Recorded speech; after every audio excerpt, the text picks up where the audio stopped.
Oh, I forget my mouse. Is it in your pocket?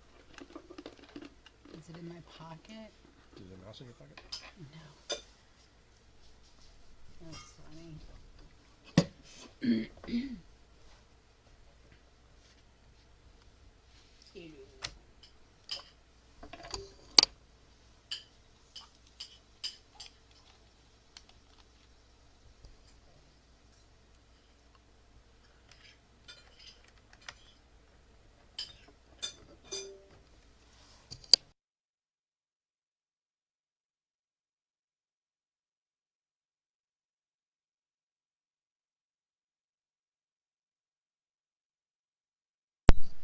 Oh,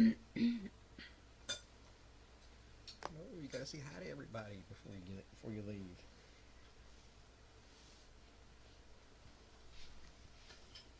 Thank you, Kirby. Your favorite feature on the Shabbat Talk.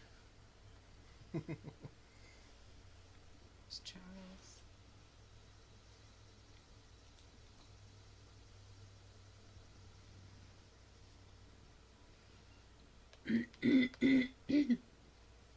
Howdy, Chuck. Hey, Chuck. Shabbat Shalom.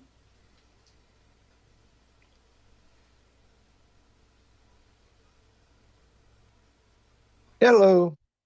Hey. How'd you like those games?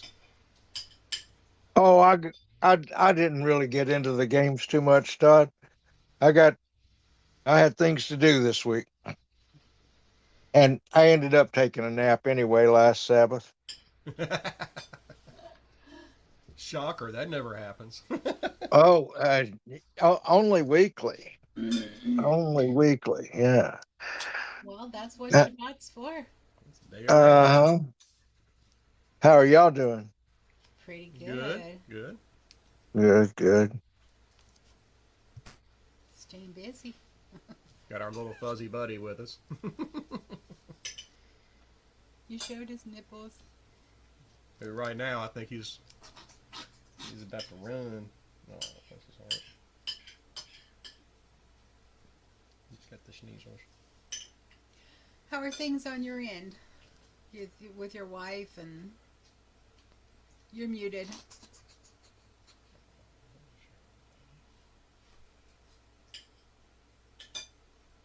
You're still muted.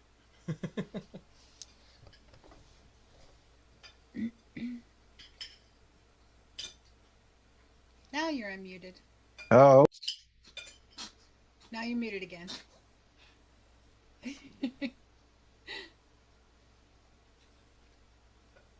See, it's either video or microphone.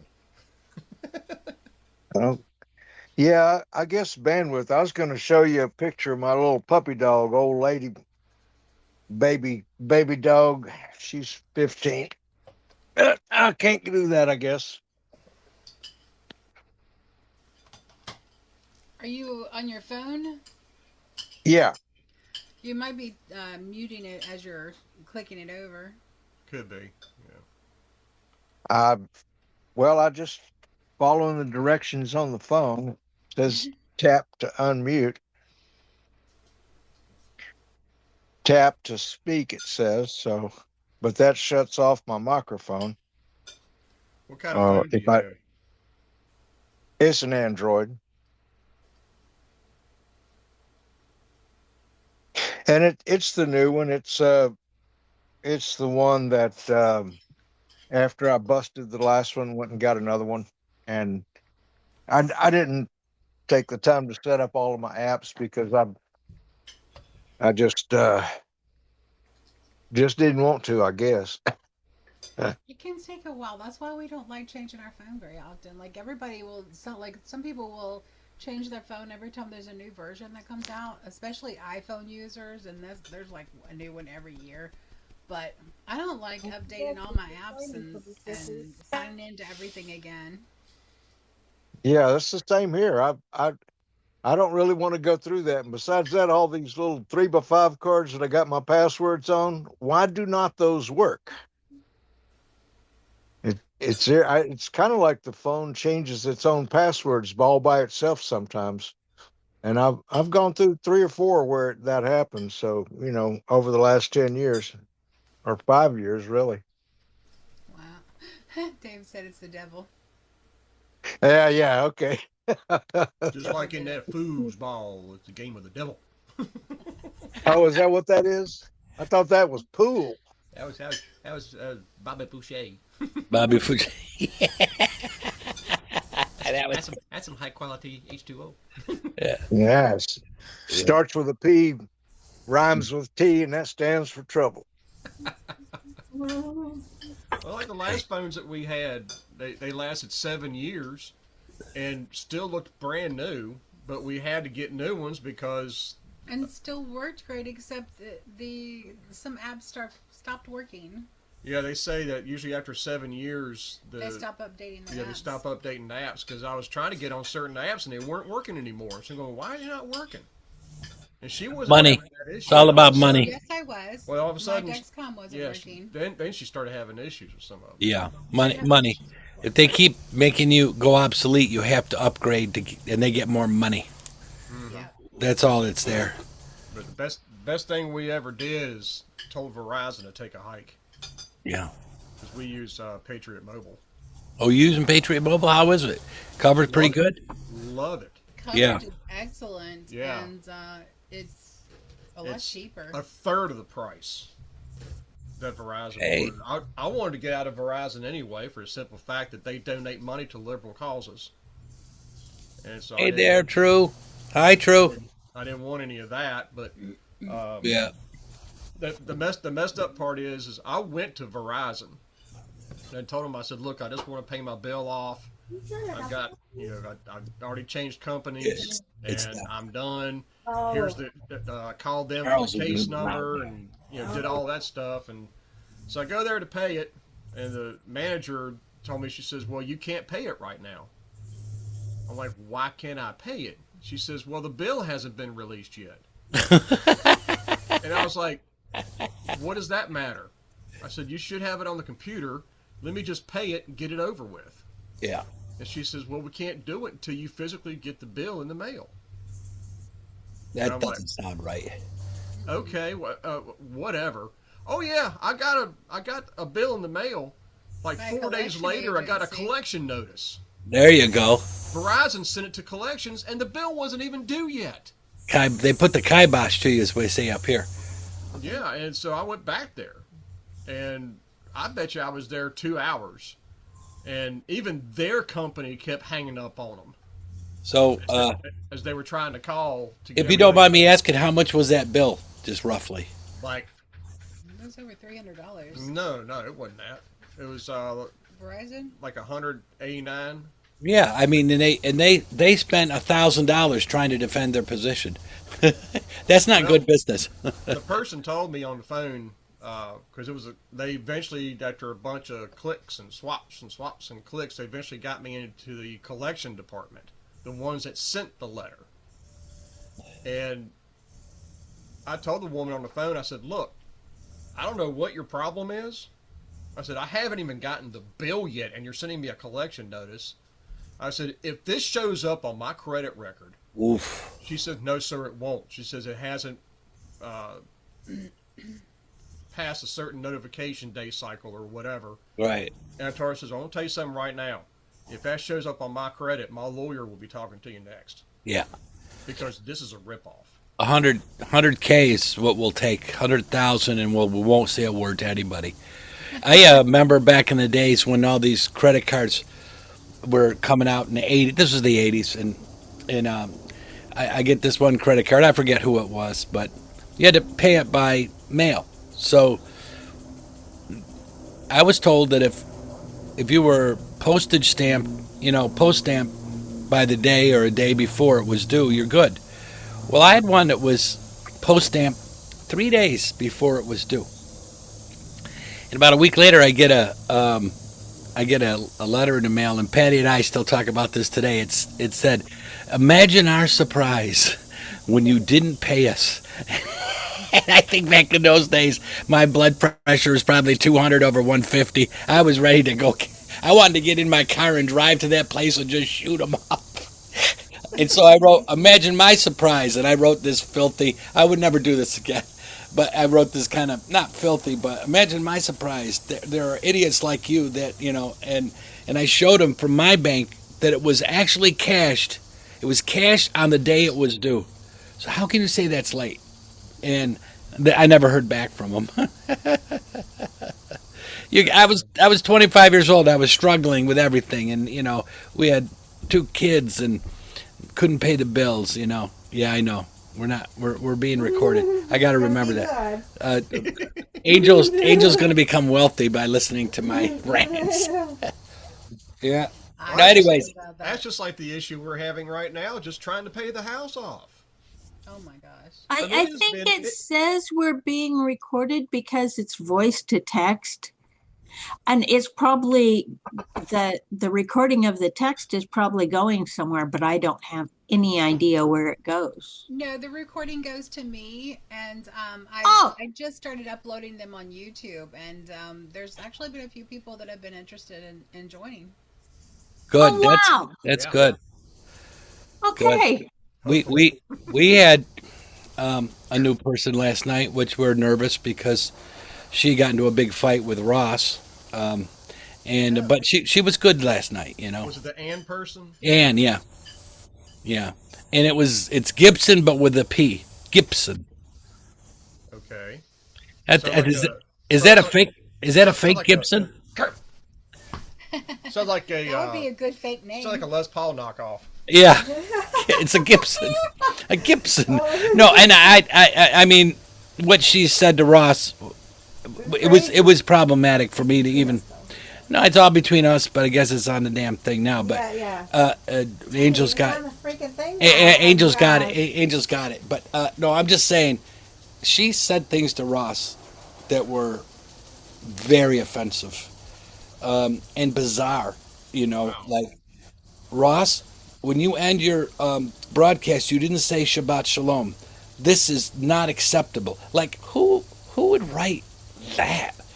And or you he wore a sports jacket one day, and she ripped him on that. And I don't know. Ross is he's trying to bail enough water out of the boat to keep it floating, and he does a great job, as you guys know. And and regardless if you agree with Ross or Dr. Tabor or anyone else, just show respect. That's all. And that's what I do. And some are so bad, I can't watch.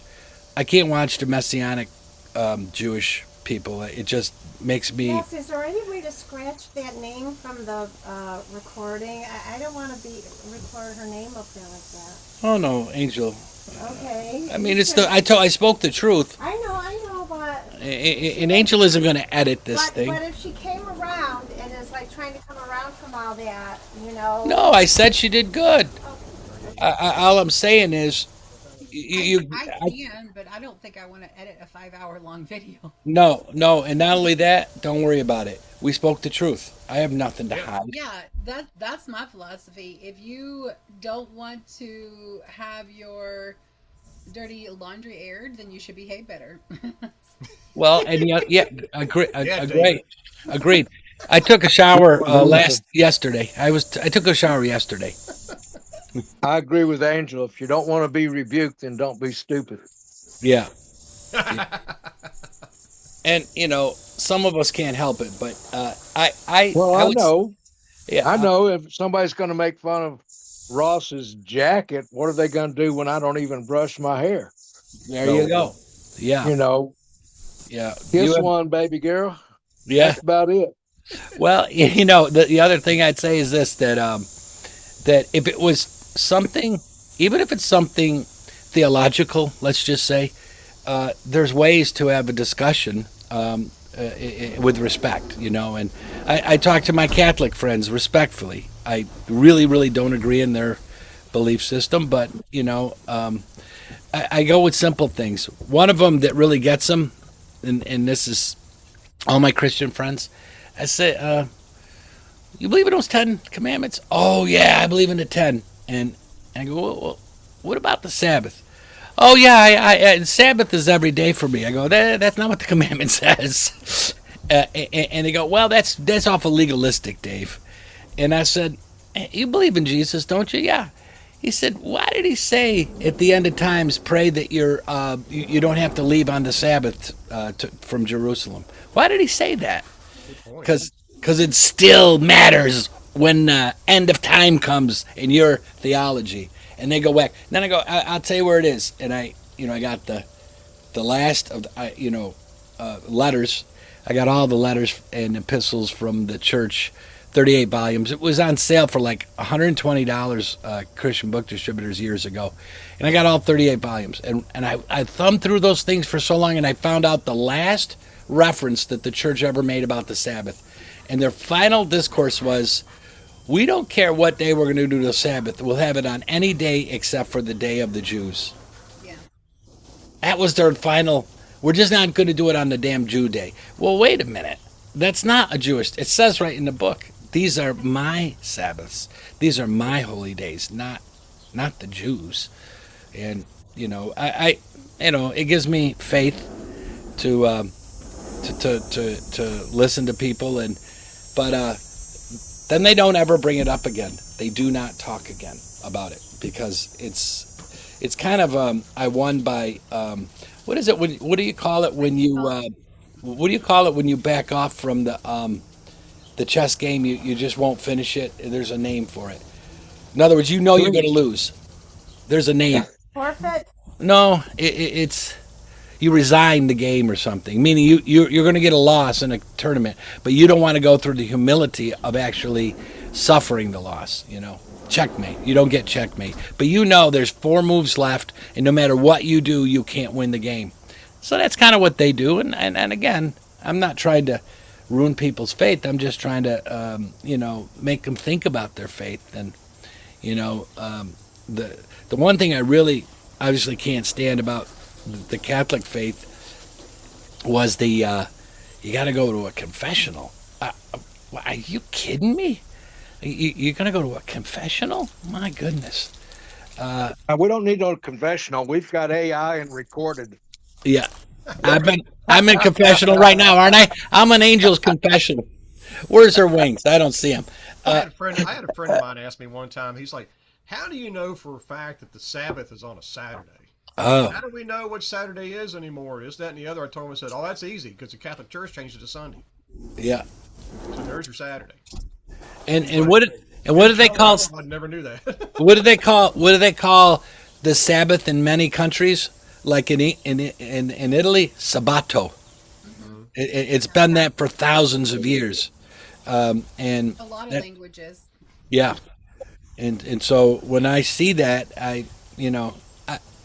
the other issue is personally, I believe that we're doing the best we can. We might have been mistold things, that we can't. But the Almighty knows that we're after the truth. We seek after His truth and want to follow Him. And if we were lied to or someone manipulated it, He knows that, and we pray that we get relieved. That's all I'm saying. I pray that I get relieved. But I can't say that I know everything right because I keep learning new things, from everybody. So what are you gonna do? Go day by day, man. That's I it. don't think we're ever going to know the whole truth on this No. side of the veil. Nope. I agree, 100%. Yeah. And I also think, I used to think that, and it was a lot of the Christianity thought process, that it's my job to teach people the truth. Yeah. But then I started learning, okay, what I knew is the truth isn't the truth. Uh-huh. So, it's not my job. And if somebody asks what I believe, I'm going to share what I believe. But I'm also going to add the caveat, that's what I believe right now. Yeah. It may change. No. Oh, I know. I mean, if I went back to the, say, early 80s when, I was like, I thought I knew everything because I read the whole Bible and I read a few concordance. I read a few things. I thought I knew everything. If I was to take myself to this day and could transport back just to talk to myself, And since I'm an older looking guy, I would say, "Hey, Dave, how you doing?" And I would look back and go, "You look familiar." And then I started talking about what I believe today. He'd say, "Get out of here, you blasphemer!" You know, because I learned a lot, you know, and I remember when Patty wasn't brought up in any faith, and we were reading the Bible, and she had this view that it was kind of Pauline. You can't read any other book than the Bible. And I was reading books like, about, the first century and the church, the early church, and all, Ernest Martin's stuff from Associates of Scriptural Knowledge. And KGV only, baby. yeah, she was KJV only, and you couldn't look at anything else, and she would have a panic attack because I was reading, a book on why there is no God. I want to know what people thought, or the Egyptian Book of the Dead, or the Babylonian religions and the Assyrian, and eventually, after years, she got out of it. She snapped out of it. So That's why our last church was. Our last church Well, was we were like that too. strictly KJV. I mean, yeah. and But of course we were too. But Oh yeah, no, it's a way that God sucked us in. We all were brought in a different way, but there was this, and I gotta say, in English, I still think the KJV is the prettiest English, even though it's not the most accurate. But I mean, it is a beautiful translation from the beauty of English. I don't mean its correctness or anything else. Yeah, the language is just so, like Psalm 23 in the KJV that's just the bomb. I mean, it's beautiful, and I respect people because the 10 are still in there, the Shema is still in there, the prophecies are still in there, and I guess that's I try to learn to respect other people's faith, and but I do get upset when they're not nice to me. They're condescending and talk down. But I probably was there at a time or two in my life, so I just move on. And hey, my brother's looking for the link. I got to go get the link for my brother. Hang on. Tell him to sign up for the newsletter. Okay, we'll get him on right now. Okay. Put him on the spot. Where it is, join Ross. I remember we had gotten a copy of the Sefer. Oh yeah. And the reason we got it was because it had the Apocrypha in it. Also had Oh yeah. and everything else in there. Yeah. And it was pretty much, as far as King James, it was pretty much close to it. I mean, as far as word for word and stuff like that. And of course, we got blasted by our preacher about it. Oh, I'll bet. And he's like, "Oh, there's a King James church and this, that, and the other." I said, "Dude," I said, "you take this Bible, put it side by side with King James, and you really can't see much difference." No. Yeah, because all they did was translate a couple of the words like nefesh and Yeah. ruach hakodesh, and the names. And I did that on purpose, honey. I'm looking for something. Oh. And some of the names, and that's the only difference. It still uses a lot of the old English communication and all of that. Sure. And the church that we used to go to, that is the one that I played in, they tried to go with the softest version they could find. Of course. And I wouldn't be surprised now if they're using like the Message or something like that, which is absolutely ridiculous. I mean, I remember when The Way came out. Remember that one? Oh gosh. The Way. The Message is even worse. Oh, the Message is awful. The Message is like a soap opera Bible. And the translations is just absolutely just wow. You can't offend anybody. I remember. Y'all remember the Amplified, where you had multiple translated words, and my preacher would call it the multiple choice Bible. The Amplified Bible is what the name it, claim it preachers use. Oh, is that right? Yeah, like Joyce Meyer. Oh yeah. What's his name? The used car salesman down there in Texas. What's his name? Kenneth Copeland. Well, not Kenneth. Well, he uses Amplified too. But I don't think. No, I'm talking about the other guy that used the used car salesman. Because you're good enough and they love you. Osteen. Osteen. Joel Did Osteen. you even use a Bible? Oh man, Oh, I went to that church when his dad ran it. I just happened really? to be in I just happened to be in Houston, and I was looking around, and this is years and years ago in the '80s, and I never been to a mega church before, and I think there was like 12,000 people. It was like a rock concert. And I walked in there, and I was like, and the dad wasn't as slick and as glad handing and profit oriented as the son became, but the dad Right. died suddenly. What was his name? I don't Swagger? remember. No, Joel Osteen is the son, but the dad was, I don't know, but he was pro Israel and stuff like that, and I was just listening, just to see what's there, and you know, um, I I had never.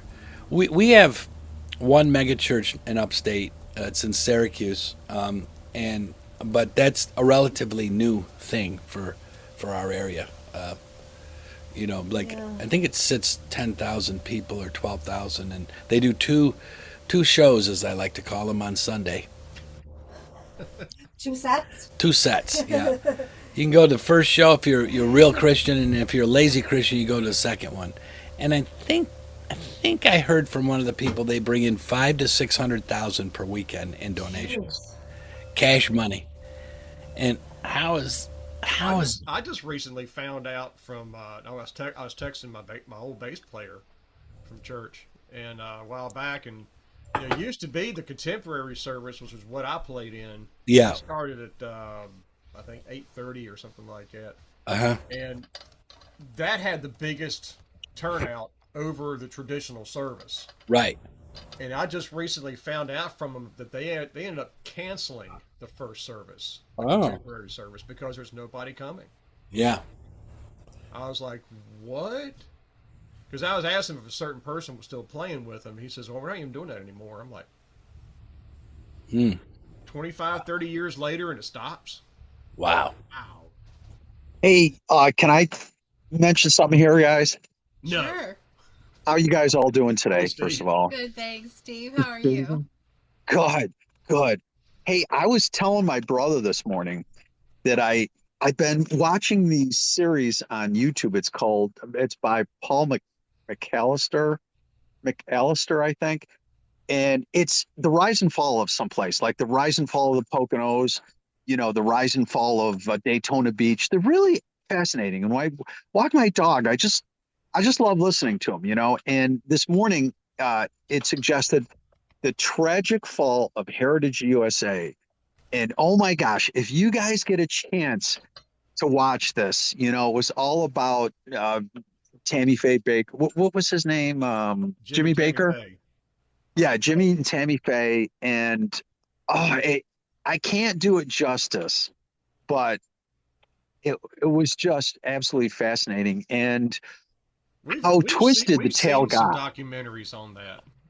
Yeah, yeah, I'm sure there's been a lot, and I had forgotten a lot of it. The air-conditioned doghouse, and and the Rolls Royces, and the Mercedes, and the house here and the house there, and but like I don't want to go on and on about it, but the one thing that did kind of strike me is maybe biblically based, or heavenly based, is that the theme park was really in trouble, and they kept trying to revive it, and called it New Heritage, and they kept trying to, and I didn't realize this, but there was a hurricane that came through and basically ended it.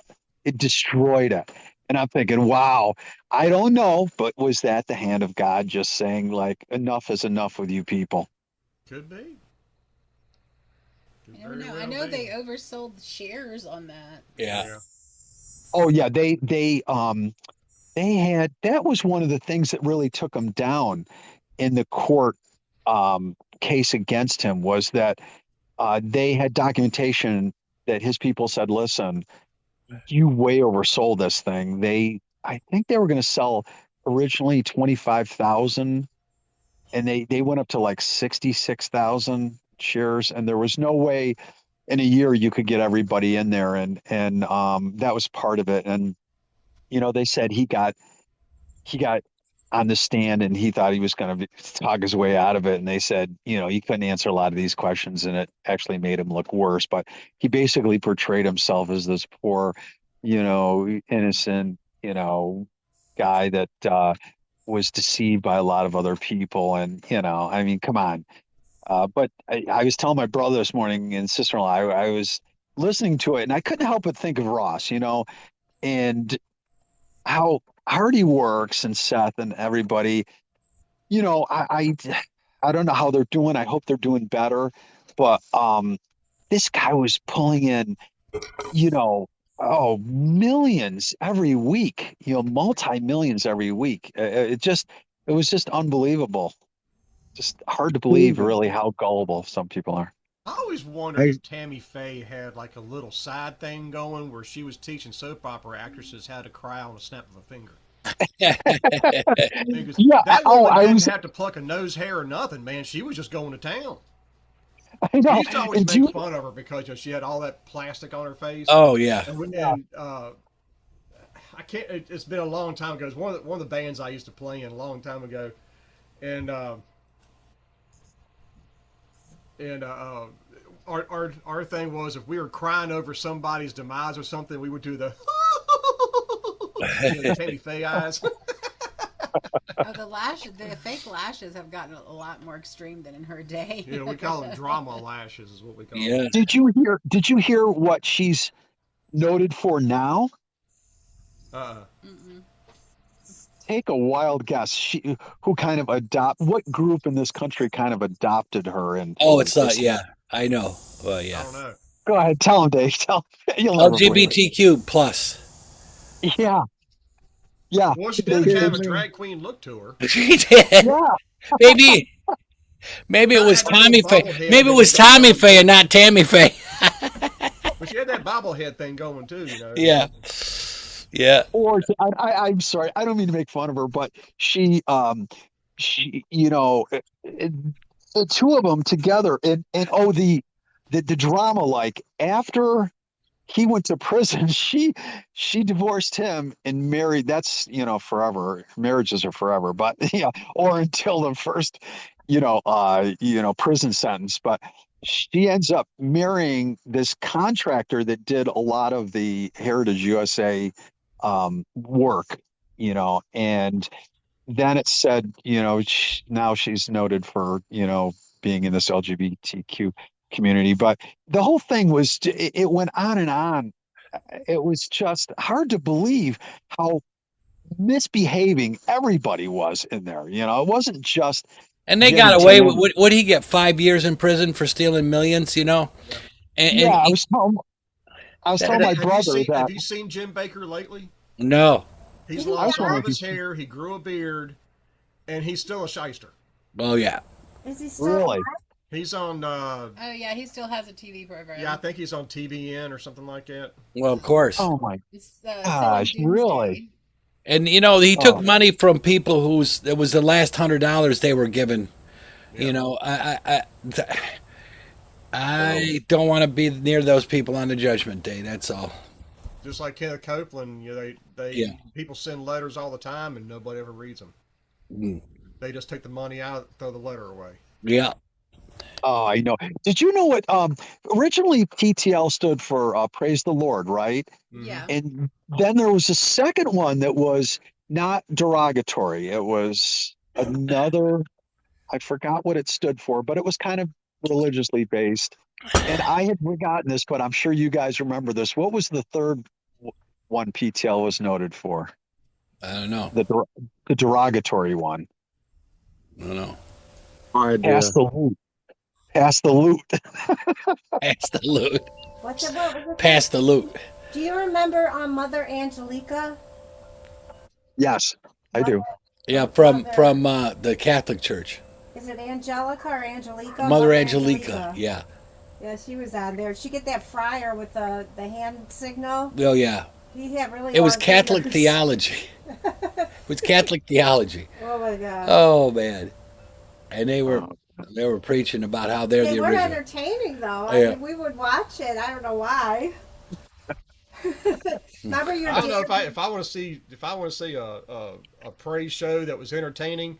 I'll just take church chat from the church lady. Oh man, that was Oh funny. yeah, that was That In hilarious. was that good one. fashion. That was so funny. What's the S for? Remember when she interviewed Superman? Oh yeah. She says, "What's the S for? Satan?" Yeah. No, you got to say it right, Patty. Satan. Satan. And you got to have the echo when you do it. That was so funny. Oh yeah. Yeah. Then there was Kiss, Knights in Satan's Service. Oh yeah. Psst. Oh, he did that I one. never bought into that. No, it wasn't. It was just they were. It was just anything against rock and roll, you know. Rock Much and as roll like had in to the be. '80s when you had Tipper Gore doing the PMRC, Oh and all man. the heavy metal bands were thanking her because everybody was buying their albums. Yeah. I mean, it's like, you know, you just kind of scratch your head and go, people can't be that dumb. Oh, they are. And But So yeah, how I many remember. of you have ever Hey, I been to remember a going record to a burning? record store and seeing that parental advisory label on the record, be like, "Yep, I'm buying it." You know, They should put it on rap records. What were you gonna say there, Chuck? Said, how many of y'all have ever been to a record burning in the church parking lot? Oh, not I me. haven't. Not me. That Not would me. be no. Well, y'all Apparently you just have. Apparently you have, Chuck. Yeah, they don't really burn that good. You got to have some wood. Yeah, that Yeah, must put out some toxic smoke. I yeah, no kidding. I could tell you a riot that happened here in Rome, New York. There was we had all the musicians. We got sick of disco, so we had a disco sucks party, and this kid. Oh, this is a true story, and I brought a black guy to it, Eddie Horn, Oh my god. and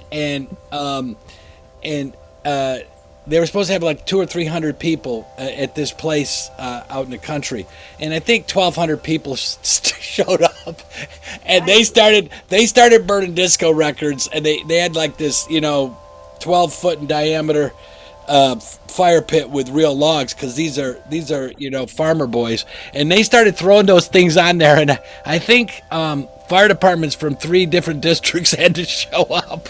Oh wow. And I'm like, Eddie, I said, Eddie, man, I think you ought to get it. He goes, what's wrong with disco? I go, Eddie, I think we need to get out of here. Do vinyl records actually burn? Once you Or put does them it in there, just oh melt? yeah, they're oil, they're them in there, petroleum yeah. paste.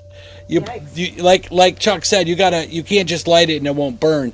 But if you put it on top of 4 or 5 12-inch embers that are The black smoke that must have come out. it was at nighttime though, and they're playing like Black Sabbath, and it was the 70s. I bet that Now kept- don't judge me here, David. Don't judge me. joking and But judging. as a bass player, I actually like disco.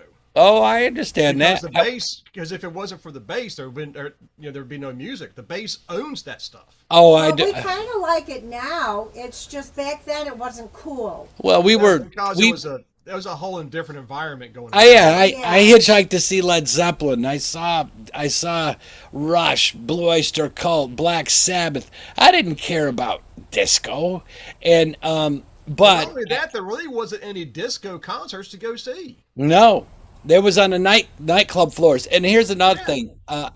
I look back at the Bee Gees and I like them now. I mean, That's there were a good. lot of tight underwear going on right there. Yeah, and John Travolta. I don't know, was he gay back then? That's a lot of wedgies. Yeah, but the thing was, they were good songwriters, and there were some very good singers. I like every something in every type of music. I'm struggling. I'm struggling with rap. Hey, I will admit, Patty, I did like he's, ABBA. he's a big I ABBA. did like Oh. ABBA. I loved the bass Who player. wouldn't He was Agnetha? great.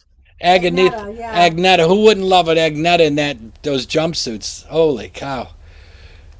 She was the I, dancing know, queen. I was kind of a Frida person myself. And I was a Frida little had, kid. yeah, remember that great song that Frida had afterwards? There's something going on. There's something going on with Phil Collins playing the drums. I like that song. Yeah. They I kind of know. got back there. Tried to get back together. Well, they got back together. They realized they were too old, so they did a digital version Yeah, of them, a virtual thing. and they had a debut in London. Oh, They were really? offered over $1 billion to tour. Did you know that? Yeah. No. They were offered over $1 billion. Wow. Man, Bjorn was a killer songwriter. Oh I man, mean, that they man were. was he was a classical pianist. I mean, Oh he man, was they were They were amazing. genius. amazing. And together, their synergy was just amazing. Now, the other dude, I can't remember his name off the top of my head. He's kind of Yeah, a joke, but I mean, other yeah, than that, kind of goofy looking too. Borg. There's one called Bajorg, BJ. yeah, Something like that. Yeah, I mean, he's yeah. just up there playing that stupid looking Ovation electric guitar. I was like, dude, come on, man.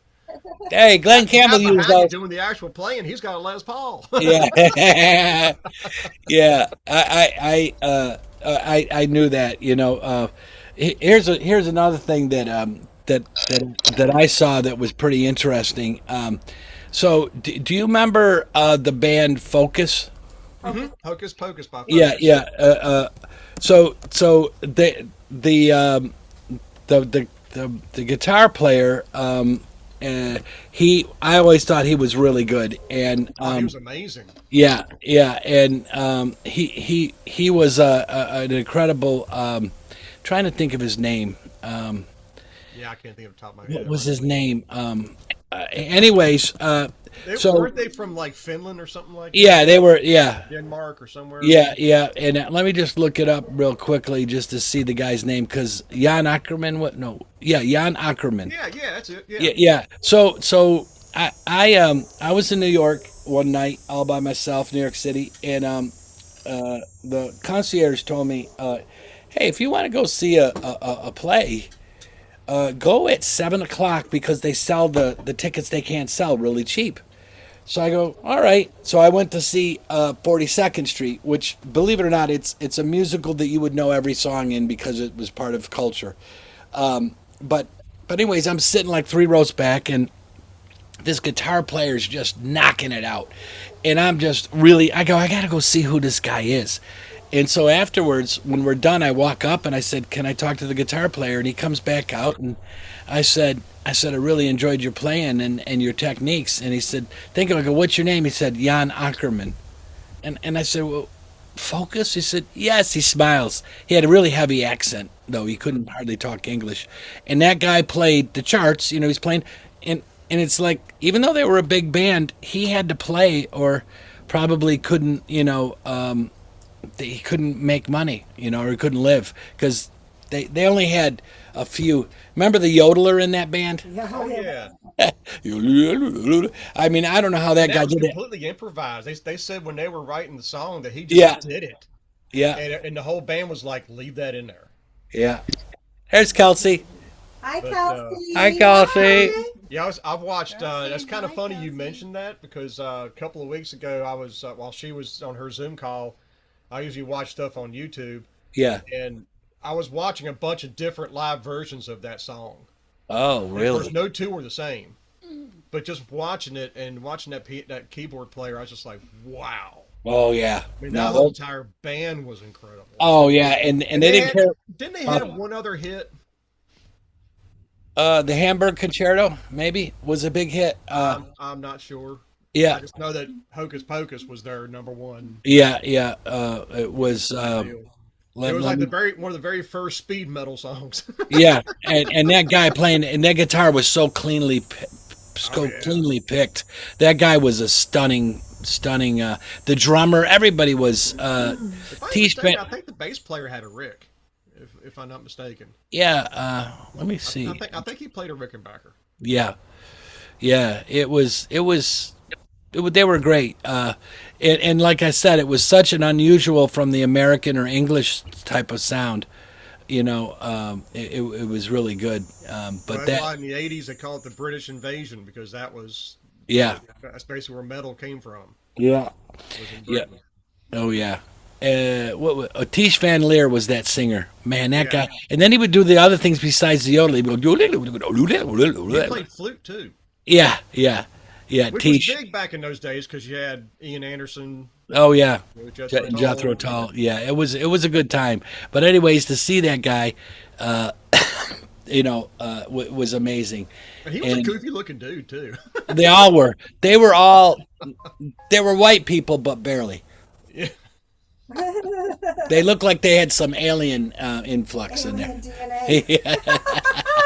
I know we were doing something in church one time, and I know it was one of those deals where I played on the praise team and we played all the stuff that was on the radio, but I never ever listened to the radio, Uh huh. and I never went to rehearsals. You mean Christian radio? On Yeah, the price? Christian radio. Okay. I just didn't care for the music, and it was very very washed. Yeah. Basically, if you can't play all that good, get a record contract, play Christian music. Yeah. And Or but airport I would music. just show up on Sunday mornings and Airplane play this music. stuff. Well, it never failed that there was always two or three songs that we played. I was like, you know what song that is? Like what? I said, that's "Whole Lot of Love" by Led Zeppelin. Oh, And damn. everything going, but the thing is, only I caught it because basically it was on the piano. Uh huh. And I'm not going to try to battle against somebody with 10 fingers and I've only got 4. Yeah. So I'm not going to try to bat. I learned a long time ago about Yeah. trying to play against a keyboardist. It doesn't work. And but she was playing it, and I was reading the music with her, reading the chords and stuff. I was like, and the beat that Ricky was putting down on it, and what Gary was playing on bass, and I'll be sitting there listening to it because we would do like a quick run through. Yeah. Service started, and I'm sitting going, that's Led Zeppelin. Yeah. And there was one that we did that was Hocus Pocus. I mean, it had the dun dun dun dun dun dun dun dun dun. It's a little different, but it had the same kind of deal. Yep. And I told Ricky, I was like, "Hey, man, if you don't do a drum solo in between verses, you're chicken." And he Ah. goes, "Oh," he says, "I know where you're going with that, dude." He says, "No, no, no. Well, during the service, that's what I was doing. Dun dun dun dun dun dun dun. And of course, the bass player was looking at me giggling. And I don't think anybody ever caught it, but once in a blue moon, I would have somebody approach the stage and go, "Did you just play that song during that one?" I was like, "Yes, I did." They were like, "Why?" I said, "Because it sounded better." Uh-huh. He goes, "Well, ain't what the guy did on the radio." I said, "I don't care what the guy does on the radio. The guy on the radio probably has somebody tune his own instrument for him." Yeah. Yeah. And not only that, he's playing through a pedal board with no Yeah. amp. So Yeah. no thank you. Oh no.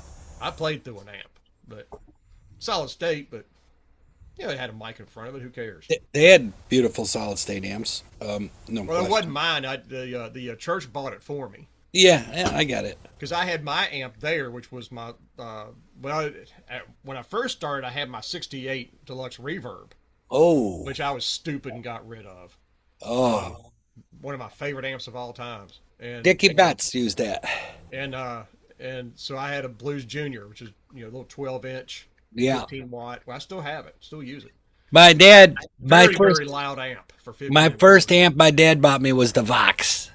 Oh, with- the AC30. Yeah, the AC30, with the bottom that could swivel and They have hey, one at the music store down here from the house. yeah.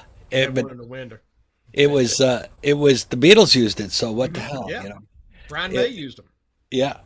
Yeah. So it was fun to So I see remember this. I had my amps there, and the minister of music told me, he says, "Can you turn that thing down?" I said, "Look, dude. One, this is my equipment. Number two, I don't let singers tell me how to run my stuff.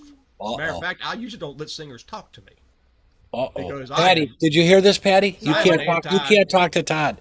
What happened? You're a singer. You can't talk to Todd. If you had Todd really has a thing about had singers. experiences that And I I've used to had be a over the singer years in too, bands, but- I mean, Yeah. it's not I don't like singers. It's just the fact that when he came up to me and said, "Can you turn that down?" I snapped Yeah. because it just I had PTSD from from So, really bad singing. somehow I believe you, Todd.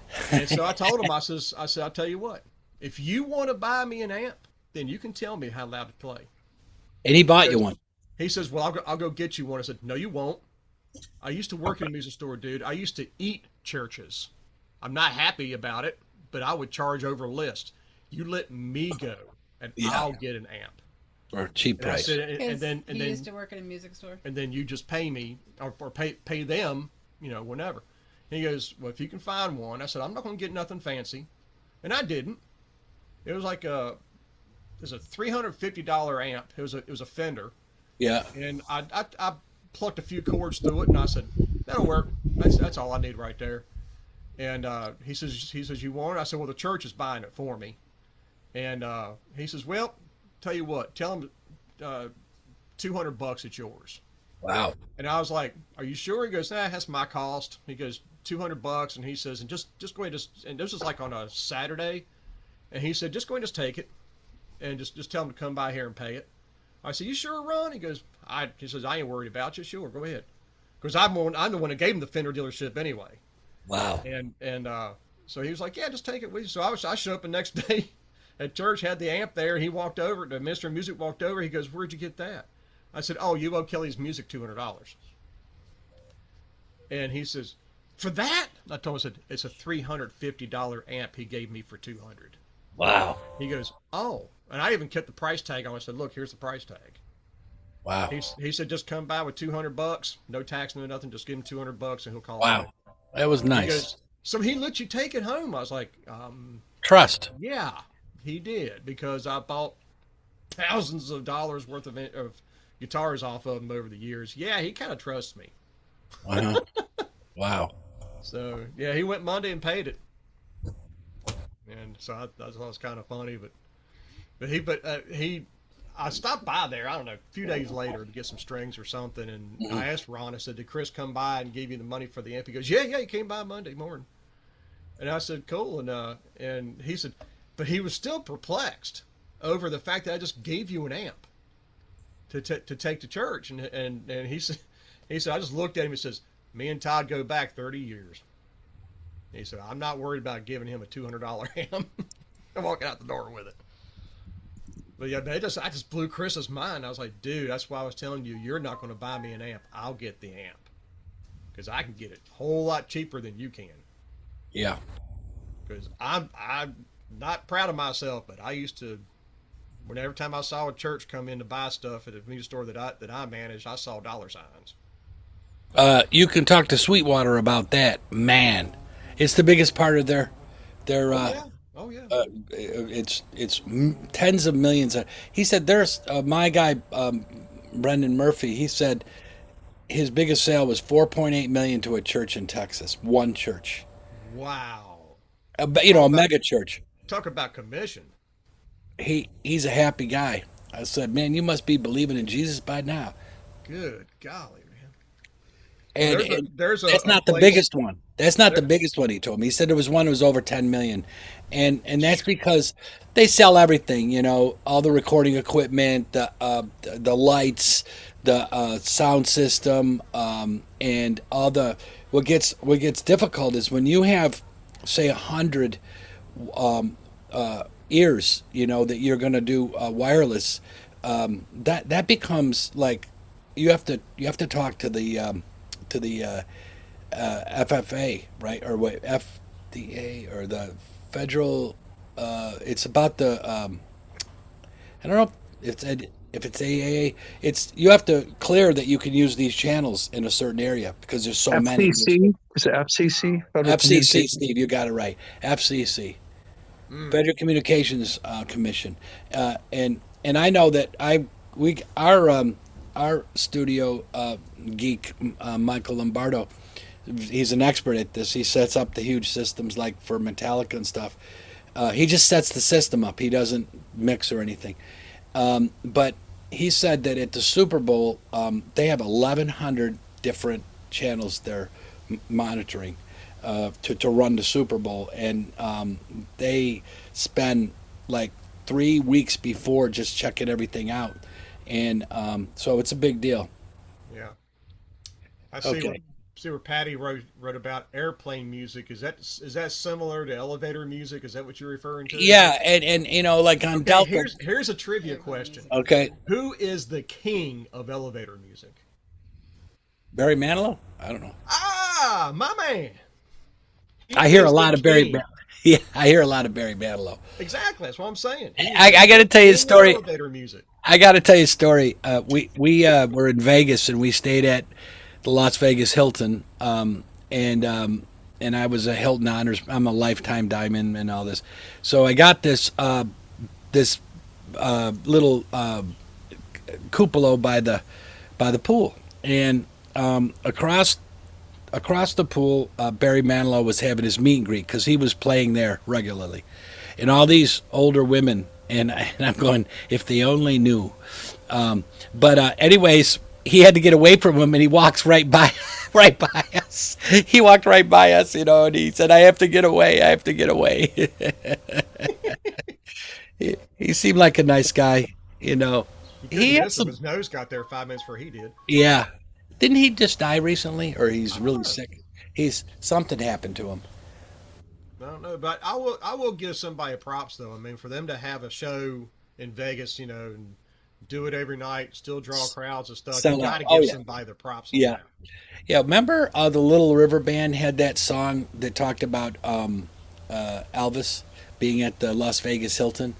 He starts out, "Do you know where I'm calling from?" He's calling his wife, the Las Vegas Hilton, and he goes on talking about, I saw the man from Memphis, and it was just like there was that place was it was in a James Bond movie, and it was now it's called, it's not Hilton sold it, it's something else now, but yeah, Vegas got ruined when corporate America took over. When the mob ran it, it was very friendly to all the gamblers, and you never paid for parking. Now everywhere you go, it's $50 to park, and if you have a room for say even a $300 or $400 room, there's the resort fee, which pays for your cleaning and your Wi-Fi and all this other stuff. And it's like they ruined it. I mean, and they don't understand that they killed it. Anyways, I'm trying to think of all the bands or entertainers or whatever that have played Vegas throughout the years because they're still doing it today. oh yeah, oh yeah. It's closed right now because it's going to become the Hard Rock, but there Oh, okay. was the Mirage, and they're making that big Les Paul on the Strip now. And but at the Hard Rock, or excuse me, at the Mirage, I was there working up at Nellis Air Force Base, and I wanted to go out that night and see something there in Vegas. So uh, I asked everybody, no one would come, and so Celine Dion was playing at the $125 million hall they made. It's incredible. But Elton John took over in the red piano for a month. So I walk up and I said, "Is this Elton John show sold out?" And the guy goes, "Well, how many tickets do you need?" And I said, "One." He goes, "I got one in the third row for a regular price. I think it was $175." So I get to see Elton from the third row, and I was really stunned at how pro America he was, and there's people from 8 years old to 80 years old there, which I like seeing that sometimes, and he had the original band, and and then he goes Did he off. wear the suits? No, oh, he did, yeah, yeah, yeah, and uh, but he didn't act like a crackpot like the first time I saw him. But the Do you remember so back in '98 he did a U.S. tour that was just him? no, Yeah, he actually kicked off his tour here in Roanoke. oh, and just a piano and him, you mean? Just him and a piano. Ah, And so as a girl I was dating at the time, I bought tickets to it, and I noticed the tickets was behind the stage, and I'm going, well, that's gonna suck, yeah, and because they were selling quick, and yeah, I was like, well, I guess we just have to do with what we got to do. Oh, dude, I would rather have been there oh yeah, because first row, I mean, right at the fence line behind the stage, I'm yeah, looking down on Elton John while he's playing, yeah, and he's only like 50 feet away from me. yeah. No, I, So I I, was kind of like, you know what? I like this better. yeah. I can see Uh, what he's doing. but I wanted to tell you though, so that he goes off the stage and people are clapping for the encore. It's 5 minutes, which you think he's not going to do an encore, and this thing really stunned me. The whole place goes dark, and at the back of the stage, there's like a 40-foot wide American flag that comes up, and there's lights behind it. It's 40 foot long and 20 foot wide, and he comes out and he said, "I'd be nothing without this country." And he played Philadelphia Freedom, and that place they Oh, went cool. crazy. It was so cool, and I'm like, here's a liberal gay man, and he's telling how great America is. And the other thing is they try to quiz him about Donald Trump, and he said, "I love Donald Trump." And I'm thinking, this is confusing the left. Oh yeah. Anyways, I was gonna ask Morgan. Are you in your new home, Morgan? I think he's on the way. Yeah, we're here. You are Still, there now. yeah, still have a lot of stuff out at the farm. And is it far And from your house, from your old house? no, 3, 4 miles, maybe. Oh, okay. Yeah. So, yeah, we're just moving stuff like crazy and getting rid of stuff because it's such a big downsize. I'm thinking I know I'm not going to be a minimalist, but I'm going to feel like it for a while because we get rid of so much stuff. Because when you have room, big room, you just collect. Oh yeah, That's yeah. human nature. Human nature. You're hoarding. Yeah, yeah. Right. Well, and then see, Nita's family built that house we just moved out of in the early Oh, '60s, and oh, her dad designed it, and he put built-ins all over the place. And so we're gonna have to buy some dressers and stuff because oh yeah. we have no drawer space or shelf space here. Did and did you sell the farm? Well, it was her stepmom died back in February, and so Uh-huh. she and her brother had to the way the will and all that was set up, they had to agree on splitting stuff. Well, he wanted the farm. Oh, He's a bit younger. okay. And well, we were ready to go, and we wanted him to have the farm. We had our time there. We moved Yeah, there in 2012, and 26 and a half acres, and it's more than we wanted to deal with, yeah, and a yeah. house too. So anyway, yeah, it all worked out. We got compensated. Oh, good, good. Yeah. Do you like the new home? It sounds like Yeah, it's nice. It's a little duplex. Mhm. It is what it is. It was built in 2018, so it's fairly new yet. Oh, that's good. Yeah. Yeah, yeah, stuff. I just thought, I just wondered if you you know you don't have as much maintenance to do as what I would guess. No, nothing. No lawn mowing, and it would take me out there. It wasn't a huge lawn, but I have a 48 inch cut John Deere, and it's 2.5 hours of sitting on What? that. And when it's 105, Yeah, yeah, and not fun. So yeah. no, I'm good with that. Yeah, the movers came on Tuesday with a truck, 3 men in a truck, and they arrived at 8:30. They were very efficient, very professional. Loaded up, came over here, took it took it into the new place, and at 10:30 they drove out the driveway. 2 hours, Wow. Nice. boom, and they were so professional and careful. Yeah, It was just the big stuff. Now we got all our little. We're doing carloads of little stuff, because yeah, yeah, half of it's going to there's a shop downtown called Etc. run by the Mennonites, and we're just giving that a lot of that stuff there. They sell it, and of course yeah. they do. No, Mennonites do a lot of good. They do a lot of good works, and yeah, no, I appreciate that. yeah, I agree. We Are you have, pretty close to like stores and stuff like that too? Is it? Yeah, yeah, oh yeah, That's yeah. cool. There's a Walmart about quarter mile or less up the road, and across from that's the big medical center, and so we're a lot closer to a lot of that stuff. That's yeah. cool. Well, that's But I have a good. Wally World nearby, man. yeah, Because if you ever get bored, just go to Walmart and laugh at all the people wearing pajamas. yeah, there you go. Uh, I don't know what Big happened. fluffy slippers and Yeah, all that yeah, rabbit ear slippers or whatever they are. We went to yeah, Walmart yesterday. It was about 7:30 when we went to Walmart. So I told her, I said, if we're going to go, I want to go first thing in the morning, get it done, so we can get back. And by the time we got back home, it was like 8 o'clock. But I told her, I says, wasn't it nice going to Walmart when there's nobody there? oh yeah, Yeah, yeah. Back before COVID, when it was 20, it is a super center, but it was 24 hours. Yeah, and like when I was trucking and stuff, I'd stop in and pick up if I needed a banana or two, or just something, just run in there because nobody was there. Stalkers, Yeah. they were stalking shelves at 4 in the morning when I leave in the truck. So yeah, Are any of them 24 hours anymore since COVID? I think the well, majority of them. I couldn't say. I don't know. Not around here, but yeah. Ours aren't 24 hours anymore.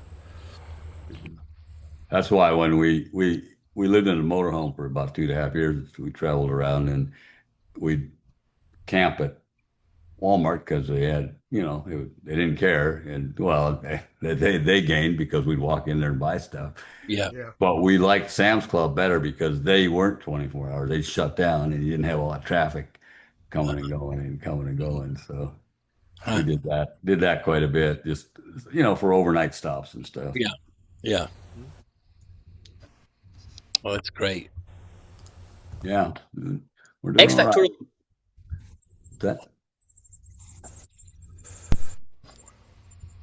Well, I'm glad you moved and you made it, and probably going to be the last home, right? oh, but yeah, the last one before a 55 plus community, shall we call it? Oh, okay. If that happens. Yeah. We looked at some of those thinking, okay, if we made a transition to one of those campuses, then the next move, if we needed to move to like assisted or something, it would be really short. Yeah. But we didn't find something that suited. So That's great. yeah. So you're at a duplex instead of like a housing area. No, they have apartments next here. It's just a big corporation out of Oh, okay. Okay. Pennsylvania that owns it and built it. This isn't a very big complex. Hmm. Yeah, but when I called their main number to talk to them, their answering machine came on and they said, if you're looking for a rental in New York, press 1. If you're looking in Pennsylvania, press 2. Had to get all the way down to press 8 for this one in Kansas. Oh, So wow. they're big, they're huge. Wow. Yeah, it's called post road management. Hmm. And the paperwork was terrible that you had to fill out. But the overall boss of this area, she's great. She's a straight shooter. Any issues I had, she took care of them, and Well, that's she said, good. make the place your own. She said, That's unusual for a big corporation like that. yeah, yeah. That's pretty good. So we're happy. At least you made the move. Yeah, made the move. We're practically neighbors. Yeah, yeah. Well, we would have been if we'd have come to Virginia. Almost neighbors, 3 hours from where we would have been, I think, something like that. Oh, you didn't end up in Shenandoah Valley like you were Oh, no, talking no, about? no. We're still here in Kansas. We just moved from the north end of town to the south end. Oh, okay, okay. I thought Yeah, you'd already moved to Virginia. Is why I was yeah. wondering. I was like, I huh? was like, Uh, man, that was fast. Yeah, really. well, we went out and visited. And we liked a lot of the stuff, And then we came back and we went, boy, out there, Toto, this isn't Kansas anymore. When we were out in Virginia. So we decided at least a year. So we'll see what happens. We could end up out there close. It'd be good maybe as we get a little older, get closer to the kids. But Mm. Well, moving gets harder the older you get, though. it is, yeah. But So you're saying y'all still have a few wild oats to sew up before you do all that, then, no, huh? no, we're pretty quiet living people. And this place is quiet, and the people are friendly, wave at you, drive by when they drive by and wave and smile and everything. But the manager said they don't get in your business. So I like that. Oh yeah, So absolutely. Kind of like that around where we're at. Everybody really. Because we yeah, really don't. Honestly, we really don't know that many people in our neighborhood. We're No. yeah, we're just not the kind to go out and knock on doors and hey, I'm your neighbor down the street. yeah, right, It's yeah, not really our thing. But That's a city thing, too. yeah, oh yeah, yeah, we are kind of sort of in the city. In the country, though, you do go knock on your neighbor's doors. Yeah.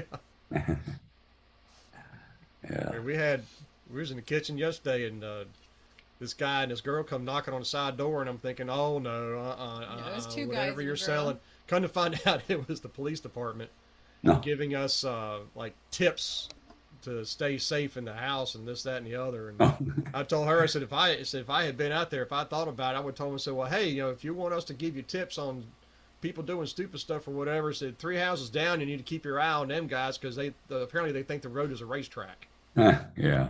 Yeah, but I mean that's the worst of the that's still dangerous for children. Yeah. But that's the worst since those two rental houses have been purchased. Oh. Renters are just awful Yes. here. Yeah. Especially in this neighborhood. Yeah, we had several drug dealers. The houses across the street that somebody bought, and apparently they're working on it. About 4 or 5 years ago, the cops busted it because it had a meth lab in the kitchen. Oh, yeah. And there was a house. Did it catch fire that one time? I think it did. Yeah, I think it did lab? catch fire Yeah. one time. But we also had another house down here, about 2 doors down. That it was a woman that was renting it, and she had multiple foster children staying there, but she was never home. So she let her daughter, her teenage daughter, run everybody, and they would just go up and down the road driving mopeds with no mufflers. Yeah. I mean, you got 12-year-old kids flying up and down on mopeds. Now, I'd call the cops and tell them, said, look, man, these kids are flying up and down the road. Somebody's going to get hurt. Yeah. I mean, I'm not kidding. These kids go by so fast, they're just a bleep in the window when they go by. Yeah. And so then they would send one going up and down, send a cruiser, and then that's it. And they apparently they knew, or they had a scanner, because whenever I would call the cops, it stopped. Yeah.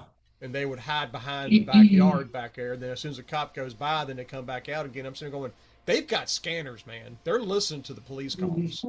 They have to be. Because every single time I call, they disappear. Yeah. There's Betty.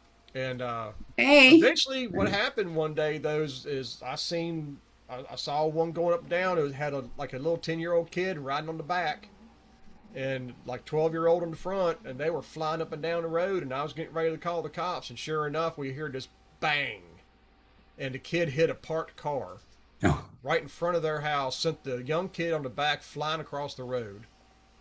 He's laying face down the road. I'm on the phone with 911, telling, said, look, it finally happened.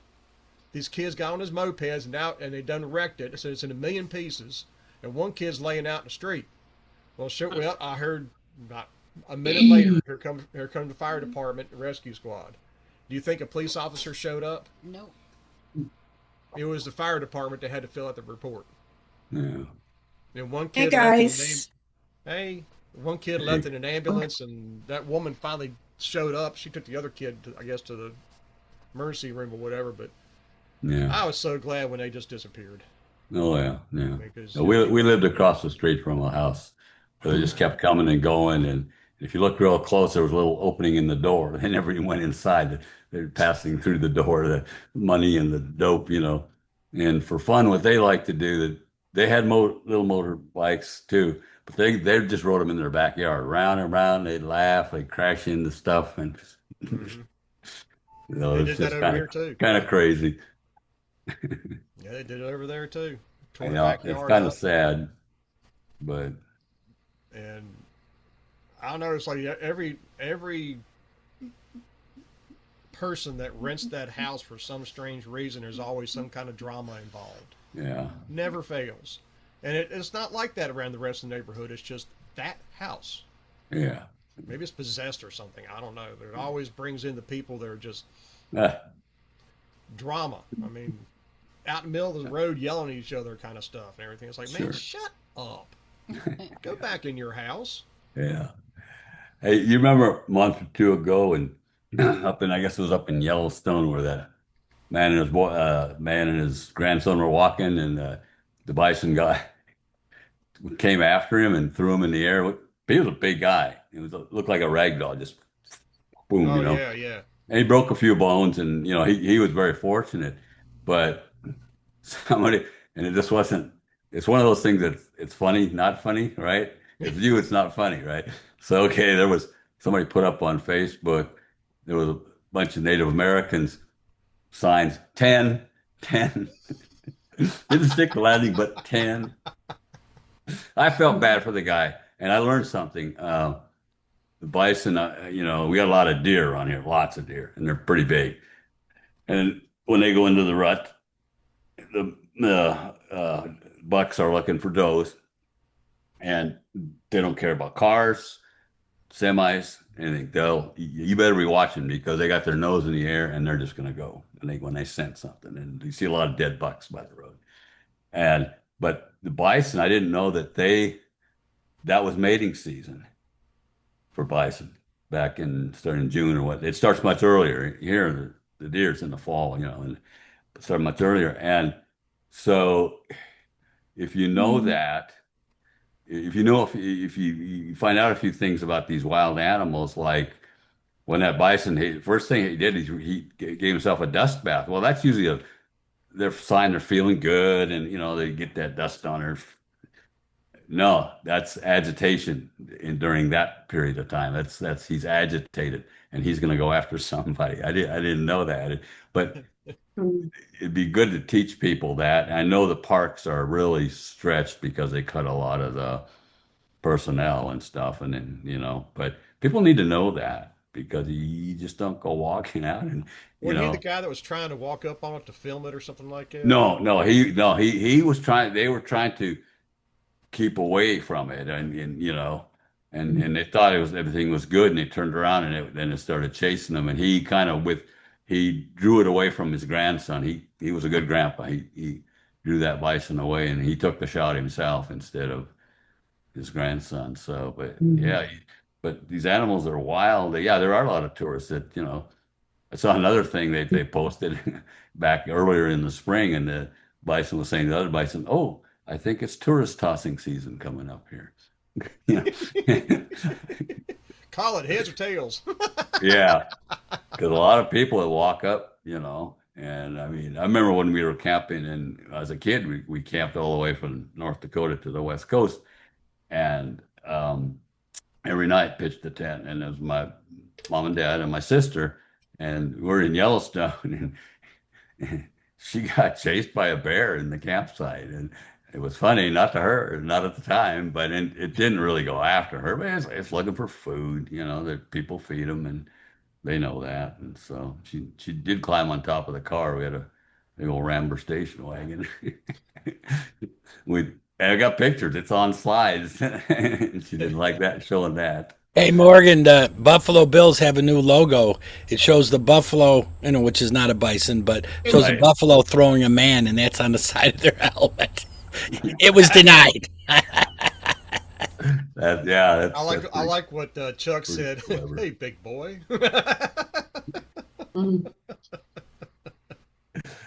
Yeah. Hey guys, Hi, I don't Betty. want to interrupt this happy conversation, but I have a very maybe kind of urgent prayer request. Okay. My friend Barbara, who has the daughter who's in hospice after a brain tumor and not expected to live. She's not cognizant or anything. Well, anyway, Barbara's husband, Tony, was admitted to the ER last night with heart palpitations and temperature, and he has sepsis. So it's like I just pray for Barbara and Tony too, because they're not only dealing with the impending death of their daughter, but and Barbara and Tony are both up in years. I think he's 88 and has had heart issues all along. But anyway, I was late today. I got that message and was responding a little bit, and then I couldn't get on. And Angel, bless her heart, helped me once again. Thank you, Angel. So anyway, if y'all can just remember. And one thing about Lisa, who's Elisheva, the daughter, she is now in home hospice. The doctor had said earlier that she couldn't leave, but then he decided, that it's okay. And she's not responsive except all they can do for her is like sit and hold her hand. And when she wants her hand, she doesn't respond to anything, but when she wants her hand held, she raises her hand in the air to let them know that I guess that she knows they're there and she wants their comfort. That just made me cry. I just thought it was so sweet. Anyway, uh, I didn't mean to put down the happy mood on here, but No. That's all right. I Hey Betty, the guy I was asking you to pray for, Tom Baker, died this week of cancer. So oh, I'm it, sorry. I knew him since he was 13, and I spoke about it last night. But yeah, I went to see him, and I could tell it was. There's a time when people give up. Uh, Yeah.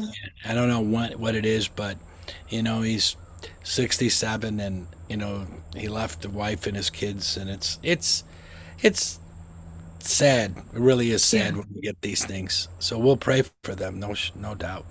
Thank you. Chuck says, keep being real. I'm sorry, Todd, I didn't hear you. I said, Chuck said to keep being real. Yeah. Well, that's me, and I can't help it. And so it's the way I am, and that's how God made me. That's how I'm wired. We love you just the way God made you, baby. Pardon? We love you just the Oh, way God made you. thanks. Thanks, everybody. Oh, we saw Miriam there for a second. Yeah, she. Well, I was trying to click on the audio. I'm not so great with this Mm, technology stuff. But Well, I figured I one of the agree, kittens put the Betty. video on you. Betty, I agree. You can't help but have that feeling and compassion for those you know about, may not be so close to, but I went yeah, through that as well with my sister, losing sure. her knowledge and even my Mm, mom, both of them, they were just more or less there, didn't eat, understand, just laying somehow, I guess, yeah, holding on. yeah. So It's a. it's a very painful process. It's not Yeah, just I for just them. pray. I mean, I Yeah, I don't know what would happen to Barbara if Tony died because they're both up in age. She can only walk with braces and with a walker, and he drives all the time. She's totally dependent on him, and so he just needs to hang on a little bit longer. And I pray God just keeps putting His breath in him. So anyway, thank you, everybody. I always wondered what makes they know the process they're feeling and going through. Some give in quick and some hold Mm, on. Yeah, I always thought about that. yeah. What makes one want to hold on in that, pain and process and Well, I knowing. think the love of life and not wanting to leave your loved ones, to me I think that's what it was for Roger. He didn't eat or drink for 2 weeks. And hospice said, he could go anytime. And so we waited 2 weeks. And I was there by his bedside almost all the time. And the morning that he died, I had gotten up early and I was there, and my kids, one of my daughters was there. Anyway, I just said, Sweetie, I'll be right back. I've got to run to the bathroom. Well, when I came back, he was gone. So, anyway, that's kind of enough of that. I need to get off camera and go wash my face and dry my eyes, and I'll be back again. I Well, love y'all. I'm Thank with you you. too. I'm with you too, okay? Memories make you do that. Thank you, I baby. love you. I Love love you you. too. Thank you. On a lighter note, Eli says hi. 2.5 pounds now. He's beautiful. He's got these little white tufts of hair coming out his ears. It's so cute. That's precious. So has Todd spoiled him a little bit, maybe? Nah, she doesn't either. Yeah, right, I don't know right. who spoils him worse, us or the other younger ones. He was actually curled up with his Aunt Nene last night in the basket, and they were sleeping together for several hours. I was kind of thinking, and she hasn't hit him yet? I mean, that's the first time they've actually been together. And they're actual blood family. But that's the first time he's ever spent time with either one of his aunts.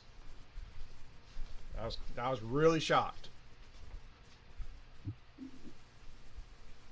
So how are things with you, Ronnie? Well, you know what, brother? If it got any better, I'd be you. Oh man. Is that a good thing? I, from what I see of you, I think you're doing good. You know what I'm saying? I have a try. lot more hair, be a lot younger, right? I ain't that much younger. I'm 57. Well, 57? 56? you know, see, that's almost, I'll be 75 next month. See, 57. so that's a good many years there, you know what I'm saying? I have to think sometimes. I don't keep track. But you know what, brother? I look at it like this. I woke up this morning. I'm doing. A lot of people didn't wake up this morning, and they're not going and doing. So I got nothing to cry about. Right now everything's going good in my life. Now tomorrow, I may be like crying a bunch, but today, I'm happy. So we'll just All see. we have is today. Do what, Miss Betty? I said, all we have is today. That's it. I mean, It's that's the way I live it. Yes, ma'am. this moment now. We don't Right. even know an hour, a few minutes from now, whatever. Yeah. One Was phone it? call could change your day, can't it? That text changed mine for sure. Yeah. I have Was it something Hans? happy for you. I want to I- hear. I brought festive Rosh Hashanah and Yom Kippur hats. Todd will like this one because this one has it's almost covers your whole head. Yeah. Well, I like that. I was going to ask you, Valentine, when you wear Yeah. your white fedora, do you also still have the yarmulke on the back of it? Inside, yeah. Or the kippah? The kippah? Yeah, hold on. I'll show you. I was just curious. I happened to think about that the other day, and I was like, I wonder if he's Yeah, wearing that's I underneath his hat. absolutely. See, I'll have that and I'll have it just like that. I take that off, and it's still there. I was just curious. I've only lost one through the years. I don't use a pin or anything. And sometimes I flip that hat off and then my wife will tell me, where's your kippah? And I'm like, what? And then I look at my hat and it's sitting there, I gotta get some Velcro on mine, when I wear one. And let's see, we'll look at these two. This one was given to me by a rabbi like 11 years ago. I helped him with some stuff and he was a nice guy. And then this one, I remember buying it. I think it was when I moved here. But anyway, this is like, man, little bitty thing. I don't even know how I kept that on. But I do like, and this one, I had this in kind of gray and brown. And that one fits really nice. I like that one. You have one for every outfit. Yeah, and then this one's real festive. Now I have it in silver too. It's got these little pomegranates, and this Pretty. one has pretty pomegranates, and so I might just wear that one right now. They get hot though, the bigger they are. So I usually stick with these size, but yeah. And Well, I still have Rogers right here. there you go. And I know this may be silly to some people, but it isn't to me. I have his talit bag, Yeah. and I put it at the head of the table where he used to sit, and I put this on top of it. Yeah. That and is so sweet. It's Aw. like, I feel like he's with me anyway, but that, and when I say the Aaronic benediction, which I say every morning and on Shabbat, which is the Lord bless you and keep you, so forth. I say it for my children and my friends, and I also put my hand on his talit. So wherever he is, I don't know. I pray that he's still receiving those blessings. So, and I believe they go somewhere. I'm not sure, but hopefully they go to Hashem. I would think so. Yeah. Sure. So how did the meeting go? Oh yeah. It's in process. Everything is in process, and some things I was asked not to talk about publicly until they get worked out. But there are people working on this.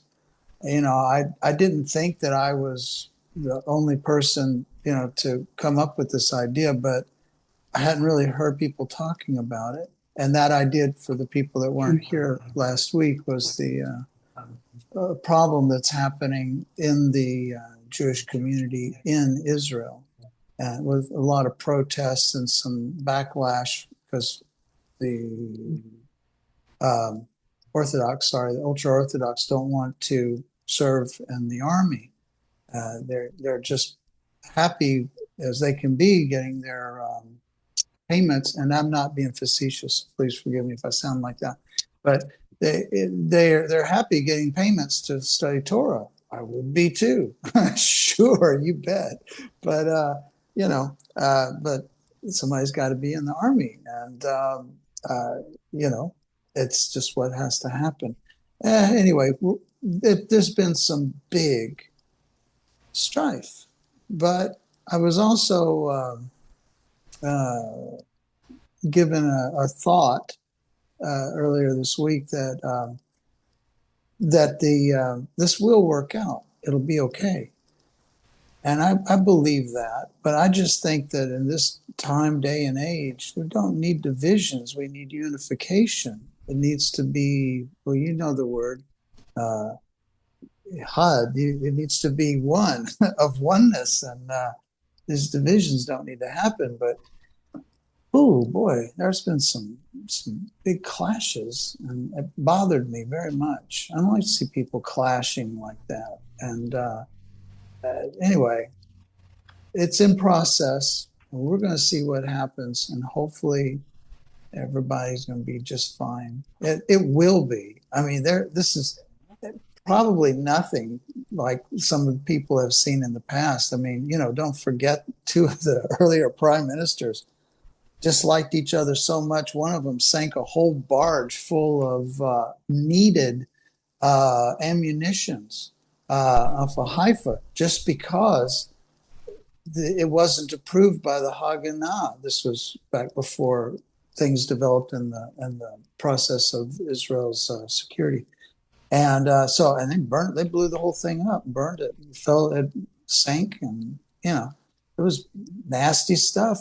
And there's just all kinds of issues that can come up, and I'm not always right. I might have my opinion or two or three, but it's okay. Everybody else does too, or three. So it will be okay. I will let you guys know what's happening with that. Apparently, it was bigger and broader than I thought, and there are some great minds working on it. So we'll see what happens with things, and great souls working on it too, I might say.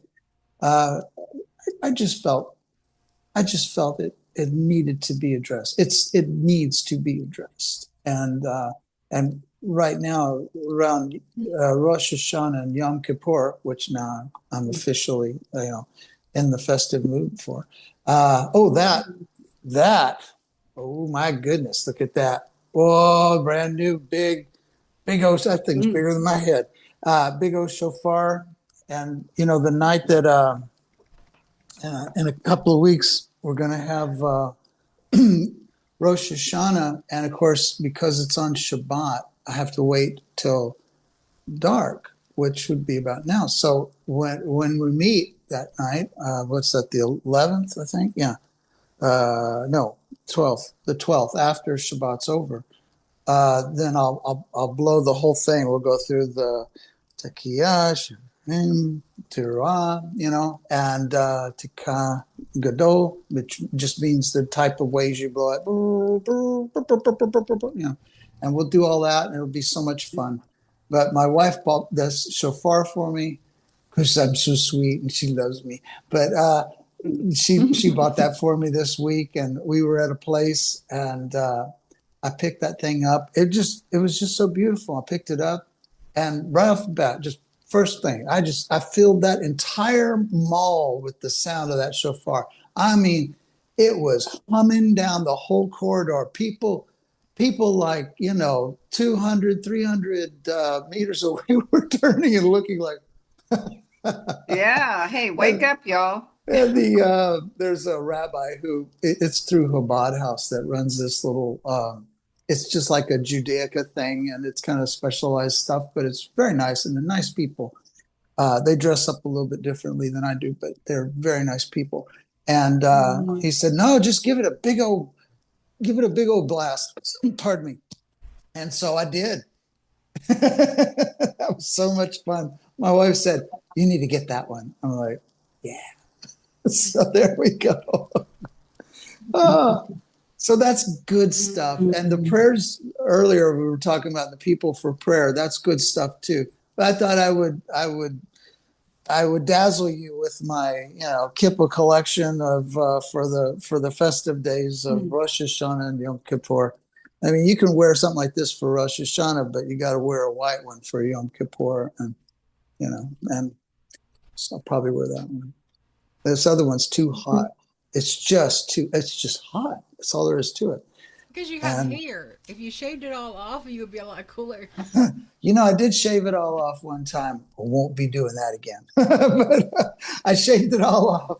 And my wife just looked at me like, "Oh, son, you just, no. I kept it for like 6 months. And finally she said, just grow it. Yeah, so I did. I grew it back out. I don't know why I did that, I mean, it's gotta be thinning, careful. I but... shaved all mine off one time. It didn't grow back. Yeah, that's exactly it. Oh, excuse me. Valentine, I have a question for you about the kippahs. Yes, ma'am. Hold on. Okay, I had to give I the phone only to my saw wife. white. You have. Yes. Is there Yes. hierarchy or a reason for colors? Oh, yes, that's a good question. Well, I think you can guess that the whole idea here is the white, especially for Yom Kippur, Day of Atonement. These other ones here are kind of festive. Those are for Rosh Hashanah because they got the little, pomegranates on them, but that's the whole idea. The white is just a symbol of purity and. Yes. But I mean, really, if I only had this one or one of the ones that I normally wear, what would happen is somebody would hand me a white one from a synagogue somewhere and they would say, "Wear that." And I did have that happen one time. Let's see, where is it? That one. Somebody thought that I didn't have a white one because I was wearing one like this. And it just kind of goes up there like that. But anyway, So they handed me this one. And I showed them, no, I got one of my white ones here, and they're like, "Okay, we'll just keep it. You can give it to somebody else." I already got two in my pocket, but that was nice. So there's not a requirement like for priests to wear certain colors. Oh yeah, people who are, the Kohanim would have worn white for certain, and even in a synagogue, rabbis would have. Would wear a white one as well, and this one's knitted. That's why I was saying that I thought that Todd would like that because it's and when I had no hair on my head, I did wear that because sometimes it would be kind of cool in there, and the synagogues especially. But that's why they wear that. And normally I would wear just like the little. Oh shoot, where did I just put it? Didn't I just have it? Yeah, here it goes. I wear one like this, which it's kind of big. It's like that big, and I'm very comfortable with them. I don't wear a pin or anything like that. I used to wear it when I had a lot of hair, Velcro. You can put Velcro. My. Oh yeah, and tell you what, that holds on to hair.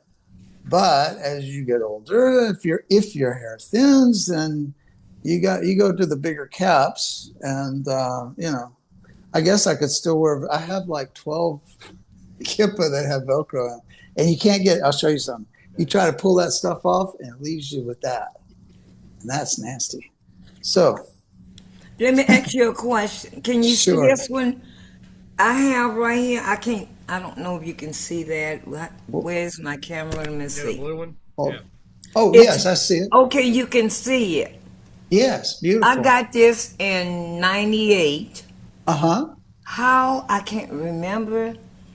It's been in a wrapping and a covering, protective Uh-huh. stuff for Yeah. years. Uh-huh. What is blue for? Well, I'll tell you, you would see black is more prominent than blue. Can I ask you how round is it? Is it go like a total go over the top? Yes, it's Okay. round Okay. inside and out. Yeah, this Ah, outside. then this is very special what you're holding because that would be a Sephardic kippah, and Whoa, and I if didn't know you that. yeah, so and I'm Sephardic. I know I can tell you that the main rabbi. If you ever see the main rabbi, he's like cooler than Fonzie, right? He's got these sunglasses on and got this big Yeah, turban and all this. so Man, that guy, handsome. that guy might as well just do his thumb up, go like that, go hey, Yeah, bless you, my child. yeah. And yeah, they have it's a really cool look. I don't have a turban. I have a friend that has a fez cap, but he's from, his family. They're also Sephardic, and they had that tradition passed down. So And it's more of a supported color to wear. with those little decorations, Oh, okay, I I'm see it. I'm guessing yes, and maybe it was for a special occasion. I don't know, Yeah. And I mean, if it has any writing in it, I had to one time go to a thing where I had to have a black velvet one. And Mm. I'm not a black velvet guy. I mean, as cool as that might look and all, I I I went and got one because I had to attend a bar mitzvah and it just wouldn't be acceptable to wear anything else. So I went and bought one. And even the woman at the store where I was buying it, she's like, "You don't strike me as somebody that would wear this to shul." I'm like, "You're very observant," because I wouldn't normally, Yeah. but I did. I was a good boy. I know how to mind my P's and Q's when I have to, so it was good. But I And had that for for years. I finally gave it to somebody. I don't now, have it here with me. you say a good boy, but just Yeah, full of wisdom. Okay, thank you. yeah, you're welcome. Oh, I enjoyed it. I wouldn't have had a clue what this meant. I just been like a protective mother hen over it, Yeah, for years and kept it in closure and covered. And it's like as new, no, it's never been put on anyone's head. wow, Just, wow. just in a closure. I don't know how I got it, like I said, but I, I've had it. Now I'm so happy to know about it. Now. Yes, Yeah. and that's a fantastic thing. And Hmm. there's a whole lot more to that blue thing. If you ever come to Israel, and you may have been, but I'm just saying, if you come and you see the city of Spot, some people call it Safed, okay? But if you see that, you'll see all these blue doors, and you'll see blue on Oh, some places of entry, even in the cemetery. You'll see a lot of it. That just means that it's a place of holiness. So the Sadiqim, the holy people live there. The holy yes. Sadiq is a man, but women can be holy like that too. You've heard me tell people I believe that women are even holier than men. Men have to work at it. Women just wake up. So there it is. But but that color, that's a little deeper blue. Okay, but man, you go to Spot and you see it all over the place. Graves, houses, Mm. especially synagogues. And very Okay. special. Thank you. Yeah. Valentine, When I went, Porto. So when you About do, the blue, not necessarily the blue kippah, but when I broke my arm and went to Israel, everybody was saying before I went to Israel, well, are you going to go with that broken arm? I said, yeah, sure am. And so I got a cast, and guess what color I got? blue. Did you get blue? I got blue. Hallelujah. And I have pictures of me in that blue cast, and everybody on the tour bus, it was one of James's tours, was so nice, since I, Oh, was kind of handicapped a little bit, helping me up and down the steps and making sure I didn't fall. And to the point where I almost wanted to say, you know what, thank you, but I really am okay. Um, so anyway, uh, that's just a thing about blue. I love blue. Beautiful. It's my favorite color. I love Um, it too. Israeli Yes. blue. Israeli blue. I see Todd Yes. like it too. Hallelujah. Todd, Yes. Todd loves blue, and he looks good in looks. It makes his blue eyes pop. Yeah. oh, yeah, he's got Angel, it. He's Angel, you're got it kind of going. prejudiced, aren't you? I am not prejudiced. I only speak the truth. Yeah. There you go. So when you do Yeah. Yom Yes. Kippur, Yes. Yes. Valentine, do you also do the no drink and no eat the whole time? On Yom Kippur, Mm-hmm. yeah, that's a trip. I'm gonna tell you. Yeah. I mean, it's okay. Done it many times, but it's, He didn't go in the trash today. it seemed easier when I was younger. I don't know. I'm not old. I don't mean it like that, but it's just like, I get through those. And Rabbi Walter once told me, he goes, just do it. Just do it. Eat a big meal before it all starts. Get ready to eat afterwards. You'll be fine. He was right. Yeah. Well, it doesn't bother us to do it. I mean, it's you know, but I'm still questioning that just for simple fact that it's only mentioned once in the Bible. Hmm. That and Yes. uh, Day of Trumpets and all that. And so it just I don't know. It just makes me wonder if we're supposed to be joyous and happy, then why is there a day of where we're supposed to be quote unquote miserable? Vexing the soul, as it says in Talmud. Yes. Yeah. Yes. I've And asked it also myself makes this before too. kind Go of makes ahead, me wonder sir. too. He always says about, and I'm just bringing this up because it is mentioned in the Bible where he says, not to use the moon for festivals and it's just for signs and seasons and stuff like that. Yeah. And we have a calendar that is basically based off the start of the year is on the spring solstice. And Hmm. Yeah. it's fascinating to me how every festival lands on the same day of the week every single year. I don't mean the date, I mean the day that Hey. it falls on. And Well, I don't it's know just about like that. you said that Yom Kippur this year, or not Yom Kippur, but the Day of Trumpets falls on a Sabbath. Yeah, it And starts Friday night, my and and we my have thought two is, nights. So, Hmm. yeah. why would the Father schedule a festival to happen on the Sabbath? Because Sabbath is going to overpower it.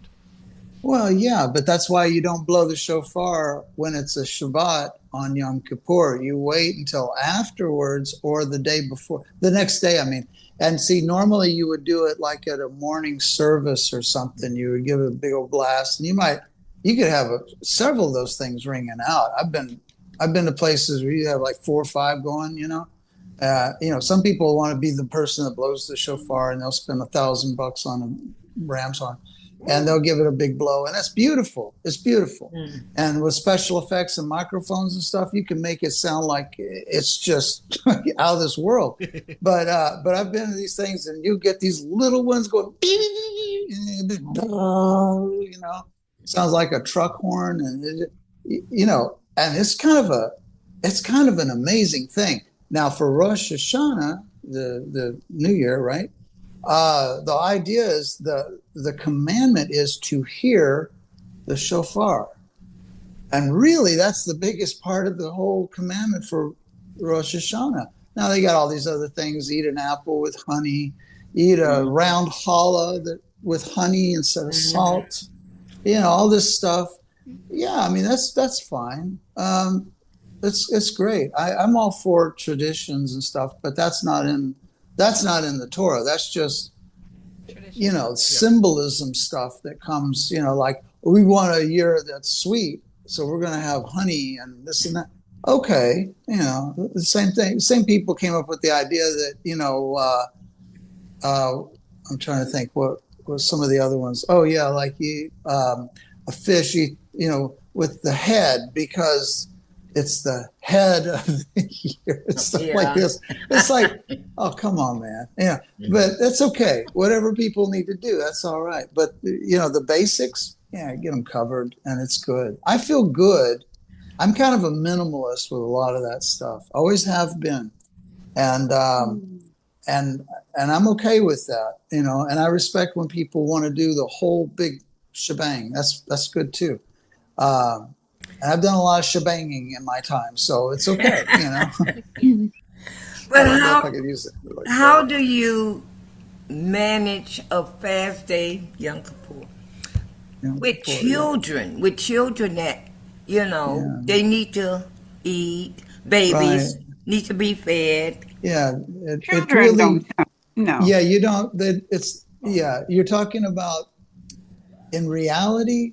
Yeah. Young men who have reached the age of bar mitzvah, the 13, and above, and then you have the people when women will fast, but you have to take into account people that have to take medicine and need to eat something. Yeah. No problem with that at all.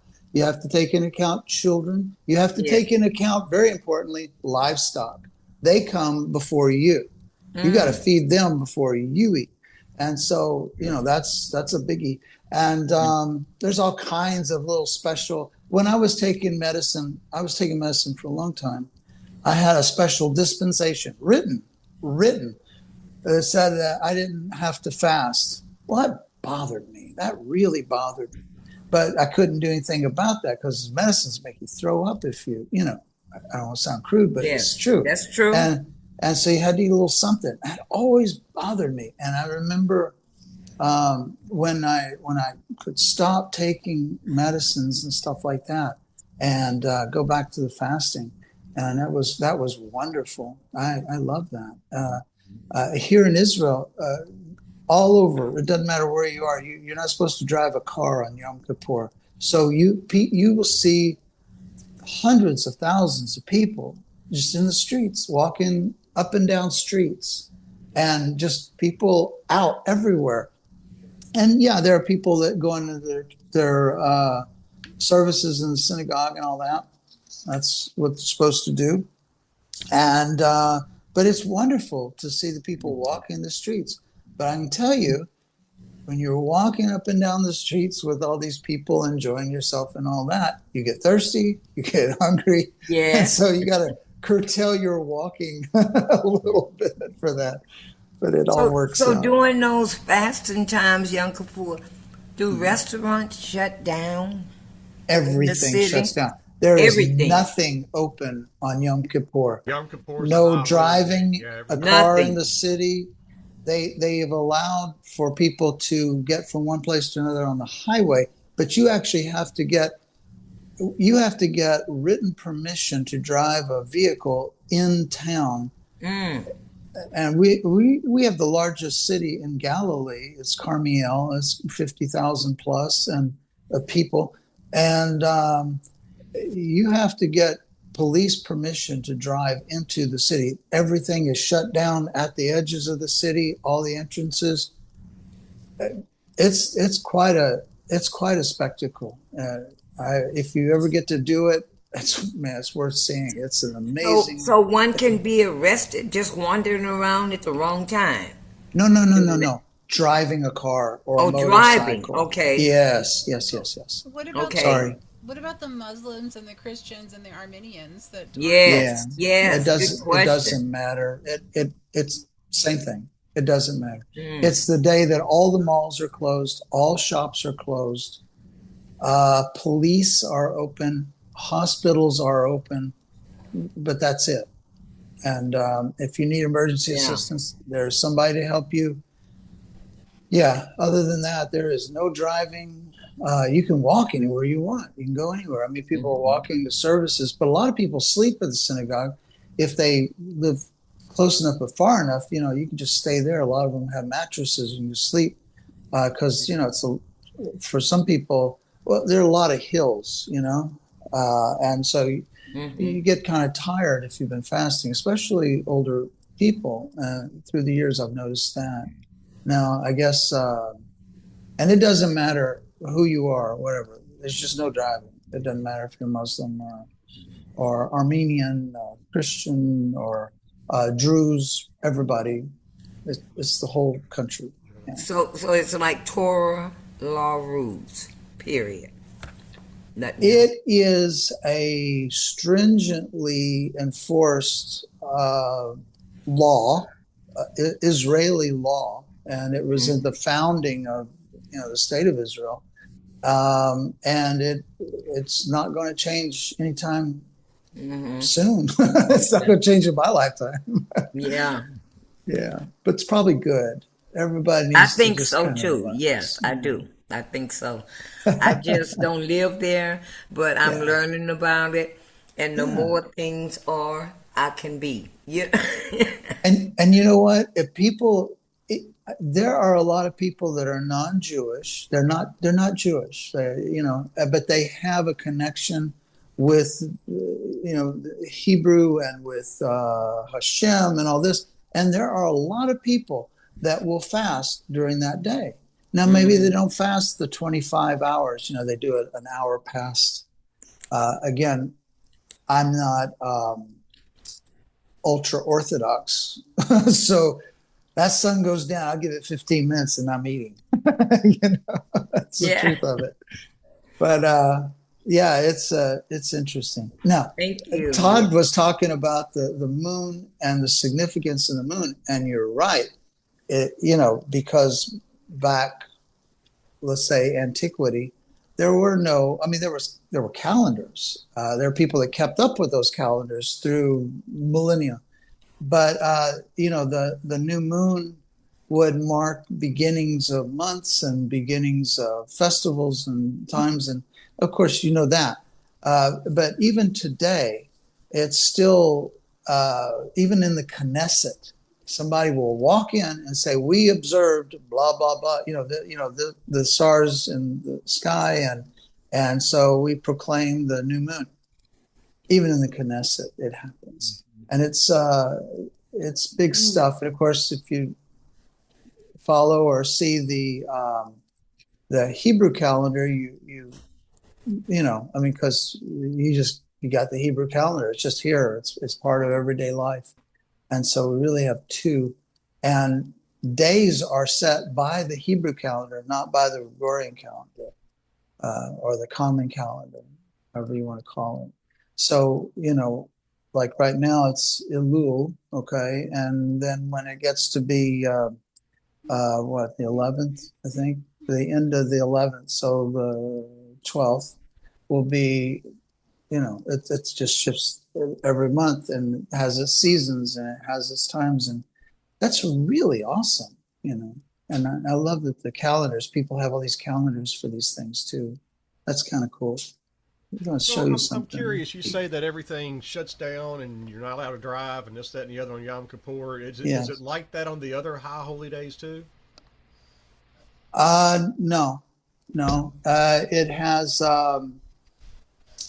Yom Kippur is an exception to every rule. That's the day where nobody drives around. Nobody, it's a special day. But on other days, like let's say Rosh Hashanah, you have a lot of festivities and a lot of things happening, and people with their own traditions and their groups traditions, which is very important. So you have that, but nothing like Yom Kippur. Well, now Rosh Hashanah is not a high holy day, though, right? It is one of the high holy days. Yeah. That is a high holy day. Yeah. It starts off the big The big high holy days. Yeah. Yeah. It starts it all off. Isn't Rosh Hashanah Well, the same as the Feast of Trumpets? Yeah. It is. Yeah. So that is a but high I holiday. think maybe Todd, maybe you're thinking of the pilgrimage festivals, the three where Oh, okay. everybody is required to go to To Jerusalem. Yeah. Jerusalem. Right. Only I one know problem with that. on The temple's not there. Sukkot, you got the first That's day and true. the 8th day, and they're both high holy days. Those are holy days. Yeah. Sukkot is a holy Yeah. day. And yeah, absolutely. It's like the first and last day of unleavened bread are high holy days. Actually, there are 21 high holy days.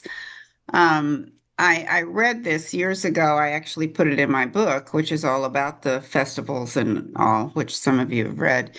But in this book or this article that I read, it compares the 21 days of mourning between the 17th of Tammuz to Tisha B'Av, which is the 9th of Av. There's 21 days. Yeah. And there's a contrast. Those are 21 days of mourning. But in contrast to that, just like in life, there are 21 days of festivities, of joy. And I love that because to me, that's how life is. It's a mix of, sadness and happiness, mourning and joy. So I just thought that was kind of cool. I'm going to show you guys something too, along with what you just said. I don't know if you can see this. This is a calendar off of, I don't know if it's in focus or not. Okay, well, anyway, Yes, it has today's date. Okay. Yeah, we can see it. And then it has the 9th of Elul today, 5786. And so that's really cool. And it's on our phones because that's the way it works. And and look at there. It says Todd and Angel Zoom. Aw. That's Oh, sweet. wow. Oh, and then because I'm a good boy, I have both my phones. Okay, so I was on the train, and it was Friday, and this rabbi walked by. He says, he goes, "Did you do tefillin?" And I said, "Oh yeah." I said, "B'bayit b'boker." This morning at my house, I did that. He goes, "Okay." He says, "Let me see your phone." I'm like, okay. Now this has already happened with my other phone, so I kind of knew. And so he puts this sticker, and the sticker says Mashiach with a king crown, But anyway, so that's for my tefillin that morning, and it's so cute, And there's these. I think I've told these boys that come go around. ahead. Oh, okay. I'll make this real quick. These boys that come around to the cafe where my wife and I go get our bread, and I've shown you guys the wonderful, wonderful bread. And for those who haven't seen it, I'm going to show you a loaf because this stuff is wonderful. They only make it on Fridays, and it's called lechem, which means bread. But anyway, that is a lechem loaf, and it is absolutely wonderful. And so we get them on Fridays. Well, you can't miss it. I actually call in advance and say, "Will you hold 3 of them for me?" And a little challah that we like to have. And I hate the challah up. But anyway, these Chabad boys come by and they have the tefillin and they're in their little bags. And they'll say, "Did you tefillin?" I'm like, "Yes." And here they are, like 19, 20, 25 at the most. And they're so cute. And they're like, "Okay. Let me give you a sticker." I'm like, "Save your stickers. I've already got all my phones covered." My desk too. and so anyway, it's just so sweet because they'll say like Mashiach now. I'm like, Ken, Mashiach, Akshav, meaning now. So, and we do this every week. And it's so nice because I've seen them for years and they still look like they're 19, but I'm sure they're older. But they're such nice guys. So you were saying something and I interrupted you. I'm sorry. Oh, no, that's okay. I interrupted you actually and didn't realize that you were not finished. I'm glad you did get to finish. I have a question for you. Okay. I I don't understand where this came from, and I probably can't find it right now. Okay. But one of my friends who is a new convert Okay. posted something, and I'm just worrying. I'm just wondering. I'm worried. No, I'm not worried. I'm wondering where she got it, and I've never heard it. All right. She says, the Mashiach will die. I'm probably talking about Mashiach Yeshua, ben Yosef. Mashiach ben Yosef. But then she says, afterwards his son will rule and then his grandson. I've never heard of that. And he I've said, heard these things. Go ahead. Go ahead. But the thing that's even more weird is it says Mashiach, is so close to his creator. It's reflected in God's statement to him, "You are my son." To me, when it said "You are my son," that's talking about Israel, is it not? Yeah. Where is that talking about Mashiach? You are my son. Is Okay. that in a weird place? And no, I'm It sorry. actually, there are places that refer that to Mashiach as being the son, especially, pardon me, especially Mashiach ben David. So there's two Right. Mashiachs that'll come. Mashiach ben Yosef will come Right. first, and he's going to set everybody straight. It's going to be like, here's the deal, and then he will be killed, is what it Right. says. And then Mashiach ben David, well, there's just no arguing with this. That's it. This is the Mashiach, and that's it. And he's going to either stand at the temple or begin the building of the temple, however you want to look at that. And he and all nations will take heed, and all nations will follow along. This is a person who will have power that demonstrates that Hashem is with him. And for whatever it's worth, I know a lot of people might have a say about this, but everybody seems to agree, and I'm not sure exactly where this comes from, that he'll be Sephardic. Don't know why that is, but I think I understand it's because he's going to be from the group that is here and's been here. Yeah, I all see that. I just don't understand where the part about the grandson, the son and the grandson, and then God saying to the Mashiach, "You're my son." I want to ask her publicly, but I'm going to ask her privately where the information, where she got she it. gets the information. I have actually seen things like this in writing, but I've never seen anything either Talmudic or even main rabbis or anything that would substantiate such a claim. I don't know where somebody would get that. I mean, maybe there is a way to translate certain scriptures and arrive at something like that. But being that the majority of the rabbinate, the rabbis of the world would disagree with that, and I don't speak for them. I'm just saying that's just what it is. You can check with any rabbi; they'll tell you the same thing. But yeah, that doesn't fly. It doesn't go. No, now I didn't think so either. You did say something that kind of gave me a clue of something here. You said this was a person who had converted at some point. Newly converted. Newly converted. Yeah, maybe 6 months ago. They're just as Jewish as you or me. Oh, of course. And I didn't mean that. I just meant here? she's still trying to look up everything and find things, and maybe that's a little bit. There are a lot of resources. Why I'm saying this is there are a lot of resources that are put out by, I'll call it pseudo-Christian groups. Okay, so maybe not fully Christian, but maybe they were and changed or something.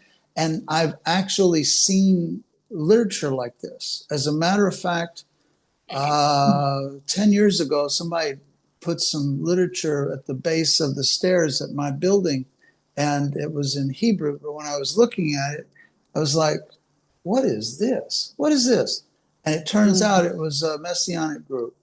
And I didn't even know, because it's illegal to proselytize in Israel. Can't do it. So I was kind of surprised to see this stuff. And I've even seen the same group write it in Aramaic. Now, I don't claim to read or speak Aramaic. I mean, I know, 20 or so colorful expressions, but that's about it. My favorite being yalla, like yalla, see you later. Yeah. Yalla bye. You hear that. Everybody says that. But there's a lot of expressions like that. But anyway, they were using the medium of Arabic to write this stuff. And I was thrown by that. I'm like, my goodness. I mean, but there are people I know that are Christian, and there are people that there was even a guy who was coming around to the towns and talking to people about this very subject, and he was claiming to be a healer and all kinds of stuff. And some man that I knew from a hardware store stopped me because I walk with a stick because I've had pretty bad back problems. Anyway, and he says, if you go there, you can get healed and God will heal you.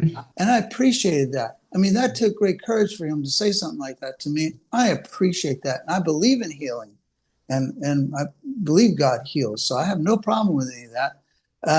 But some of the literature that he showed me made me think, wow, I didn't even know you could put that stuff out in Israel. And that's the reason I brought that up. Yeah. Well, it sounded very much like Messianic Judaism, from which she came. I also came from that same group. Everybody's got to be where they are at whatever moment. You remember we were talking about Roy Blizzard a couple of weeks ago? Yes. Yeah. He sent me a postcard one time. He said, I'm going to be in Houston. He said, come on out to see me. I said, all right. He gave me an address. I'm thinking, what is this? And it was like Congregation Beth something or other. And I'm like, what? I said, I didn't know there was any congregation out there. I drove out there. There's a warehouse building. I'm like, am I at the wrong place? This was years before even the internet, for me at least.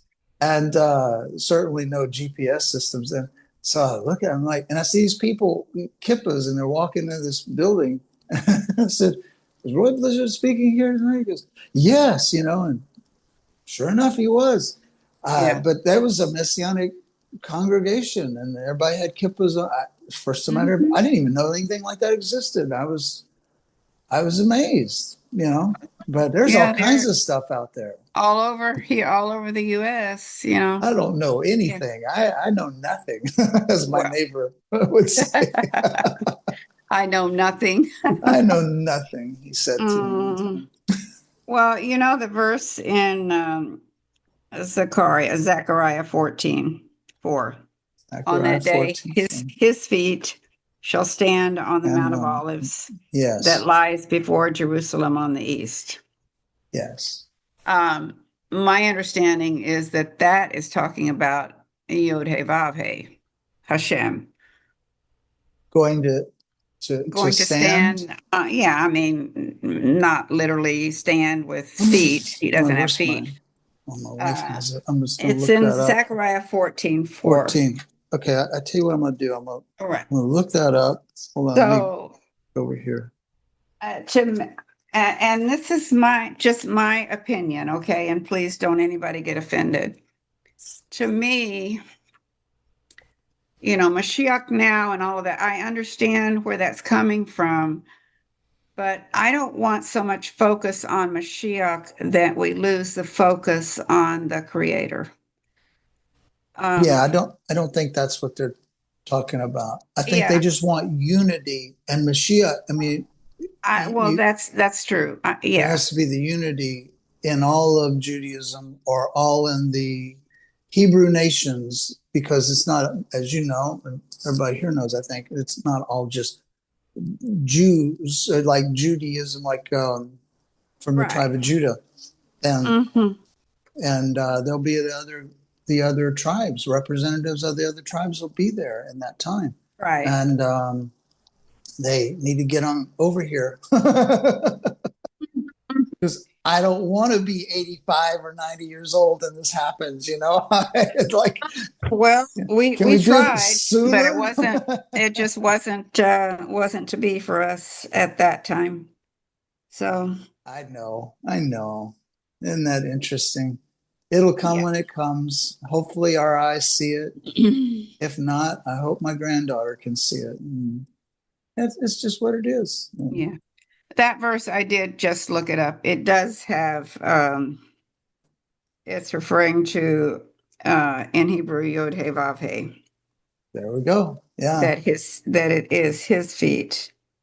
So Wow. That's an anyway, amazing thought, isn't it? what a picture. What a Like, picture. okay, y'all, Mount of Olives and here I am. Yeah. that's kind of a manifestation like you saw or that is beheld at Sinai. Yeah. And I think that's the whole idea there. It's not like you're going to see God's feet or you're not going to see somebody standing, but it's like the presence of Hashem is going to be there. It's going to return, like it says in the prayer book, may the Shekinah return to the presence of Hashem return to Jerusalem. And so that's, I'm fairly sure the reference, but I looked that up too. That's Well, beautiful. in Torah portion, Nitzavim, which was our Torah portion when we converted, and our rabbi picked it for us. But, it talks about, it starts with speaking to those of you who are standing here, da da da da da da, and then you go down and a little bit further on, it says it's not just for you, but for those who will come after you. And who are not standing here. So to me, I'm thinking that is for all of us, even today, through the ages, that it's going to be as though we were there, or something like that will happen again. And that's the connection that I make when I read that verse in Zechariah 14.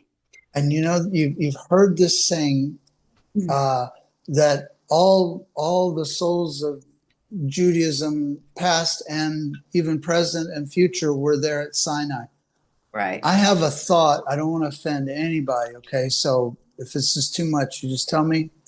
But here's what I was thinking. I think all people whose souls are connected to Hashem in that way, in a way that desires that biblical sort of connection. Okay, I think their souls were there too. And I have no problem with the idea that all the Jewish souls, but see, there's a whole lot more going on there. There are people who were, who are in their late 80s right now, who were separated from their families. And there's all this technical stuff, in Judaism where they didn't know they were Jewish until they were like 80. And then they find out. Right. Are they held responsible for stuff? No. And are they counted among the people of Israel? Yes. And so it's the same with anybody. And some people convert, like, we've seen people convert. And some people just kind of get around to doing what they knew they were supposed to do and stuff like that. People are people.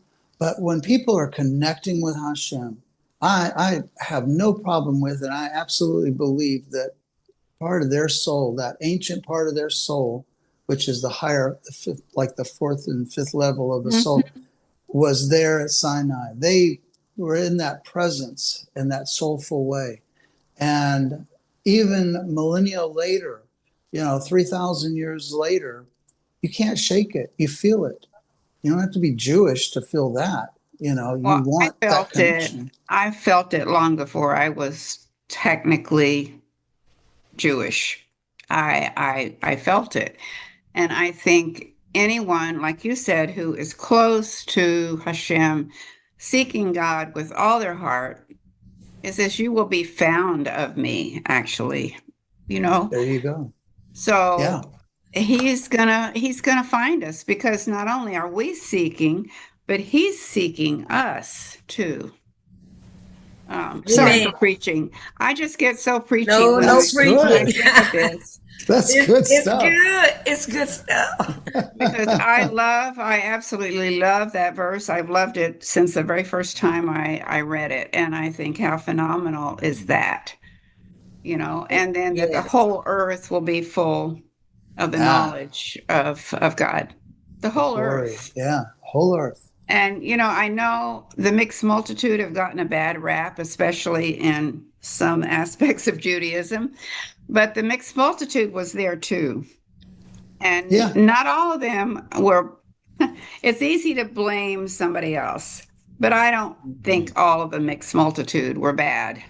You know, No, I don't either. anyway, that's just me. Yeah. And that's So a let good me thing. ask I'm a glad question. Oh, I'm because the sorry. mixed I'll wait. multitude is part of the group. They're part of the group from the very beginning. And I like that because right there, you see it. They're welcome. They're welcome among people. You have to go out of your way to make a place for them, not to embarrass anybody, not to do anything that makes them feel cast off or pushed aside or less than. So I'm glad you said that about the mixed multitude there, that it's good because so somebody didn't grow up Jewish and yet they feel connected to something in that. Well, their soul is Feel connected. connected to Hashem and Torah That's exactly right. is Yeah. what it was. Yeah, exactly. And I don't know how people put up with the whole conversion process. I don't know if I would be that patient, but it's that is I mean, I personally think anybody who would harass or think little of or give any problem to someone who converted, that's why I've always said they're just as Jewish as me or any rabbi here in Israel or you or anybody like that.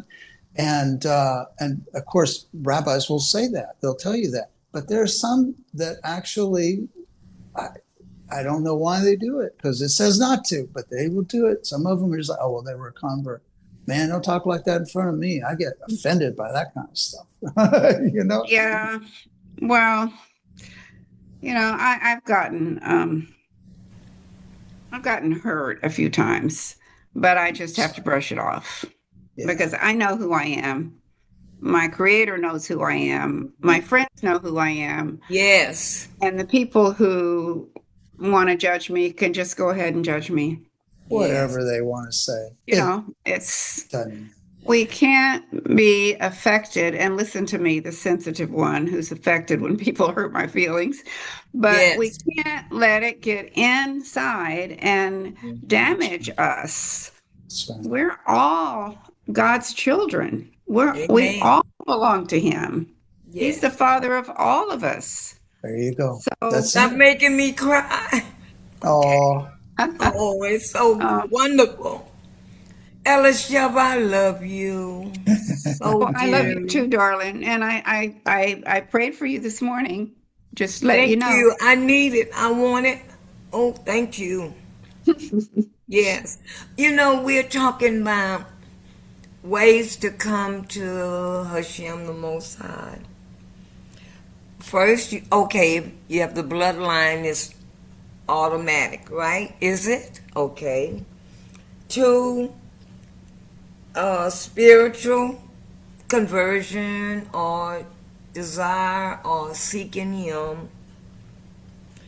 And then I think Elisheva said that, then the whole earth will be filled with the knowledge of Hashem the Most High. Is that feeling conversion or automatic for all, or it's hard to understand what that means? The don't whole area. necessarily think it's conversion in Torah times was not even the same as it was. I mean, what did Yeah, Ruth very say? different. Your I people will be know, my people yes. and your There you God my go. God.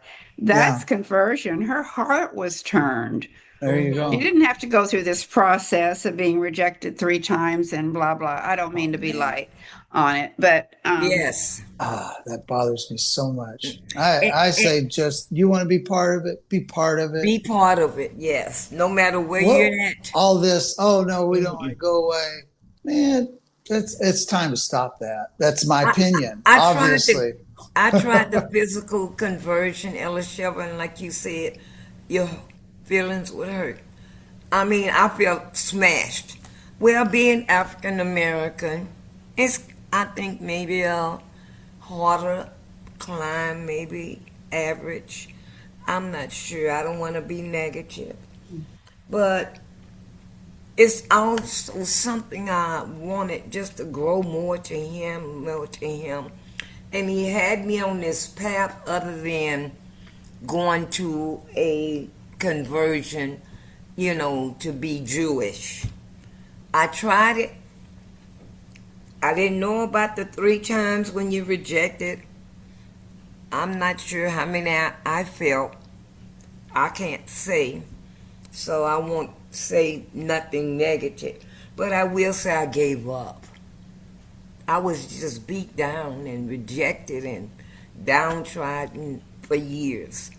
well, you're still part of the family, Yes. Miriam. There you And go. then the Most High brought me to Ross. No, wait. Well, first it was uh, um, I'm not trying to figure out if it was Ross or James. Well, either one. They one and the same to me. We're kind of little brother and big brother. They are, They're the and same that, family. yes, yes. But I think it Mhm. was James first. I was watching his videos, and then Ross came about, and then we got Patty and Dave. Oh my. We got Todd and Angel. Oh my. And And then we got Miriam, we all will of you not reject guys. you. Miriam, we're not going to reject you 3 times either. Maybe two. Oh my. Well, I haven't even been through one, so that makes me feel good. Oh, I appreciate that, and I love y'all. So I got a That's question. it. I got a question for Valentine. Yes, sir. Sukkot is just around the corner. It is just around the So, corner. and I know you sent pictures last 4 year, weeks. like all the stuff everybody's doing in your neighborhood and stuff like that. Yeah, Do yeah. you do anything? I mean, like inside the Well, house or? oh yeah, yeah, yeah. But here's the deal. For one thing, for years it was hard for me to. I couldn't even go camping. The idea of sleeping on some surface that was substandard was just. I don't mean substandard. I mean like I use the orthopedic mattress. So sleeping on something that was going to just cause me pain for 2 months wasn't worth it. But I get invitations from friends. They'll say, "Come over to our sukkah and our little hut, and we'll have dinner." And we do. And a couple of years ago, my wife and I decided we'd buy one for our building and just put it up out there. I put some chairs out there, and each day put some food and drinks and stuff. And you can do that in Israel because people just, if you let people know it's for the people in the building, they'll just come in. And you can go to a grocery store and they'll have the whole thing, the whole sukkah with the reeded roof and the whole shebang right there. That's the second time I've used the word shebang today. I'll stop now. But they have everything at the That word. grocery store, at the grocery store, and I love that. And so I thought, it's 300 shekel, which is about $100. And I said, let's just get one of these pretty ones. We'll put it up there. And then the war started, and so it didn't happen. But who knows? Maybe. Who knows? I don't know. But we go to them every year, and we have some good Yeah. friends, the Franco family, and they invite us there, and other people have invited us, and so we always enjoy that. And and it's really nice to sit in their sukkah, and they, of course, they go all out and they get they get all the accoutrements, with the little fruit and waving the palm branches and the whole thing, Yep, and I love that, and of course, I do too. if you don't That's do it my, right, they're there to make sure you do it right. oh, I love that. Well, what we do Sukkot here is we've is got, my favorite festival. It's I fun. love it. yeah. When we lived in Kingwood, um, and Texas? Roger, Kingwood, Texas, yeah. Roger and I Oh, lived in Kingwood for 6 years before we moved here. But even before that, before we converted, we had a sukkah. there you But go. what we didn't know, and we invited friends and Yeah. a couple of rabbis after we converted. But what we didn't realize is that we weren't supposed to have it under a tree. So Oh. part of it was under a tree and part of it wasn't. So when we invited the rabbi and his friend, he made sure he scooted his chair out so that he wouldn't be under the tree. And I thought, okay, I'm glad it can be comfortable for you too. But Isn't that funny? anyway, when we were in Kingwood, Kim and I decided that we wanted to build like a real sukkah. And so we got plans from some organization in Israel, went to Home Depot, bought wood, bought everything we needed, and then you should have seen us putting it together. Kim is much more astute in math and things like that than I am. I can do things on paper, but I get left and right mixed up and everything. But, she kind of guided, and then she wrote on all the beams, like this one goes east, this one goes west, this one is number 2, 3, 4. So every year we had, after that, we could do it right. And then Roger, bless his heart, I have a picture of him. He could barely walk, but he got on a ladder because he's the contractor and he knows how things need to be square, he called them. He said, "You girls just need a little bit of help." And he got up there and he pulled some of our some of our little screws out and, put them back in, and it was straight. Anyway, we covered it with palm branches and made decorations for the sides. I put the curtains that were in our house when our house flooded on the side. And so anyway, it was gorgeous, and we had friends there every night during Sukkot. And we would sing and we would dance on our patio and have food, and it was wonderful. I I love it. miss it. And now I I have love my it. patio. There you And go. and I slept out there every night in Kingwood with my 2 puppies. They had to be with me. Um, anyway, I miss that, and I did pretend I pretend I have a sukkah here, and I got some cushions and put kind of a makeshift bed and slept out here one night and thought, you know what, I'm not going to do that again. Because I have a corner apartment and the patio is a little bit secluded, but not quite enough to be sleeping a single woman out here on the I was patio. going to say, be safe. Oh, yeah, Yeah, my above mom, all. my girl said, "Mom, please don't do that. Please don't." Yeah, So, I would agree. I would say safety first on all that yeah, stuff, and safety, health concerns, things like that. Yeah. Well, what we do here in yeah. the living room, I've got some hooks that's like in 4 corners here in the living room, and we run a rope all the way through it and put a sheet over it. And then we decorate the edges of the ropes with the sheet with lights, like icicle type lights. And she does the front and like palm leaves and stuff like that. It's all just here in the living room, and we don't use any normal lighting. We only use the lighting from the sukkah, and it's a very soothing light because you got that white sheet and it kind of calms down the lighting a little bit, and we love it. I mean, I get excited when I put it up because I'm kind of like, that means fall's here.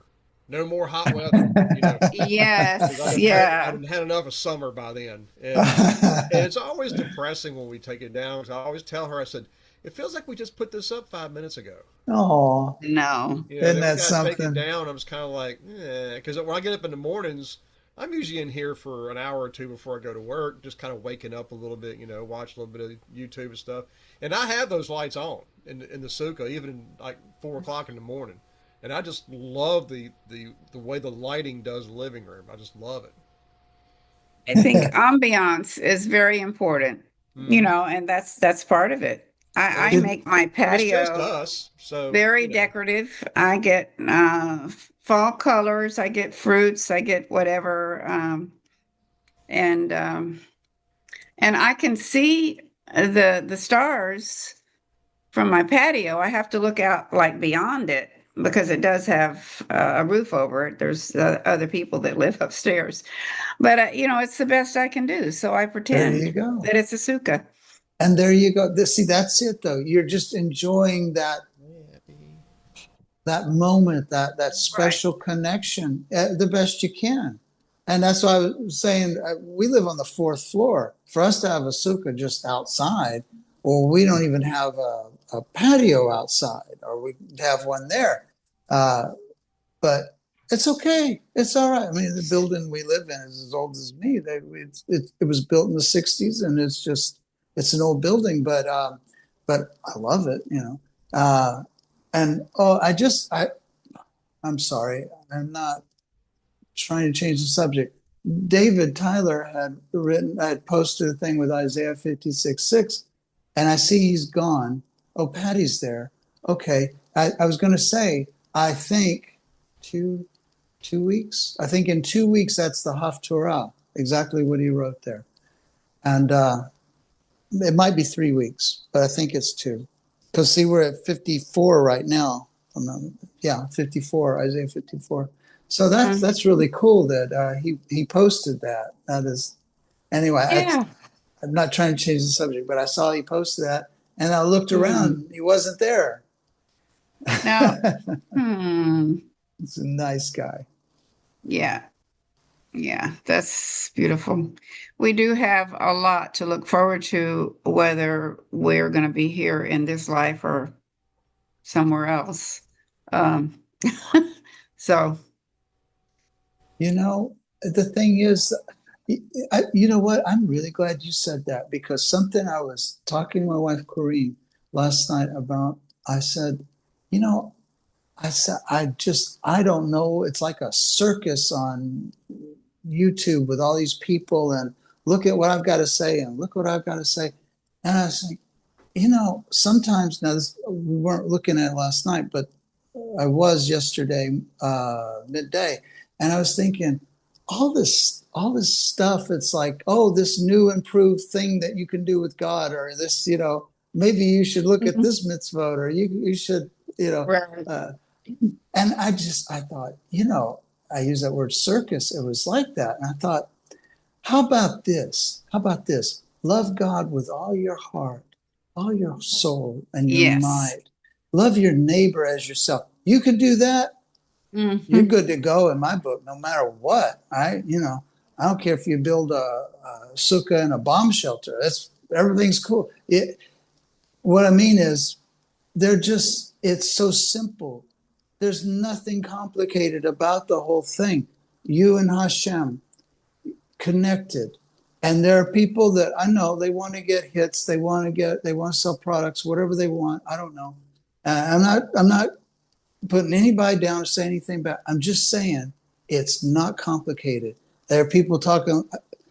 I saw 3 headings that mentioned a red heifer, and I thought, really, and the temple and all this stuff, and it's like, so what? So what?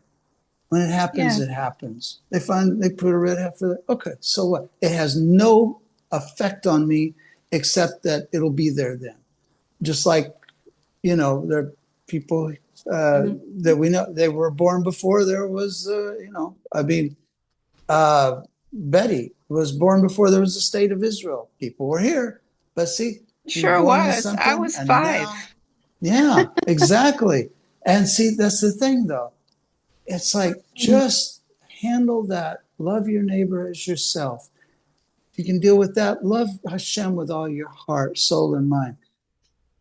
Yeah, there's a lot of other stuff you can add on. Fine, do that if you want to. But really, that's the heart and soul of the whole thing. And I think that gets lost a lot of times. And it doesn't matter if your rabbi is Jesus of Nazareth or if he was Rabbi Schneerson in the Bronx, New York, who passed away 30 plus years ago. It's the same thing. And I don't know. I don't go and look at stuff too often on YouTube, but when I do and I see this, as I said, circus of everything you could possibly imagine, I think, okay, that's fine. There's might be somebody looking for this or looking for that. And I'm certainly not talking about Ross Nichols or James Tabor. Not at all. I'm not including them. I'm just saying there is everything out there. Don't get lost in the bright lights and the glitter like it's Vegas. Just like Ross Nichols, or I'm not trying to speak for them, or Dr. Tabor would say, keep it simple. It's love Hashem and love your neighbor. You get that. You can do that. That's it. We will dance in the city of the great king Micah together. 6:8.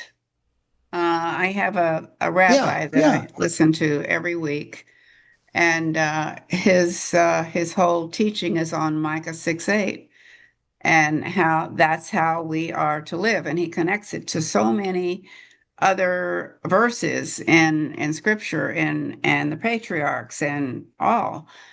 And that's how we are to live, by Micah 6:8. What else do we need? What else? There you go. What else there you go. do we need? That's you said it. You got it. I'll tell you one thing about this whole convert business, okay? And I'm not putting it down. I think it's great. People want to convert to Judaism, go for it. It'll make life easier if you want to go to synagogue, especially if you want to do things in the synagogue. But if you want to make Aliyah to Israel, if you want to make Aliyah to Israel, you could, which is what we wanted to do, right?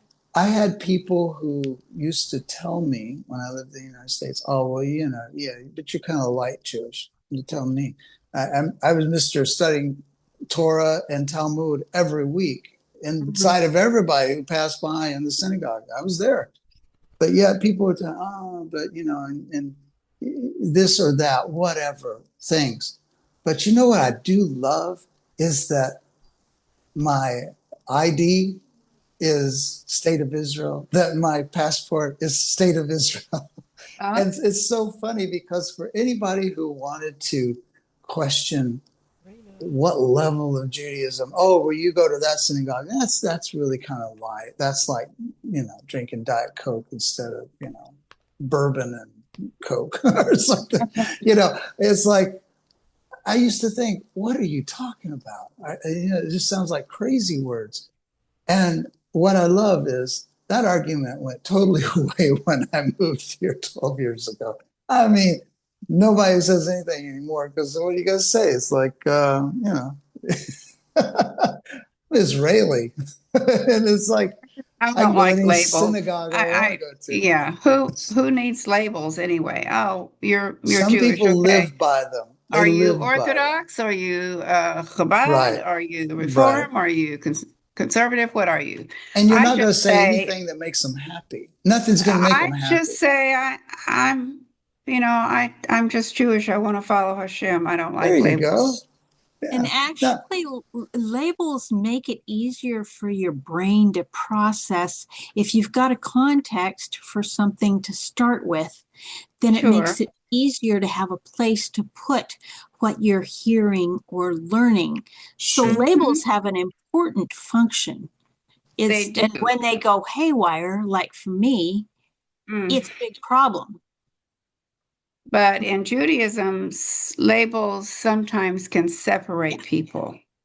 Yeah. That is absolutely true. And there are people that live for that. They thrive on it. No, I don't thrive in that.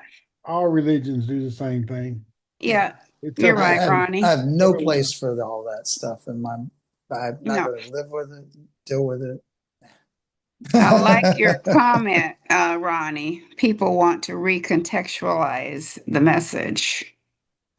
You Well, know? that's what I see happening. They want to change, like Valentine was saying, they'll come with a new spin on it, for whatever. It's the basics are still the basics. They haven't changed. You know what I'm saying? Right. I mean, I think that's one reason. I remember, I'm not putting people down, but I think that's why Christianity ran with it, because they recontextualized what was there to fit their agenda, and here we go. Because like what David posted a while ago, that I was thinking the exact same text, Valentine. Because like my brother-in-law asked me the other day, he said, "What's the plan of salvation that you got now?" I'm going like, Isaiah 56. That's it. The sons of the stranger, right? That Right. bind themselves to Jehovah. Come on. Mhm. What else can you do? There you go. That's it. It's that simple. It's It's not that simple. complicated. I mean, you look Yeah, at the righteous Gentile thing and all that. If you want to go that route, I won't even get into the sure. Noahides and all that kind of stuff. That's a different story. But I mean, they were trying to do something to get back to the basics. You know what I'm saying? Sure. They weren't they're not converts, but they're trying to do the right thing in the base of what they know. There you go. I And mean, that's the whole thing is if you ask any rabbi should tell you this. If they don't, well, I'm sorry, but you should ask any rabbi if you wanted to. What about the people who keep the Noahide laws? yeah, And they will say they're in the same boat as Right. Judaism, because that's the whole thing. They're not forced. You're not Jewish. You don't have to keep all this other stuff. And of course, then there are also the Karaites, and that just keep the Torah portions and things Mm. like this, and instead of the Talmudic ones. And I'll tell you what, if they hadn't put a stop to it, they'd have like 2,000 mitzvot by now. Somebody put a cap on Mm. it. 613 is plenty. It's like that in Christianity. You got the Southern Baptist, you got the Conservative Baptist, you got the Bible Baptist. I mean, you got, the same thing with Primitive, what's that? primitive Baptist.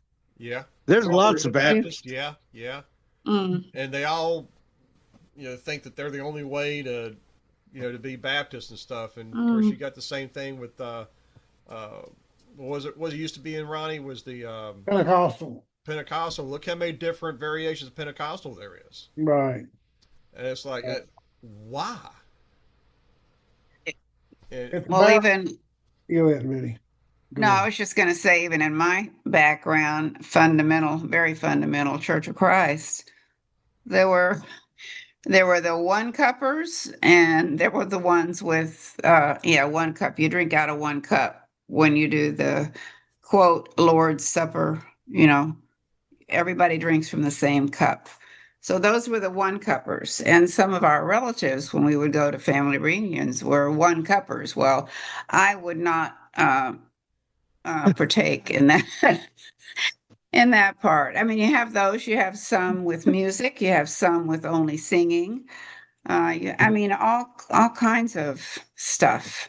Oh, I So love their singing though. I love gospel music. Oh my I goodness. do too. Some of that stuff is just, it's beautiful. I get it's a whole other message sometimes, but man, that's some beautiful music.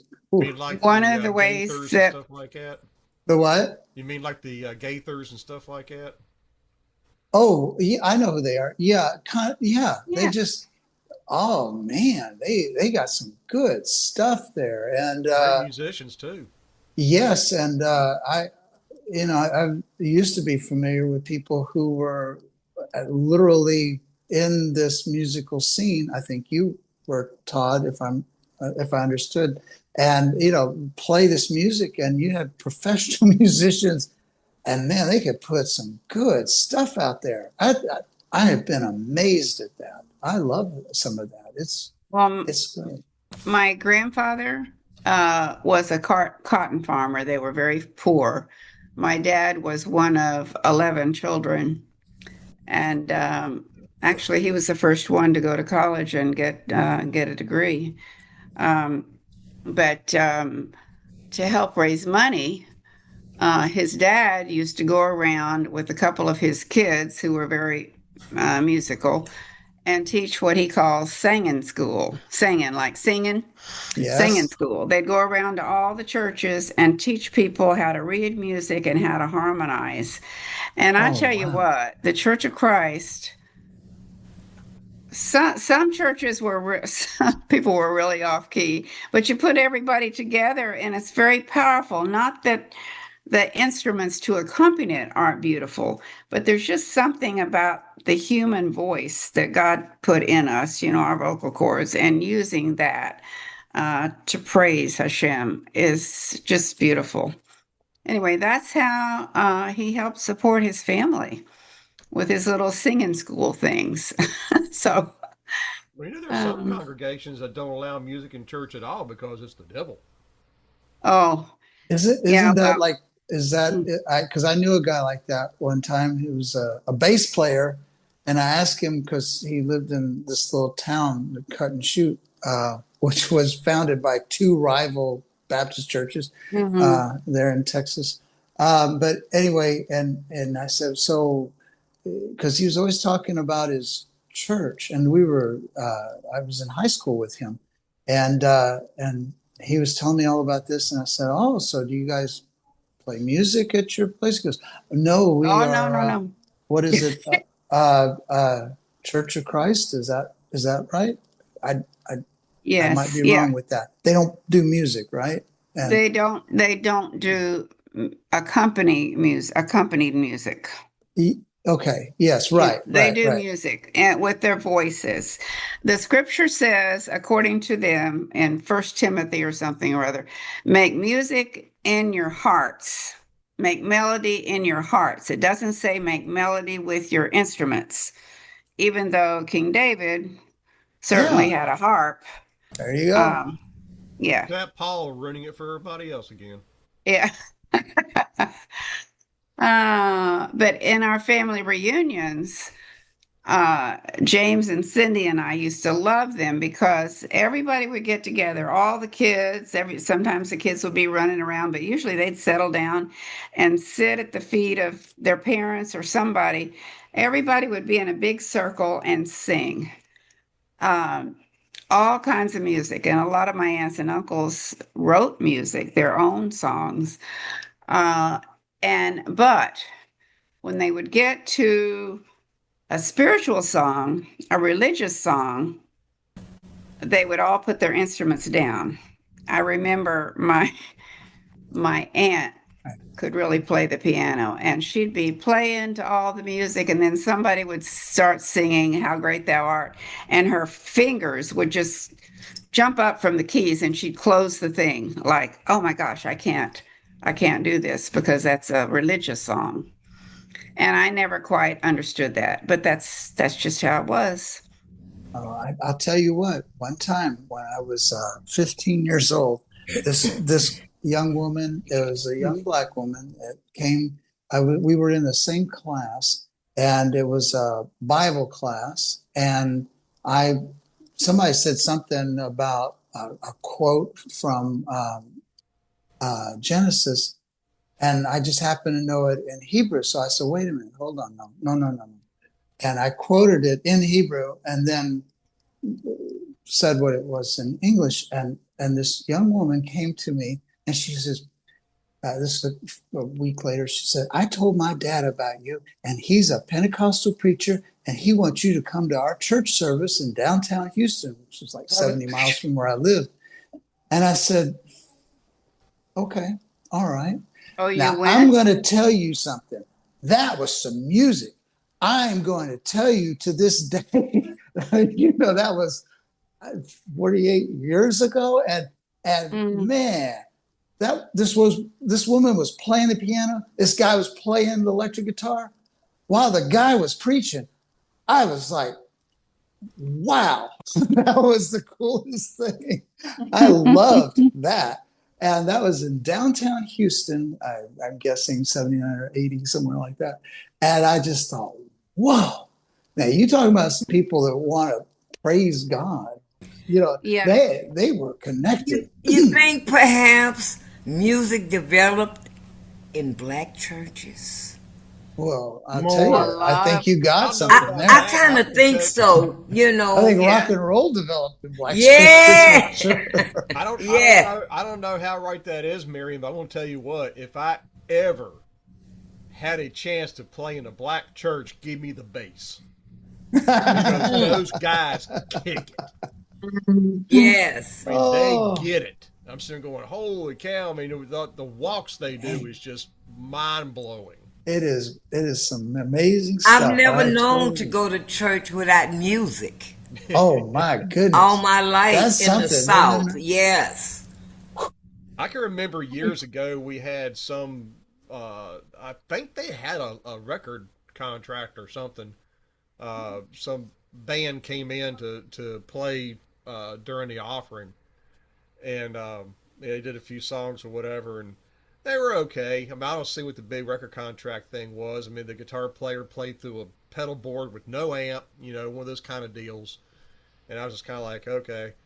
And at the end of the service, we're finishing out the service, and he walks up to me on stage. He looked at me and goes, "You didn't grow up playing church, did you?"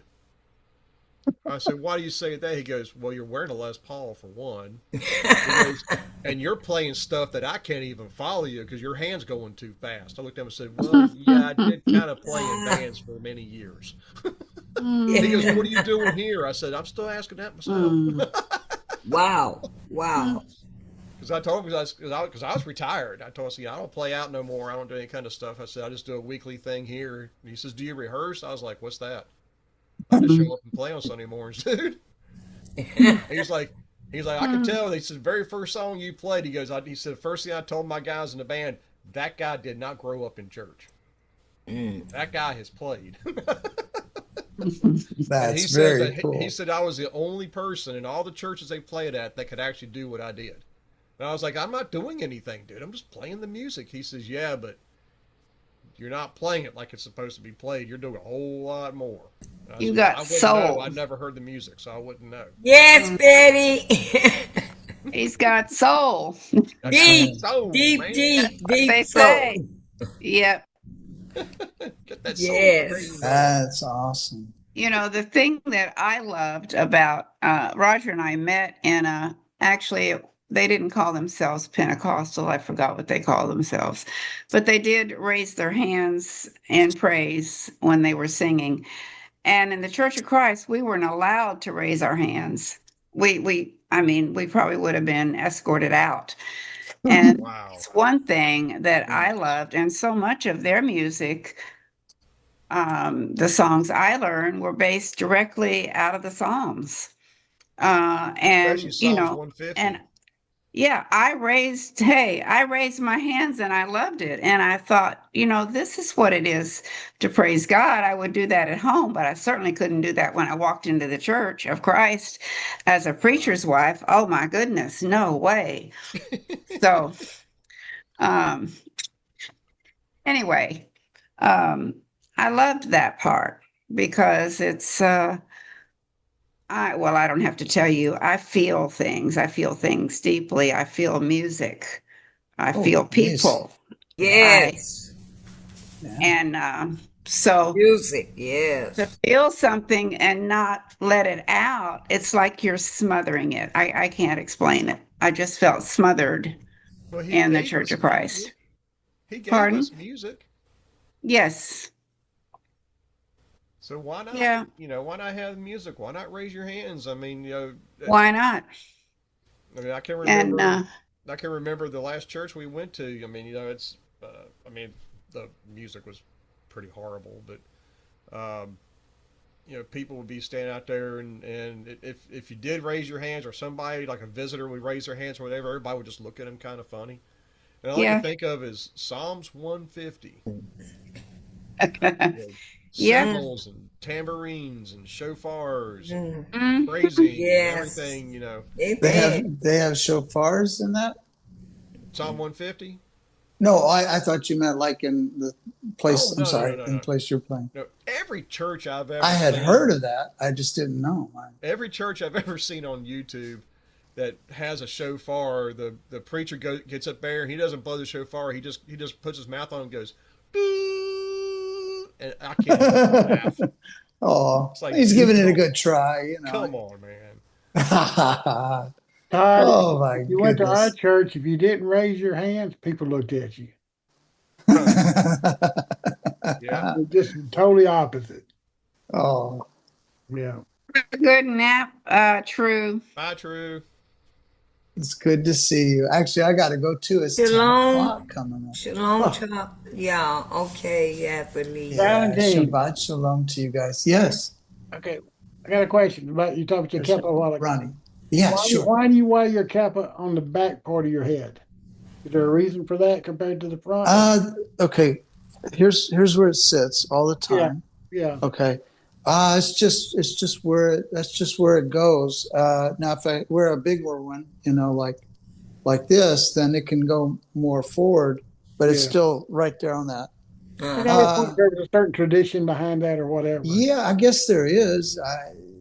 That's just where I've always had it. Now I can tell you, there's these young guys in yeshiva, religious school down here, and they'll apparently you're more holy the smaller this thing gets. Like, I mean, I've seen them like where my fingers are, and they have it clipped right here on the top. I just think, what is that? And I thought it was a fad when I first saw it. I really did. Ask a rabbi friend of mine. I said, You're "What's more that about?" holy? Huh. Yeah, and he's like, "No, no, no. They go to yeshiva. Is this?" No, it's just if you want to add. Oh, okay. And it's like, no, they just go to yeshiva, and that's just the way they're doing it. And I'm like, no, I've seen adults do that. It's like, yeah, he puts his hands up like that. I'm like, okay. So anyway, I wear it right there, like that, and it's just always where I do it. Patty wrote something funny. I thought about it, but I depends on the size of the bald spot. Yes, That's and the older cute. you get, you'll get that little bit of You don't have much. you'd be surprised. Well, I can't Okay. disagree with Patty on the ball spot. No, it's My just whole like, entire see, thing's look. covered. Yeah. And it just and that just sits there. But that's where it's always been anyway, even when I had a lot more hair. So no, she's totally right. That's good for Patty. She gets an extra 10 points. Whatever that is. Some of those songs, Miss Betty, you know yourself, they go to singing them, and you got to get people go to crying too. So I know they still raise their hands, but still, they're not jumping up, down, and shouting in our church. Sometimes it's more people get on the No, ground squalling, So mine wasn't jumping up and down shouting. Mine oh, I know, was I know. right. Well, I mean, you know me. Just lots of times crying and singing. I And dated a girl in Church of Christ one time. oh yeah, Oh yeah, yeah, yeah. yeah. So I went there a couple of times. Okay. Yep. Well, they did teach from the Bible for sure. I mean, they did, and I would never disparage my background. I am very thankful to have been raised in the godly family that I was, and I know James would say the same thing. Isn't that nice? But on the cornerstone of every Church of Christ building that I've seen, it says established in 33 AD. So that's their claim. Wait a that minute. they're 33. Oh, 33 AD. oh, 33. that's interesting. Yeah. Okay. Wow. Okay. Yeah. I wasn't alive then, so who am I to say anything? Well, who are you to say? Well, I mean, who am I to say? I don't. But it's like they feel like they are the ones that have the truth, the only truth, and nothing but the truth. Yeah, that's where it gets dangerous there. I was, yeah, I was a renegade, but I was silent because I was married to a preacher that I was madly in love with, and I didn't want to hurt him or, bring embarrassment to him, and so, but I never felt like we were the only church, never, and my mom and dad didn't feel like that either. So, oh well. People are where they need to be. I grew up And in a Presbyterian that's church so that true. was They are tradition. where they need to be. People that don't have a place to be. How do they find and know? Where they need to be. Because okay, I'm Catholic all my life. I was raised Catholic. I had an aunt that was a nun. How more Catholic can you be subject and exposed to that kind of, because when her teachings she went through, she put it on the nieces and nephews, okay? And it was received. But as I got older and I realized, okay, it's not just Catholicism, it's something else. So I went to Baptist. Baptist, okay, I didn't stay. And many others after that. I mean, it was just a myriad, Presbyterian, Church of God in Christ. I never found refuge until I got to what we call United Israel. Thank God. I have peace since 98. But before then, because I'm in my 70s going into my 80s,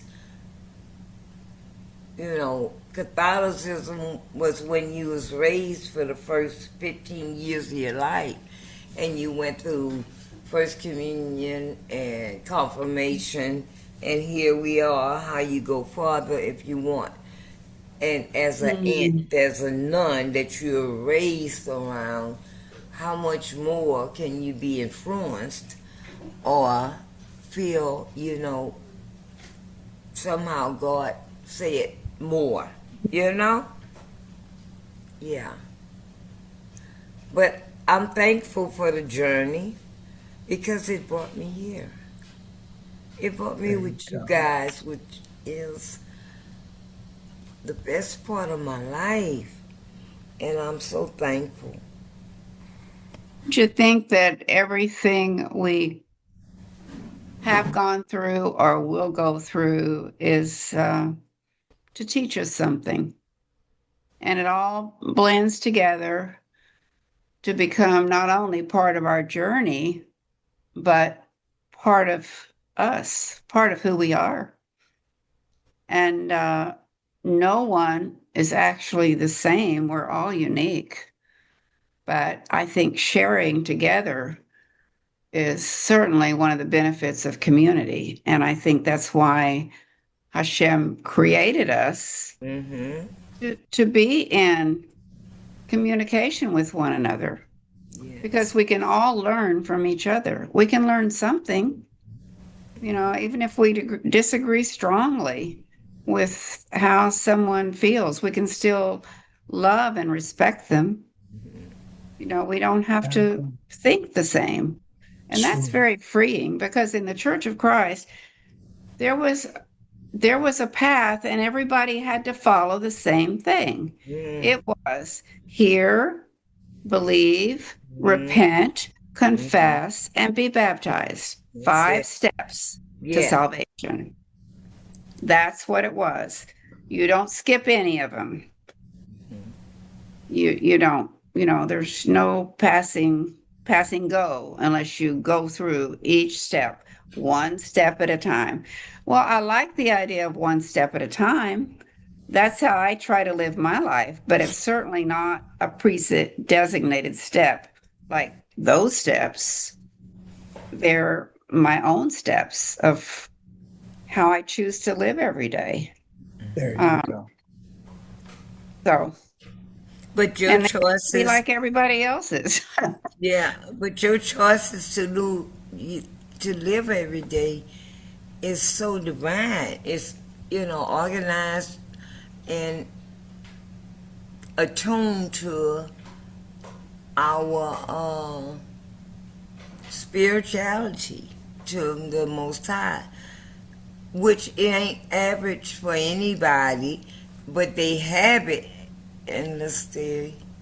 Don't I think every person, every human has the right to connect with the Most High, the divine, and that's up to them, right? So you choose and you connect, or you just keep going and go to your way. It's Yeah. separate, yeah. The only advice I can give is learn as much Hebrew as you can so when you get to heaven, you can understand what God is saying. Mm, No. yes. Oh, that's so Oh, Jewish. Oh, Okay. did he actually say that? Wow, What that's is wrong with him? powerful to me. That's well, powerful. I love it. I'm writing Valentine, it down. I trust that you'll be right there to interpret for the ones of us who haven't quite made the Yes. I mark. will do my best. Just, you know what? And I help us. love Hebrew. Learn as much as you can. Just enjoy it. Enjoy it. It's like sitting near a waterfall. Just let it splash Yes. and enjoy the whole thing. And I've people try enjoyed to it. cram things down your Yes. throat or force you. And you're a Everything's going to great be all right. connection. You're a great connection to us, and I appreciate it, and I thank you. Appreciate that. And You know I what that Thank keep you. you reminds in me of, my Valentine? prayers Have and you ever pray seen that that you movie keep me Independence in Day? yours. Yes. I keep you in my prayers and Thank also your you. daughter Tiffany as well. Thank That you you. guys be Oh, we reconnected. need it. Oh, God, thank you. What did You are Todd just say? I said, a have great you ever seen the blessing. movie? Yes. Have you ever seen the movie Independence Day? Yes. Well, what Valentine said just reminded me of a scene in that movie Mm. when they're all gathered together to pray over these aliens coming Mm-hmm. across the world, and the one guy looks at the head. It was this played by Judd Hirsch, I think. But he looked at him. He goes, "Oh, I'm not Jewish," and he goes, "Nobody's perfect." Ah! I missed it's a movie. Oh, What It's are a you movie, talking about? yeah, yeah. But that was pretty good. That was a pretty good Oh, scene right oh there my gosh. when That's he's like funny. leading prayer for everybody, and guy looked at him. He goes, "Oh, but wait a minute, I'm not Jewish. yeah. Nobody's perfect." Nobody. Just pray for all anyway, right? Yeah, Miss it's Miss Patty, are you napping or are you with us? We haven't heard from you today. she just said I amen, Betty. I did take a Except you nap, but said amen. I saw your amen to whatever I said, whatever it I'm was. here. I'm here, Betty. Well, we want to hear from you. How are you? What's going on? Oh, doing good. I was taking a nap and I am back now. Dave had to go to a funeral, so Oh, he had to step away, but I'm here taking his place. But okay. I don't talk quite as much as Dave, but I listen though. Well, I normally prefer to listen. I think I've done more than my share of talking today, so I'm willing to give anybody the floor who wants to take it. Well, it's all good stuff, Betty. We love hearing Uh, from I you. love it too. I love it. Yes. They're talking about my first 17 years. I grew up in a Presbyterian church, and all I can remember was tradition, tradition, tradition, mm, tradition. Everybody says the same prayers over and over again, and I just remember as a kid, I was kind of like, "That's really weird." And there was no emotion. They were just repeating their prayers and everything. And then whenever they would get a new preacher, they made sure he did everything in order, just like the other one did. Isn't And that all churches you though? know, and I was gone for 12, 13 years because I was working Burger King breakfast shift, so I couldn't go to church anymore on Sundays, and then playing as long as I did, and didn't go back till 99, I think, 98, 99. And Mom was going to the Baptist church at that point, and that's where I got the gig to play with them. That's like for the next 20 years. But it really wasn't much different. It was I went from one church that was tradition and everybody had to say the right thing at the right time and this, that, and the other, to a church that, ironically, a lot of the people that was there when I was growing up was going to this church now. I thought that was kind of funny because they're all just a couple of miles away from each other. And it was also like one of the main hubs in town for the church. Everybody went there. That was somebody. And so I went from the traditional thing to the social club. It's basically how that went. So it was like the other church was just a social club, and you had all these different cliques. Nobody even knew who I was. I'd see people in public and tell them, "So, hey, don't you go to Vinton Baptist?" Or like, "Yeah, do you?" I was like, "Yeah, I'm the guitar player." They're like, "You are?" Like, wow, okay. I'm only in front playing music with everybody. I mean, do you know anybody else in the band? If you saw them, if you saw them in public, it's just because I wasn't involved in any cliques. So you know what? I know of a lot of, especially older Jewish women that go to church services. You hear about all that from Miami to anywhere in the United States. It's just a common thing. People go to these places. They have friends, and they go. What's it going to hurt? Enjoy yourself, I have a question for you in that regard, Valentine. Okay. What about a typical American just walking into a synagogue on Sabbath? What would that be like? You can do that, sure. A lot of people do that. Really? I mean, it's probably good to sit or stand with somebody that you might know, or become a little familiar with it. But everybody's real patient. If there's a thing that you need to stand, they'll say you can stand. And people are not going to embarrass anybody. They're going to just like, oh, it's a standing thing, whatever. And it's no big deal. It happens all the time. I mean, it happened in the States more. I mean, here everybody just kind of is, and but not everybody. But I mean, they're in the synagogue. They're there, and they kind of know what's going on. But I will tell you this: if you're in Israel and you're in a synagogue, there is nothing in English and Hebrew. It's all in Hebrew. Yes. But don't worry about it. You can go anytime you want. And if I would say, if somebody wanted to, probably a good place to start would be like the Reform congregations in the United States, because there, it's a little more laid back, and they're very good people, and you can they have things in English and things in a little bit in Hebrew. It's also got the phonetic transliteration, I guess is what it's called, and you can read along. It's fine. And you could go every single Saturday if you wanted. Nobody's going to pressure you into anything.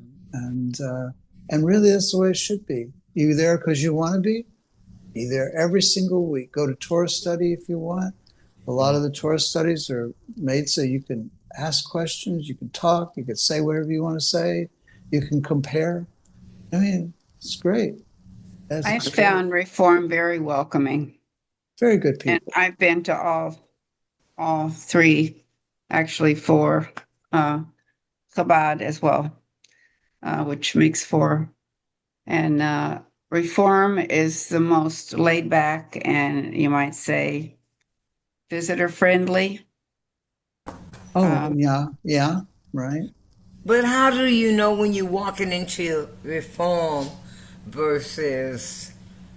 Well, it says, you look up on the internet, you read about them, and they'll say... Oh, yeah, that's true. So might live next door in a community. It's not going to say on their sign, Reform. Yeah, it's not. No. If you hear of a congregation called Emmanuel, you can bet money. It's a safe bet they're going to be reformed. Yeah. And every city's got one. Congregation of Emmanuel, there's going to be reform. I mean, I've even told you, Miriam, you could go to the one that's in Houston, depending upon where you are and how you can get there. It's over by Rice University. You know, That's 2 hours away almost from me. Right. That's a little much. Yeah. But there are people that will accept you and very nice. Nobody's going to criticize you or make you feel awkward. And you're just going to feel right at home with people like that. And they're very good people. If you go to like an Orthodox synagogue, you're probably not going to feel, you're going to feel a little out of place. And it has nothing to do with skin color. It's going to have to do with all the traditions that are happening and the things going on during every part of the service. Amen. I know. It's just what it is. Yeah. I wouldn't worry about it. I mean, I've gone to just about any kind of synagogue that there is, and including some of the ones where people are really sticklers about dress code. Yeah. And, try to do my best with that. This is the way I dress all the time. Yeah. Here you can go to a synagogue in shorts, sandals, and a t-shirt. Almost anywhere. You could step in off the street with sandals, shorts, and a t-shirt. Any synagogue in Israel. In Israel, not you can't get away with that. Not in I used to do it in Texas, not in Venice. When I lived in Venice, at Venice Beach, there was a synagogue like that. Yeah. I was probably pushing the limits way too far, but it's okay. They were nice to me. Most of them were nice to me. So you lived in Venice? Did you live California? in Venice? Venice, California. Yeah. Back in 1987, 88, 89. A little bit in these. Was it, I guess the hippie community was earlier than that in Venice. It was still there. It was very much intact. Yeah. I know about that. My sister lived out there for a while. Oh, very nice. Yeah. But she had lots of issues, actually, which I don't need to talk about now. But anyway, it's Venice. Okay. Most people in Venice have issues, so it probably fit in. Yeah.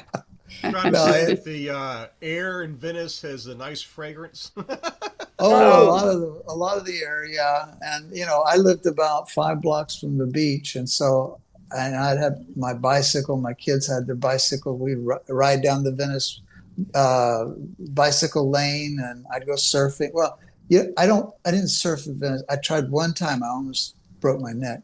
I would surf up the coast a little bit at Zuma, and there was a couple other places you could go. I surfed longboards, and my wife won't let me have a longboard anymore. She won't let me have a surfboard anymore. I walk by them now, and she's like, Yeah. She's looking out for me. But I lived in Venice, and I loved it. My kids went to school there in Santa Monica. And that's where my wife lived when I met her, in Santa Monica. And so we lived there together in Venice since 1989 when we got together. Wow. I loved Venice. I thought I had it nearby. I was going to show you guys. I got a T-shirt. My wife bought me a T-shirt, and it has this house. Hold on. Right back. It's show and tell time. Hey, I love it. Todd. I love it. Okay. Todd, you talking about the aroma? Oh yeah. You just don't inhale, right? We were in this mall, and my wife and I saw this T-shirt, and this house is in Venice, California. And if the little writing in the front's not enough, there's the California. And we used to live like a few houses down from this house in Venice, California. And we were walking through a mall here in Haifa, Israel. And you saw your house. I looked through the window. I'm like, look at that. That was right down the street from us. And as a matter of fact, our historic. house That was very historic. Looked just like this. But this one, we know exactly where this one is. And it's nice. Wonderful. Good So I thing bought the to T-shirt. have. Yeah.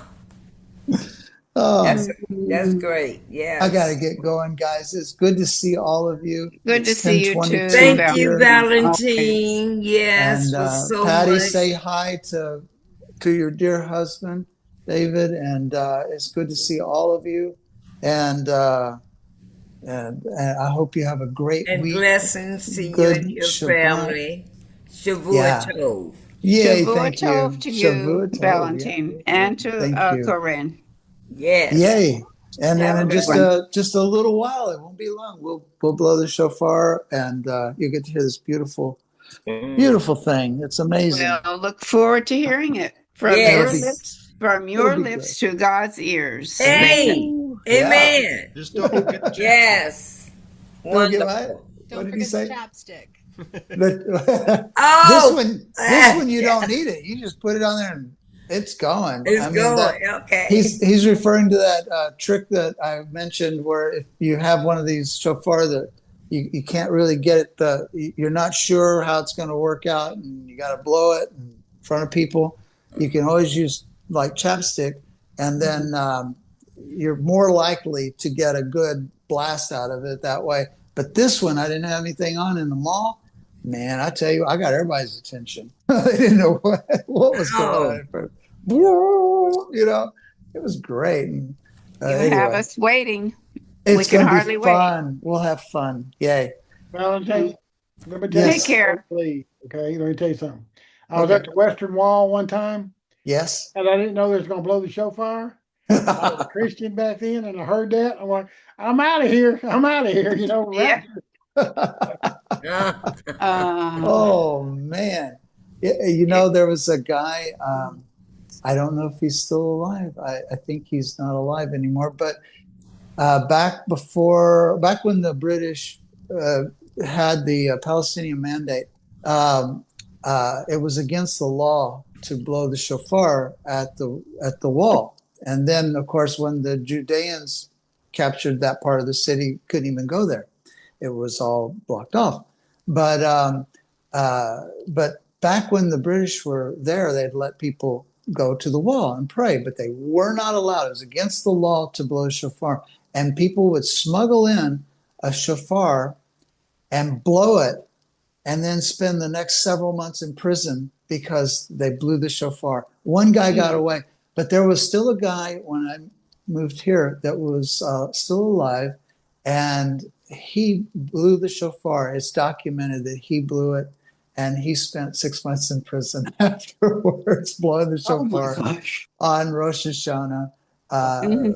during the British Mandate. And Mhm. anyway, that was a really awesome guy. I was glad he was still alive, and it was on the news and all that. There were pictures of it, and so anyway, so the shofar, you can't stop that sound. It is ominous sound. So And Shavua ominous Tov, is a good Shabbat word. Shalom. You guys have Shavua a Tov. wonderful week. I'll see you later. Yeah. Okay. You too. Lahitro. Bye-bye. See you later. Valentine, to you and Bye-bye. family. Thank you. Good. I'm saying it too. Shavua Tov. I have to go eat something. Go eat. Well, the reason I'm as a on diabetic. camera, Yeah. I've been eating, not all this time, but a good bit of this time. Okay. So, Love right. y'all. Bye. Love you too, honey. Miriam. Okay. Shabbat Shalom. See you I'll leave the extra tomorrow. cookie for a minute. I'm Join gonna feed Kitty Ross Cathy and too. James at 3. Yes. At 3. Yeah. That should be good, I think. Yes. Okay. I will be there. I got the clip to Okay. sign in. Thank you for reminding me. Oh, Tov, Patty. Yeah, Shavua Tov, and hope to see you tomorrow, Miss Patty. Ronnie, you started to say something earlier about the aroma. Oh, I was just playing with Todd. You know, remember when Clinton said he was around people smoking marijuana, but he didn't inhale? Oh yeah. Yeah. We were talking about the aroma over there in Venice, going up and down the walkway there, got people smoking Oh, yeah. marijuana all the time. So that's what I was referring to. Uh, Just being silly. Well, how I do you, have a story. There's how do you one. try weed and not inhale? I mean, come on. Well, You don't.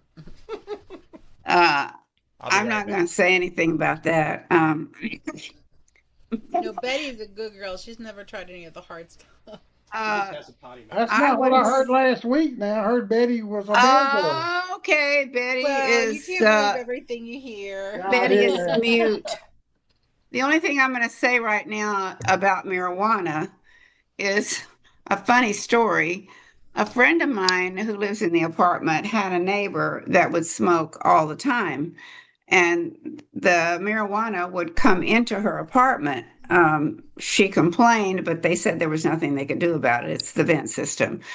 So one day her granddaughter came over and she said, Granny, why does your house always smell like a skunk? She Yep. identified it with a skunk. And so, and there are people in our complex who do smoke. Um, so every time I smell it, I think of the skunk story. That's I think that's funny. kind of funny. Um, so anyway, well, Angel, it's nice to see you back again. Did you take a nap?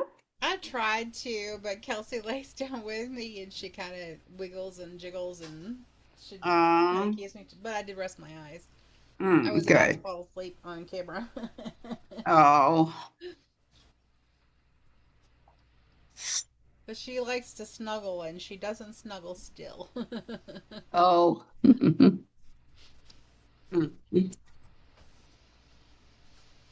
Skunk weed? Oh my.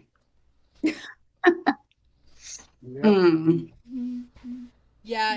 Yeah, that's a brand, a type of weed, and it really does smell like skunk. Well, that Yeah. must be what all my neighbors smoke when they smoke. The whole complex doesn't smell like that. Just certain areas when I go by, I know I'm gonna smell a skunk, so I get ready. Are you sure it's not an actual skunk you're smelling? And no, it's not an actual skunk. Um, Well, I know when I would go to physical therapy when I had my surgery, and some people would come in there and you could smell when they walked in the door. I mean, like, yeah, their they didn't breath. care. Yeah. They didn't care, you know. No, I had a couple of neighbors living next door to me, and every time they would come in and out of their house, I could smell it from their breath. I mean, it's whatever. Yeah. It's weird. I guess people don't realize that. Well, I guess like people who smoke, Yeah, some of us they are don't just more realize the sensitive. smell. Yeah. Um, could you imagine somebody using skunk weed in brownies? In what? In brownies? Oh, oh. Ah. Well, I've heard people put it in brownies, and I Yeah, actually but I've ate never heard of some. anybody using skunk weed to put in brownies. But I was just Yeah, imagining, but oh my not gosh, skunk that would weed. be awful. You'd have to hold your nose while you ate it. Mm, yeah, I ate some one time and didn't know it had weed in it. Um, but I didn't eat very many. So Got any left, Betty? what's that? You got any left? It was a long time ago. They're I'm probably just stale playing, right Betty. I'm now. just playing. I'm just playing. I know. I know. Mm. I didn't eat very many. It's kind of a kind of iffy there, Miss Elishiva. Oh yeah? Yeah, yeah. Yeah, the way I hear it, if you eat a whole brownie, you're in big trouble. Oh, well, I don't know. Maybe I just was so oblivious I didn't know the difference. Who knows? Uh, yeah, I've been accused of being so naive that things just kind of go right over my head. And so maybe that goes for that too. I didn't know I was whatever you are when you're not intoxicated. Where are you? What are you? Hi, maybe. Oh yeah, yeah, yeah. Hi. Hi. Yeah. Yeah. We have a deputy here in our county whose last name is High. and I ride his butt. Oh, that's funny. Yeah, I said, "How in the world do you keep your law license?" That's funny. Well, I have a friend in the last synagogue where I went. His name is High. Um, very upstanding man. Anyway. My mother's maiden name was pronounced Ty, but it was spelled Hay. Oh, really? Hay. Yeah. Hmm. Hmm. I never met her. She died before I was born. Your My mother? mother's mother. My Your mother's mother. grandmother. Okay. My grandmother, my maternal grandmother's last name was, well, it was Hay, but I think they said Hi instead of Hay. Oh, yeah, that's funny. Charles, you asked a question a while ago about the Noahides. Can I Yes, ask sir. what prompted that question? I'm very interested because I'm doing some research on that. So, what's your take on that, please? Okay. Everybody on Earth today is a descendant of Noah. Right. Yeah. So the Noahide laws applied to Noah and his descendants. So those laws apply to everybody. In my book, the Noahide laws are don't murder. Where are they? I don't even remember where they are anymore.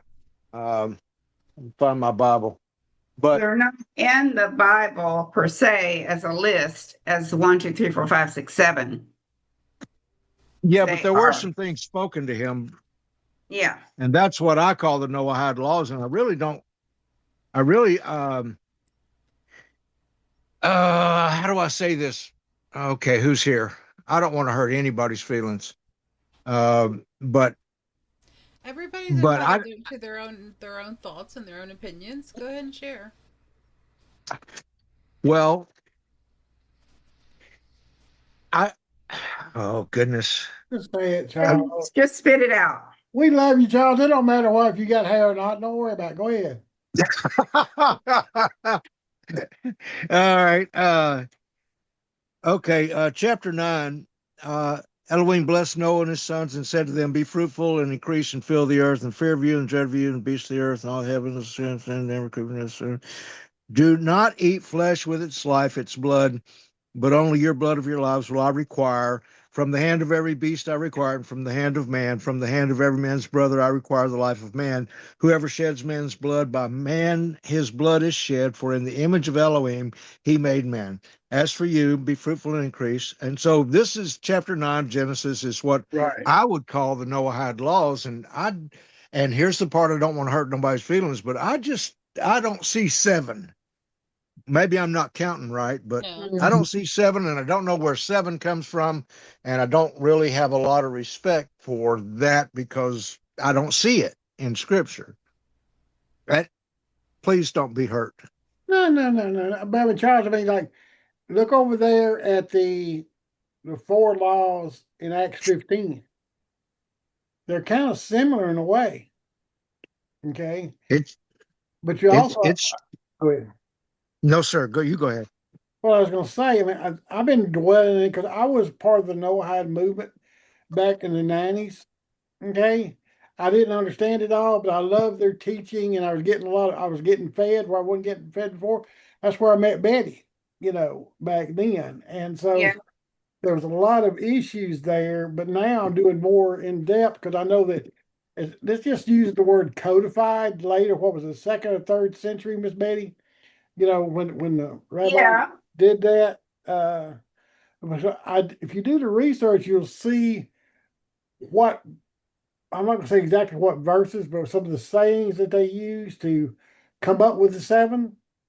Okay, you know, and I mean I just see it, but I think one of one in the first one like idolatry or something, if I remember correctly, that kind of goes along with the Shema. As far as having just one God and stuff like that, and the blood from the living animal. I think that was deal with like cruelty to animals because you don't want to tear a limb off an animal to try to eat it or kill it. I mean, cook it because then you maim the animal, right? And then you go back to what people talk about. Well, don't you do the same thing for sacrifices, right? People, I bet you and I talked about it the other day, didn't we? Or somebody did. Yeah, but You know, yeah. yeah, the inhumane way of killing animals, you know, Mhm. because there's, you know, I worked at a packing place years ago, and we had a certain way that we kill the cows. But when I went to Israel, I saw them how they do it over there, the kosher way, and it was like ours was way more humane than what they did, you know. So, uh, but I tell you what, Charles, I'll get you something that I'm working on, and I'll send it to you if you want me to. Just send me your email. Yes, please. Do you have my email, Ronnie? I do not. I do not. Okay. Wait It's a Charles minute, J. Sutton. wait a minute, I got to find something right on. Hang on a minute. Okay.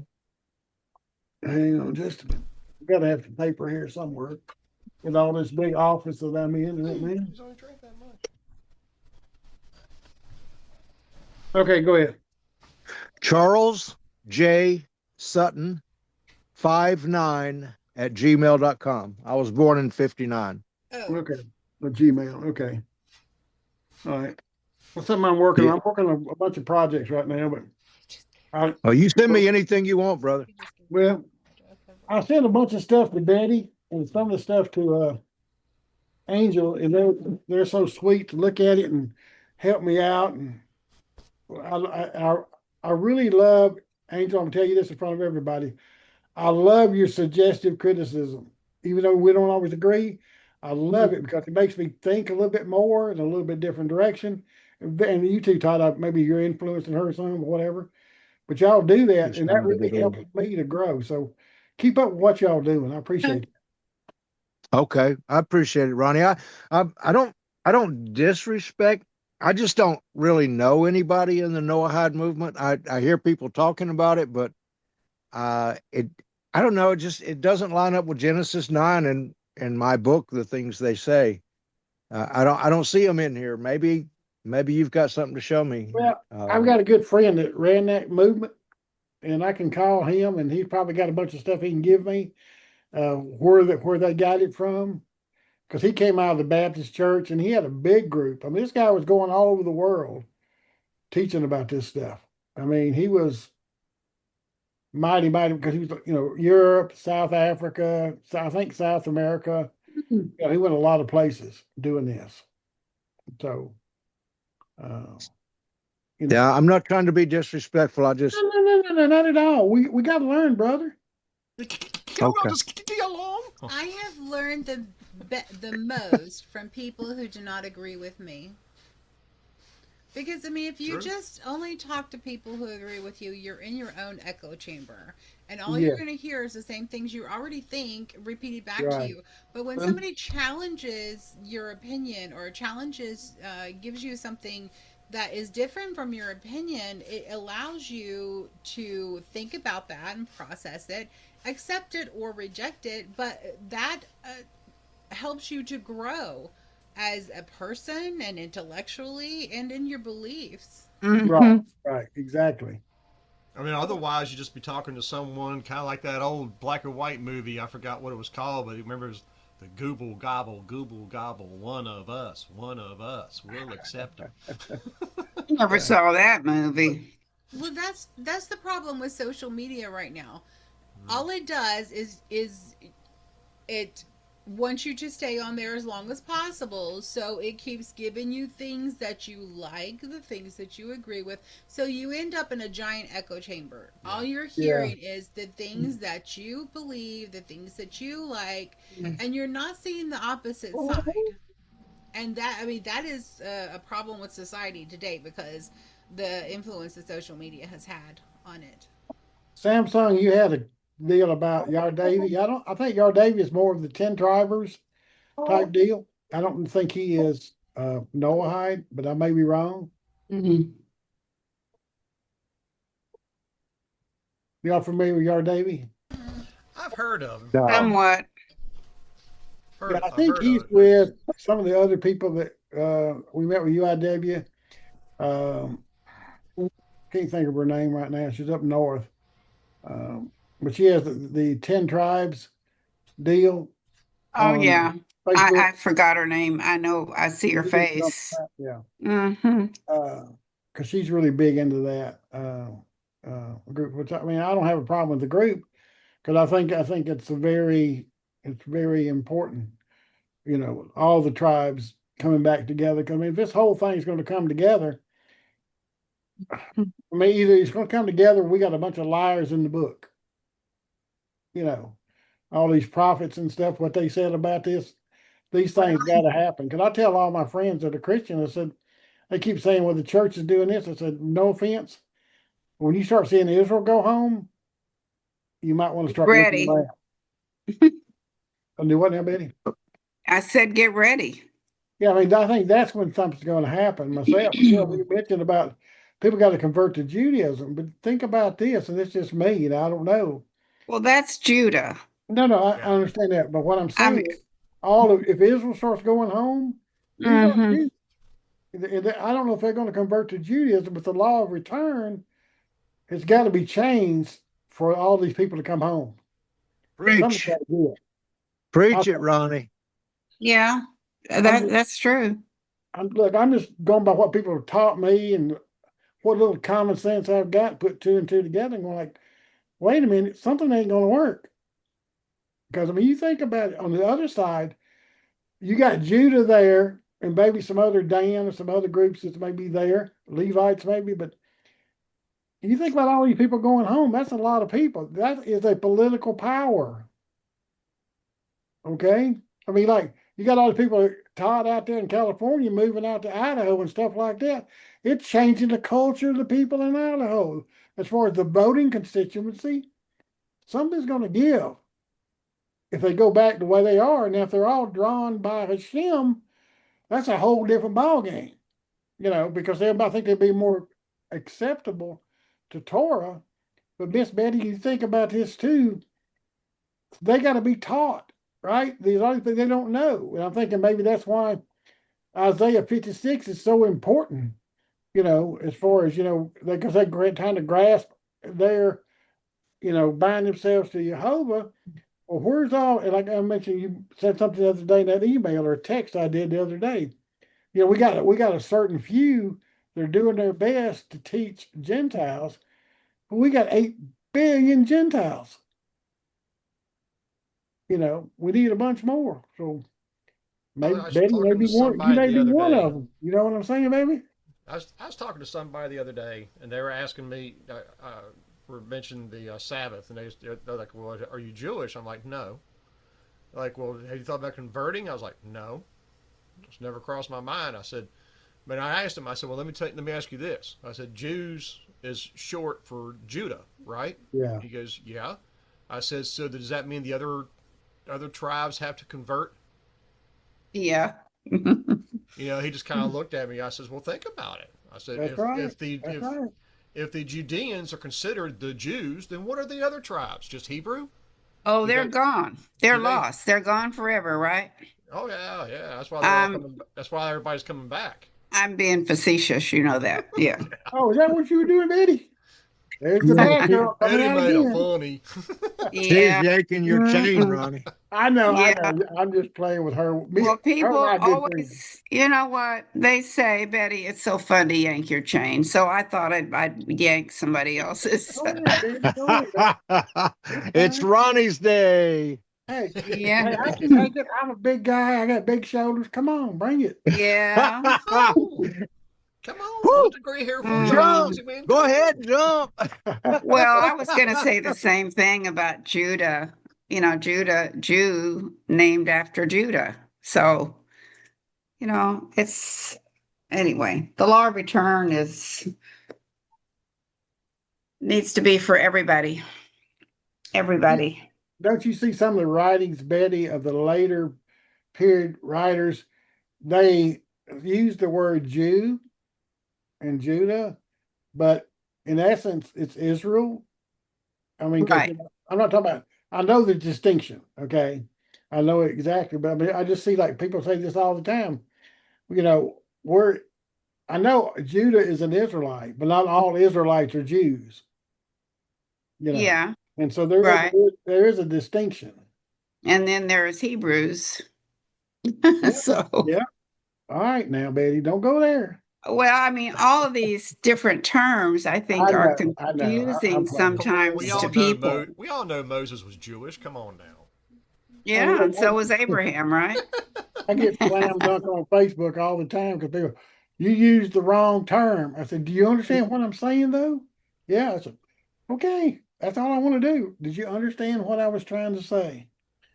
You It's like know. that same guy I was talking to the other day. When I made that same joke. I was like, "We know Abraham and Moses was Jewish, you know." And he got laughing. He goes, "Well, what about Noah?" I said, "Nah, he was Noahide." Oh, That's cute. That's cute. mm, That's cute. Well, that's what gets me because that's what people say, right? All these people were Jewish. Says, no, they're not. They weren't even invented. I mean, they didn't have the term till later, right? Yeah, no kidding. right, Come on, come on. But they want to do that because it's like in their belief system. A while ago we was talking about people have Mary was talking about converting and stuff like that. But you look at some of the writers like Maimonides and Echmonides and these people, they said, well, you guys can do this, but you shouldn't be like keeping the Sabbath or you shouldn't do this. Okay, what? Then that gets in there to their studies and it gets in their mindset. And it's no different from Christianity. You perpetuate an idea and it formulates your belief system. I don't see anything different. right. Well, Ronnie, what, and this is not to hurt anyone's feelings. I'll just begin by that, like Charles. Um, One thing that turned me off, and I went, did you go to the conference in 1990 that J. David and Bendel had with the rabbis from Jerusalem?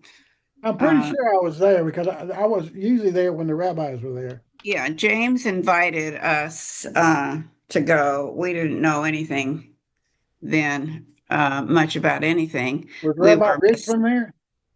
pardon? Was Rabbi Yeah, Richmond? I think I was Rabbi there. Rich. I was there. I was there. I That was my think first so, one. but I'm not sure. Rabbi Katz was there from Yep, somewhere yep, up yep, north.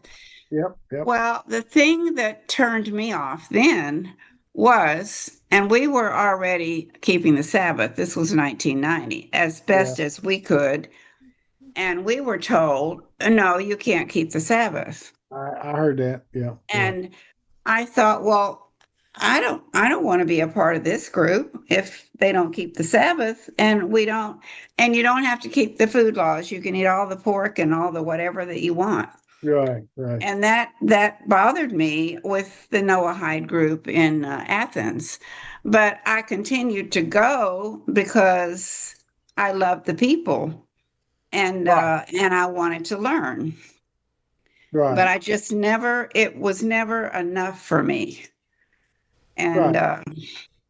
then when Roger and I decided we wanted to move to Israel, that's when we decided. I mean, it was just kind of move to Israel and make Aliyah and convert. You be what you need to be. And so we found a rabbi that was willing to do that. But Right. to me, Noahide wasn't enough for me. That's all I can say. I understand. Hey, I Yeah. promise you, I do. But it's like I've learned this. It took me a long time to figure it out. Every speaker will interject their opinion in every. That's true. I do it. Everybody does. And so I had to learn to separate opinion from fact, and Right. that was hard to do. And I'm still working on that Hmm. because in my field in safety, I discuss a lot of stuff, and all these different people, our peers in safety, they get up there and they tell their opinion of a specific OSHA law. I'm like, to me, I'm like, where'd you get that? It's not in the book, So that's why Yeah. I look at people now, and it's like, okay, this is your opinion or this is the fact. Like Ross is great about giving the background of a lot of words, and so is Dr. Tabor, and stuff like that. This is where it's come from, and a lot of times they can quote source and stuff like that. It's more factual. But then people some get in there and say, "Well, this is what I believe," and I'm going like, "I appreciate that too, but thank you for saying this is what I believe." Because that doesn't make it fact. Because I believe a lot of stuff I can't prove. And I do too. So I just can't like for instance, if somebody actually did tell me that I wasn't allowed to keep the Sabbath because I'm not Jewish. Yeah. And it's like I wanted to use profanity upon them. Yeah. That's how mad it made me. You can't stop me. Go ahead and try, you know. And I just have a visceral response to uh uh some of the limitations that somebody try to put between me and my Abba. right. Well, I mean, Isaiah 56 is like point blank, isn't it? Don't we Yeah. talk about profane not the Sabbath? Hmm. So, Yeah. I mean, that right Yeah. there just knocks them out of the ballpark right there. It does. It does. I'm glad David brought that up today too. Well, I mean, you look at the other part. I mean, like I mentioned earlier, there were certain things. If you're in the land, you did certain things. If you're a Gentile, and once you got out, that's a whole different ball game. Which I mean, I think it was about 5 or 6 different things. If you're in the land, you keep these laws or whatever. If you wanted to keep Passover, what was the extra thing? You had to get circumcised if you were a man, Yeah. right? But if you didn't keep Passover, it didn't matter. I think that was the thing in Acts 15 they got so bent out of shape about, because we don't have the full picture of that assembly that they had back, was it 50 AD or whatever it was? We don't have all the side notes. We don't have all the other stuff. We got parts of it, and we have to try to put it together, if that makes sense. I have Help a me hard out there, time Todd. believing that Do what? James Do what, said Todd? to only do 4 things when he was like the pillar of the Jewish Yeah, yeah, community. And he says, well, just have them do these 4 things because they yeah. got Moses preached everywhere else, this, that, and the other. I, Well, so I it have don't a make hard sense, time does it? believing that. Of course, at the same time, he was kind of written out of the New Testament anyway. I Yeah, mean, Was. we're reading along in Acts, all of a sudden, bam, here's this James guy. It's like a who's he? well, the other part is, didn't Jesus give Peter the keys? What you bind on earth is bound in heaven. So if anybody's going to bind something, it should have been Peter. Yeah. Well, I think now maybe I'm totally wrong, and I could be. I mean, it's like the You whole know, thing of in Galatians when Paul says, I got up in Peter's face and rebuked him for eating with the Gentiles and this, that, and the other. And I'm starting thinking, if you really got in Peter's face, then you must have left that place in a wheelchair because Peter was a scrapper. yeah. He had a temper. If you got in Yeah, and he Peter's had face and said something to him, he'd liable to knock you out. he had a sword that could cut your ear off. Oh, yeah. Uh-huh.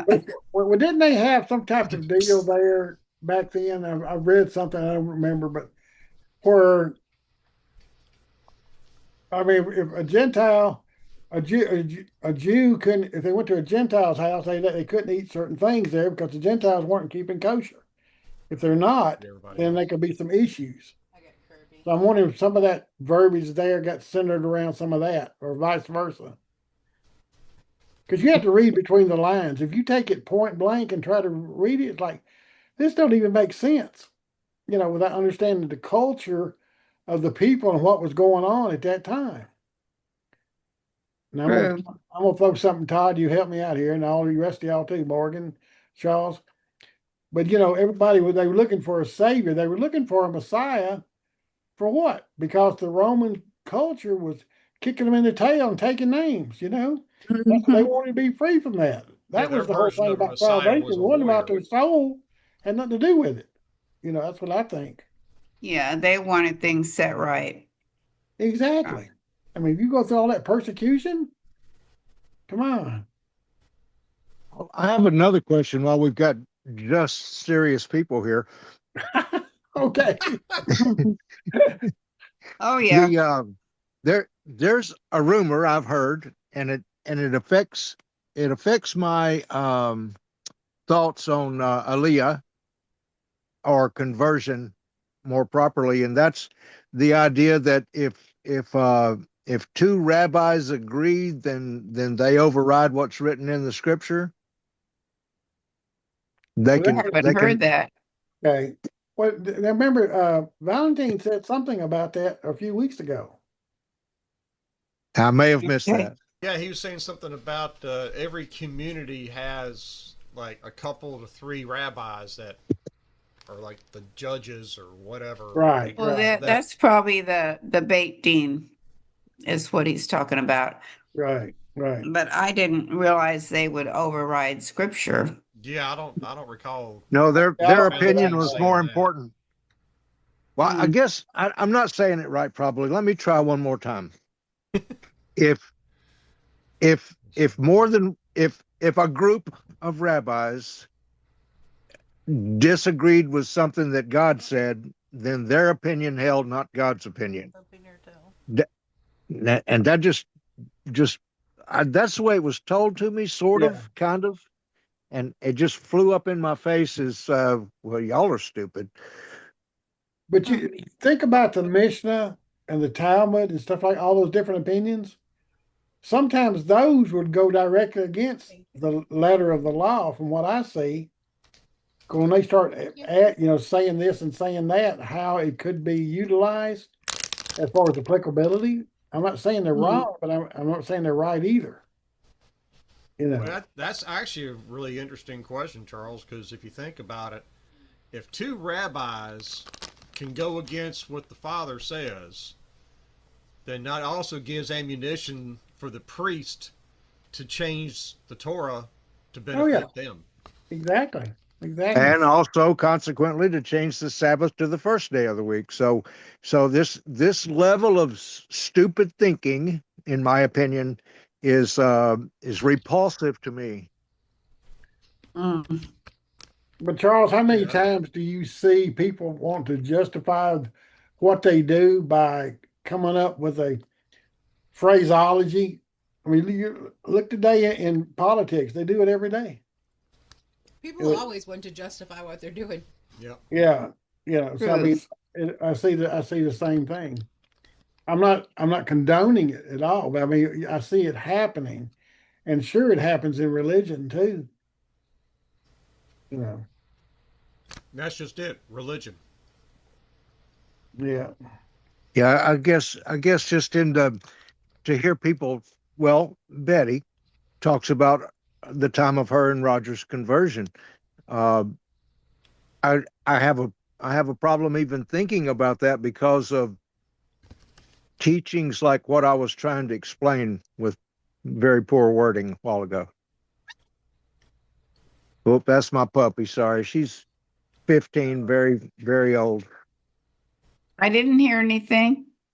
Oh, okay. You didn't hear the puppy squeal? Yeah, I did. I didn't. Okay. And it doesn't matter if she squealed, that she's just letting her emotions out. She does it again, I'll mute you. Well, I don't know. I think about that, and I can't cross.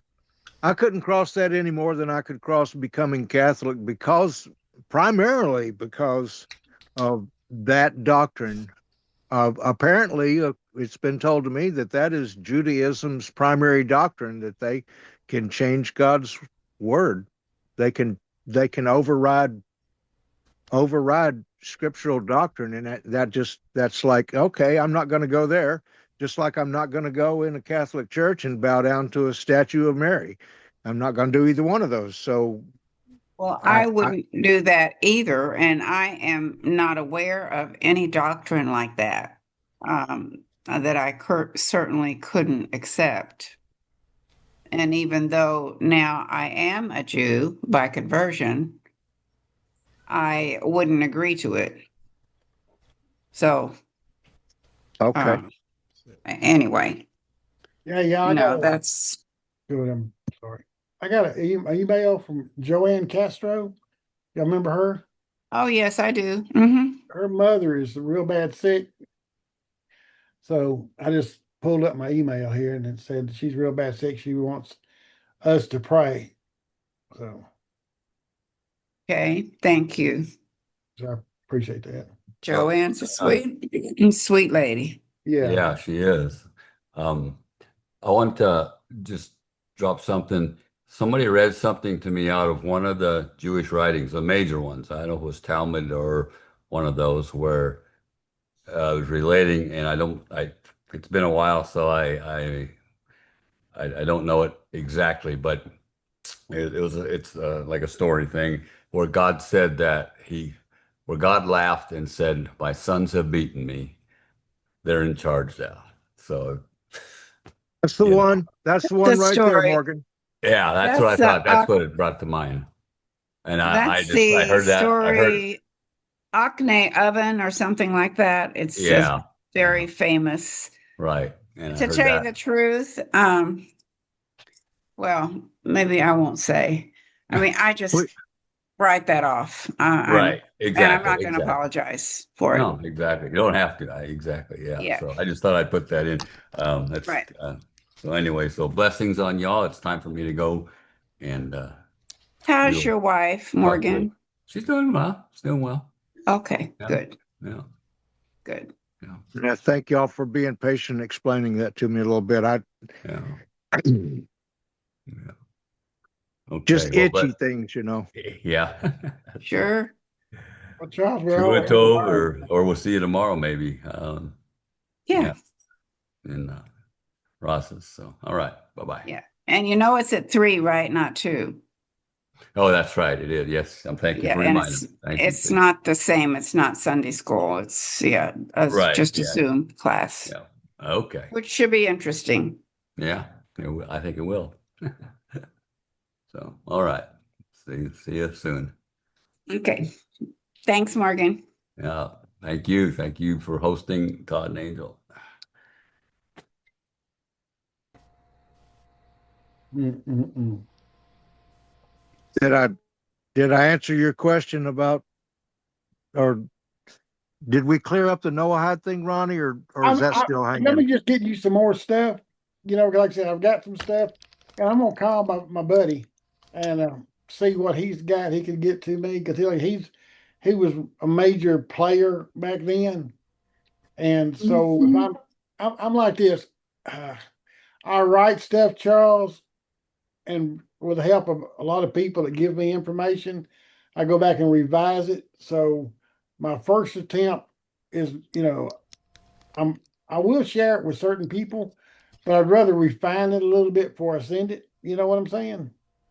Okay. If you I'm do send me anything, I'll agree to hold it until you publish it, okay. if Well, you decide. okay. Well, thank you. Yeah, none of my stuff's copyrighted. I'm here to help people to think. And if I help people at all, that's what I'm here for. You know what I'm So saying? you Uh, help me, I'll say that well, thank you. That's Yes. all I more than want to do, once. Charles. I mean, Mhm. that's it. It just help people, and with I mean, I'm nobody. I'm just me. But if I can Well, you're share, not. No, you're not I know nobody. where you're going, but I understand, Matt. But I'm just, there's a humility in me too, because Hashem is he's the key. If I didn't have Hashem, then I would have nothing. So through him, I'm something. But by myself, I don't look at that. You know what I'm saying? So, but all this stuff, I mean, like Betty, you and I, and some more, we've been in this thing for years and years and years. So if we can share our information with others, maybe they won't have to spend 40 years going through what we went through. Maybe they can Yeah, do a little bit faster, maybe. I don't know that, because I know that enlightenment comes in stages. it does. It doesn't come all at one time. But if it's like this, if we've got the knowledge base there, the base knowledge, then I think it can move a little bit faster, maybe, if that's right. I can't say that for sure, but I know the more knowledge I have, the more understanding that I get in the way I understand it. I mean, I get understanding from all different things, whether it's the atomic level of things that's happening, talking with Glenn Chatterton, or listen to Dr. Tabor or listen to some of these other people. Rabbi Uzi, especially some of the stuff he tells me, like, oh, that Yeah, fits. It makes he's perfect sense. You know what pretty I'm saying? amazing. Yeah. Yeah, Hmm. well, his uh, philosophical ideas and concepts and stuff like that. Where's this guy been all my life? Why did somebody tell me that? He's got his place that helps me learn. I mean, Ross did some great stuff for me. Dr. Tabor has, and other people too. I mean, And Rabbi Angel, you posted Uzi, something today, Angel. I think it was. I responded back to you. mm, Something Angel posted. I got this is good stuff. I like it. Because it helps me. I need to look. All I read that Angel posted recently was about blueberries for older people. Well, she sent an email out to her Oh, okay. group. Oh, The for the newsletter. Yeah, healthy it's and her heart. newsletter. Okay. Yeah, Yeah. I've not The gotten the to those Sabbath I, yet. Gathering I read newsletter. 'cause one thing about newsletters, if it catches my attention in the first two or three sentences, then it helps me just keep right on into it. You know what I'm saying? Because you get so many emails. Sometimes I have to go back and like look at it again. Well, I missed that, but that Right. bam, it caught my attention immediately, and I'm like, I got to read the rest of this. I'm stopping what I'm doing, Angel, just for you, baby. Don't get jealous there now, Ty. Don't get I'm jealous. good. Okay. But You mentioned Rabbi Uzi, Ronnie.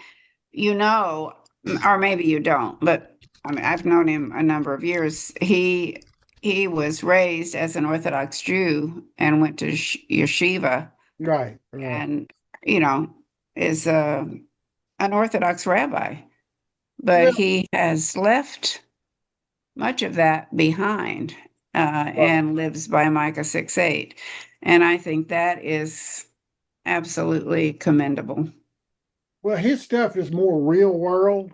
Yes, You know, absolutely. how to Hmm. think about certain topics, and he gives you the opinion that he has. But like we was talking about, the supermarket deal the other day. I said that made more sense than I've heard preachers preach about stuff. Like doing the right thing. But he put it in a way to it hits home. You can see it. You can feel it. What he's saying. Yes, I agree. It's not an abstract. It's real life. You know. I don't That's know what I like about about him. Rabbi Uzi, but I really do like the rate of fire on his pistol. Oh, Oh, Uzi. That's funny. His real name actually is Bernard. yeah, yeah.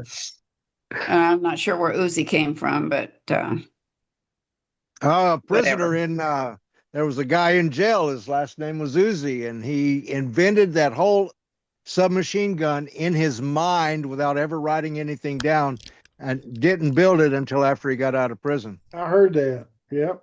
I heard that. Wow. Yep. Mm. Yeah, yeah. On a Yeah. lighter note, Brilliant piece of also, machinery if you can afford the ammo.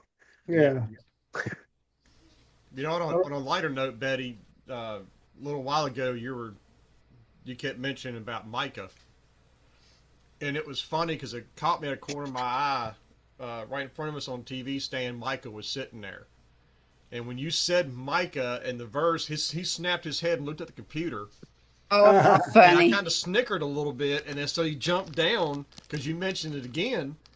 And he got up on the chair, and he was like slowly around the corner, looking at the Who's computer, just calling me, right? looking. Hey, Micah, how you doing, buddy? Oh, he's not in here.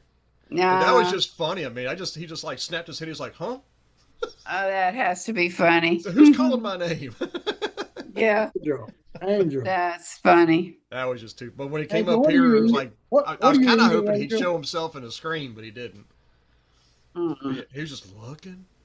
I said, Well, "Somebody the just Angel. quote is Ronnie is the quote that Rabbi Uzi gives about Micah.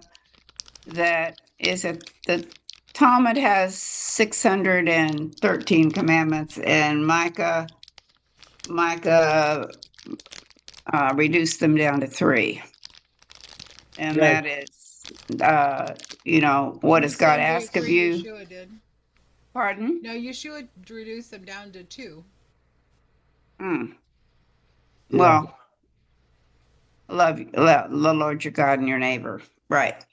Yeah. Well, the Micah is walk is Chesed, which is loving kindness, Mishpat, which is justice, and walk in humility with your God.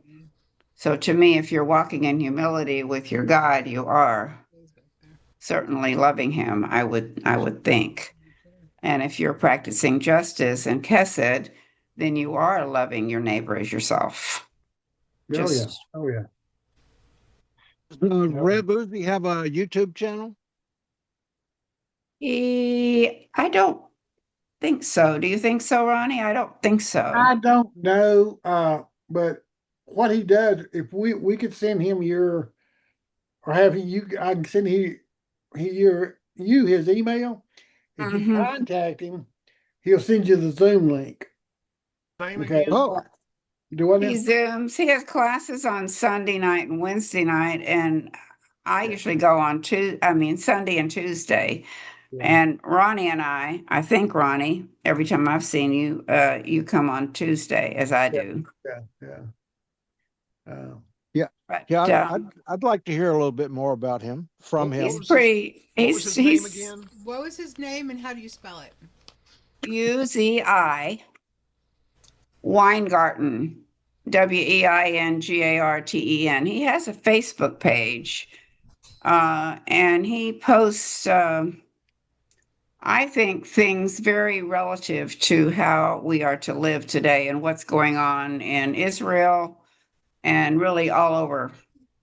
Don't you think so, Ronnie? I think so. One thing about he gets everybody involved there that wants to be involved. Yeah. Like he'll have something he'll have set up, and when he shares his screen, he'll get people to read if they want to read, and then And they'll ask discuss questions, that. make comments. Yeah, Yeah. and he keeps it right at an hour. Sometimes we go over a little bit. Those that want to stick around and talk a little bit more. Uh, he's very conscientious about the people, their feelings. He don't try to hurt nobody's feelings either. Uh, but sometimes facts do hurt their feelings a little bit. But Sometimes he well, we can just leave it at that. He likes to stay on subject. yeah, Because if we get off subject, then we can go all over the place. You guys know about rabbit holes. well, he So just kind of controls yeah, the flow. But everybody's open to ask a question because he'll stop and just say, "You have a question?" Because you raise your hand and stuff like that, and it's yeah, it's he's good about that. I gotta say. he What was is. his name again? It's Easy. you want me to put it in chat? Yes, please, dear. Yeah. I'll do it. Okay. Betty and I'll I, do- we both have him as friends on Facebook. So if you go there, you look at our friends. Are you Charles? You're not on Facebook, are you?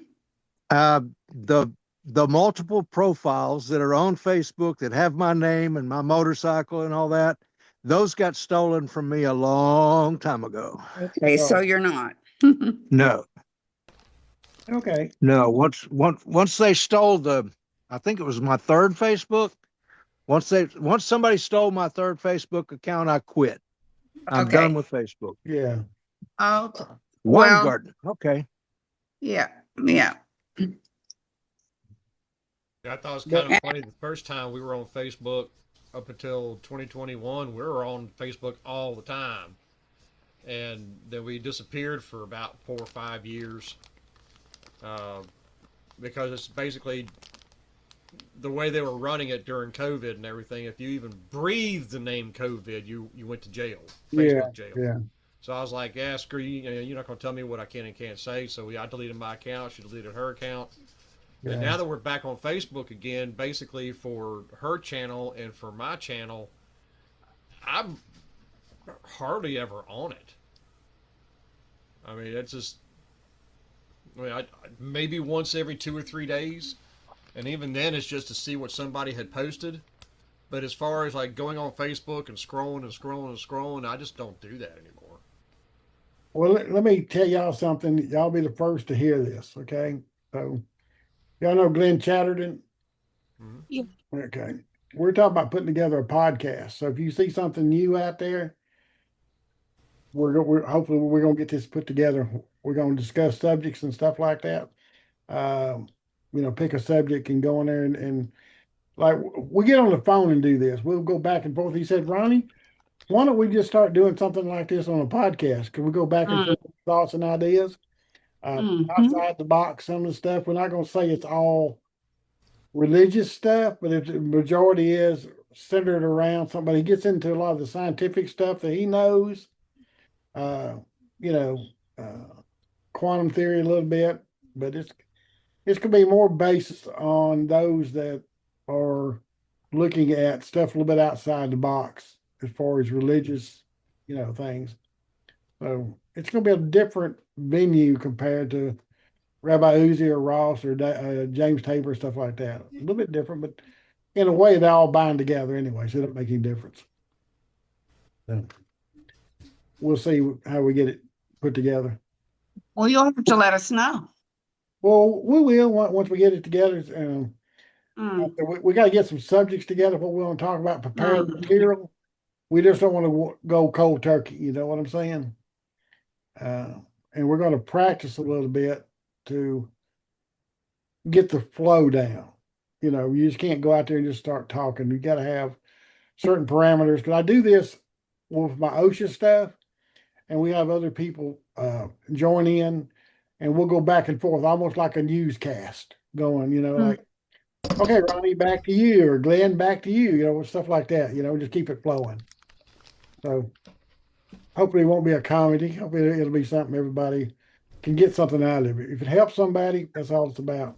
So we'll let you know. I like diversity. Well, so that's what it's going to be. Oh no. So we'll see. Oh no. Well, Angel, I got a question for you, dear. Yes, sir. What are you eating? Grapes. Grapes. Oh yeah, good. I was going to ask. I thought it was like crunchy, and I thought, what in the world are they eating that's healthy and crunchy? They're really good.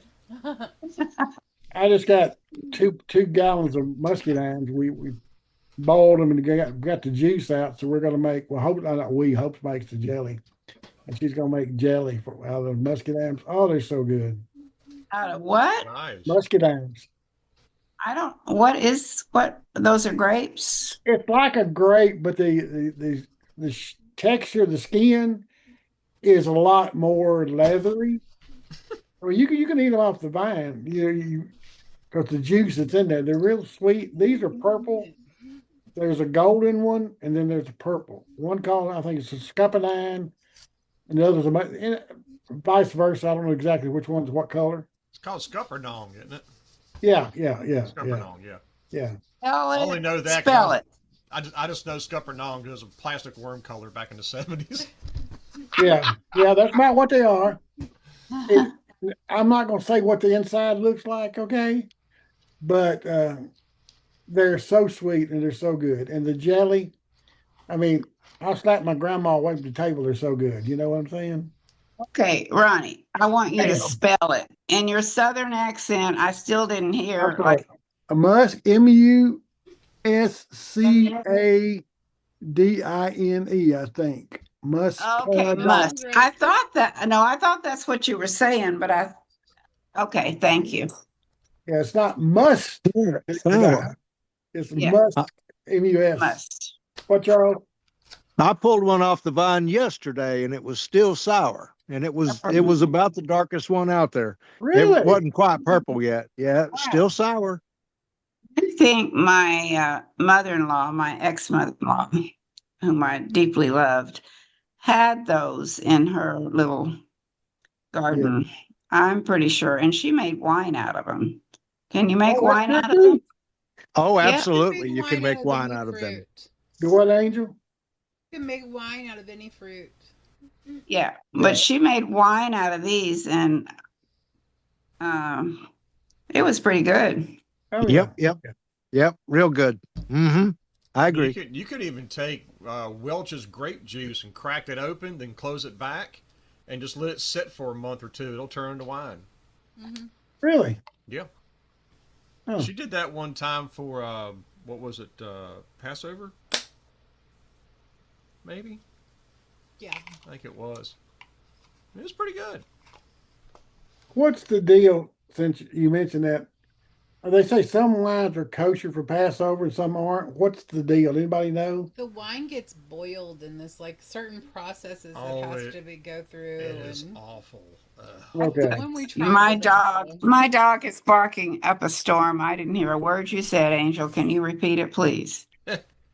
I said part of what they do with kosher wine is they boil it, and then there's like all the processes where the rabbi has to like bless it and stuff like that. And Mm. I'm not sure what all else, but those are the main things.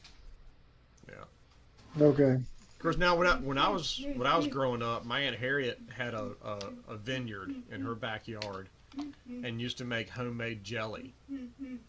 Oh yeah. Oh Yeah. my gosh! But Yeah. you said that the homemade jelly that I made with you for you out of the grape juice that I got from It the reminded store me of it. reminded him of. It reminded me of it. I mean, it almost brought a tear to my eye because it was as she would do the wax on top before she jarred them Yeah. and all that stuff. You had to break the seal, break the wax so you can get to the jelly in there. I mean, it was just you could see right through it. You know, Oh.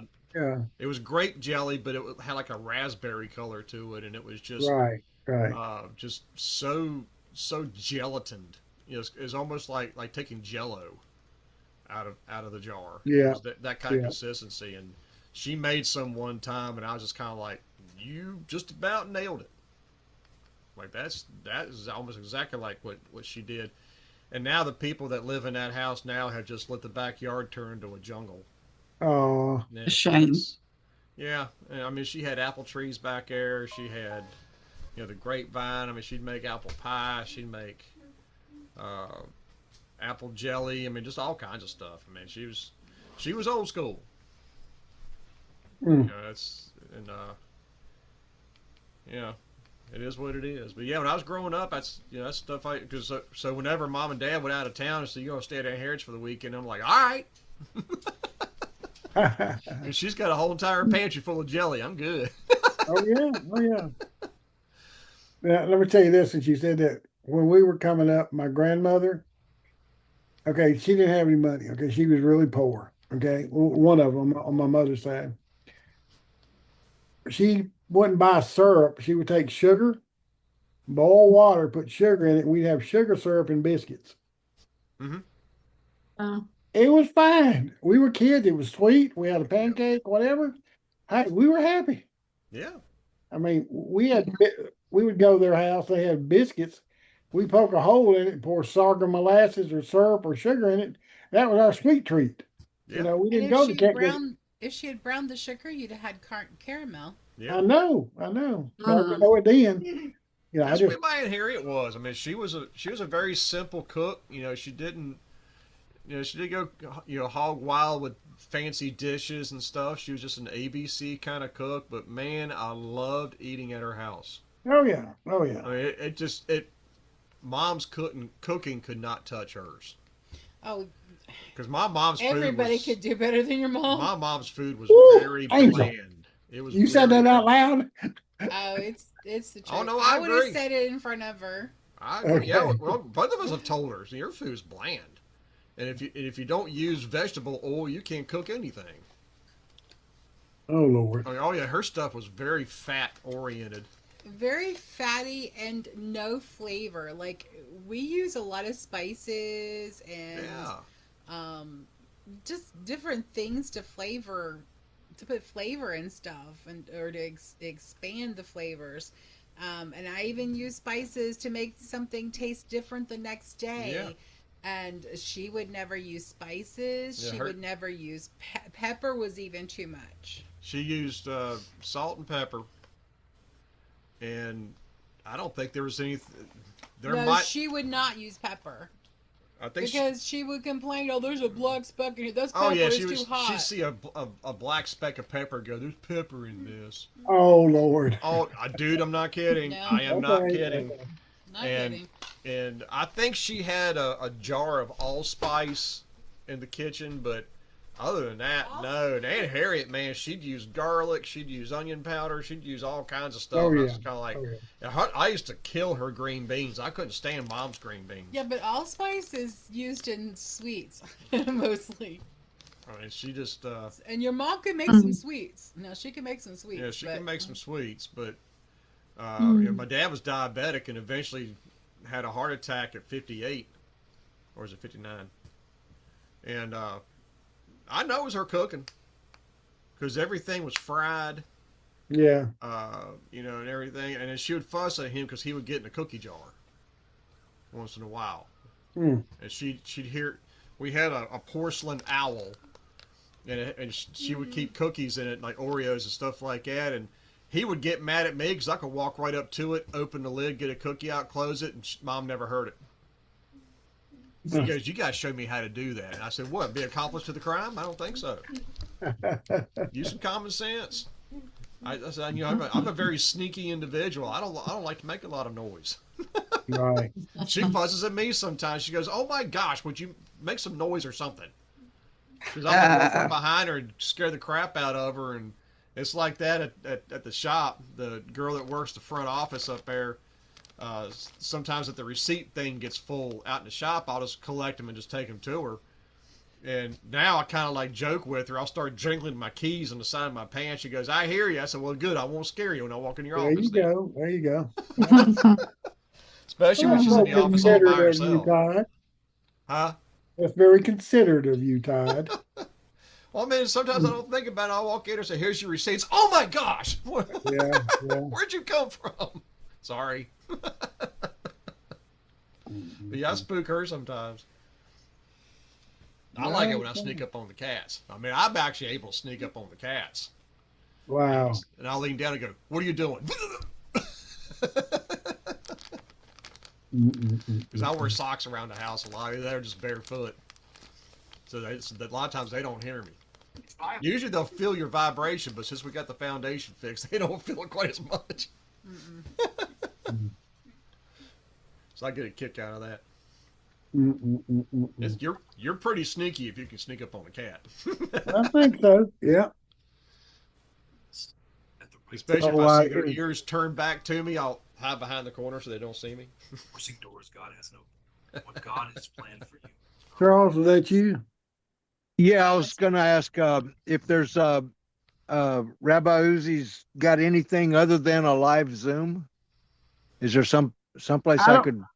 I don't know. I'll tell you what, I will send you his I looked email. on YouTube. I didn't see anything. No, I think he just has those classes. Yeah. Okay. And that's it. Yeah. But he does send out, for the people who attend the classes, he sends out his edited material on what he covered, his transcript. Pardon? He does have a website and he does do articles. Yeah. Yeah, he does. Yeah. Because he shares those articles with us. Right. So. It's called thetorah.com. That's the address. The Torah? Thetorah.com. Yeah. Okay. Thanks, Angel. You're welcome. Not exclusively his, is it? I think he writes for thetorah.com, does he not? Yeah, I think that's what it is. Yeah. Yeah. I want to get on his list so he tells us when the Zoom's going to be. Yeah, like I say, it's a different venue the way he does it, and it's eye opening when you put it in perspective. I mean, in Betty is almost like daily living. It makes you think and how to act. Mm-hmm.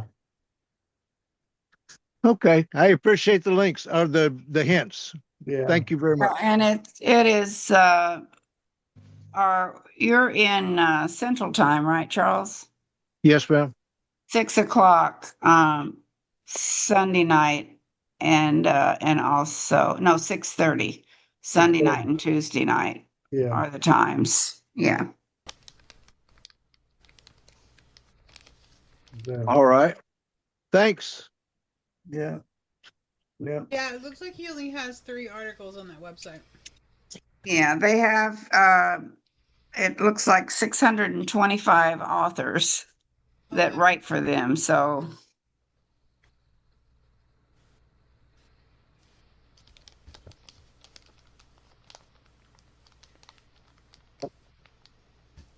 All right. Well, thanks for the info. I'll check that out. I got a website for y'all. I don't know if you've looked at it, Shop, but as far as pretty in-depth Judaism stuff, there's a place called alhatorah.org. It's A little like slower, please. ALH A what? L ALHA Torah.org. The vast place of knowledge, really in-depth stuff. Again, it's ALHA Torah.org.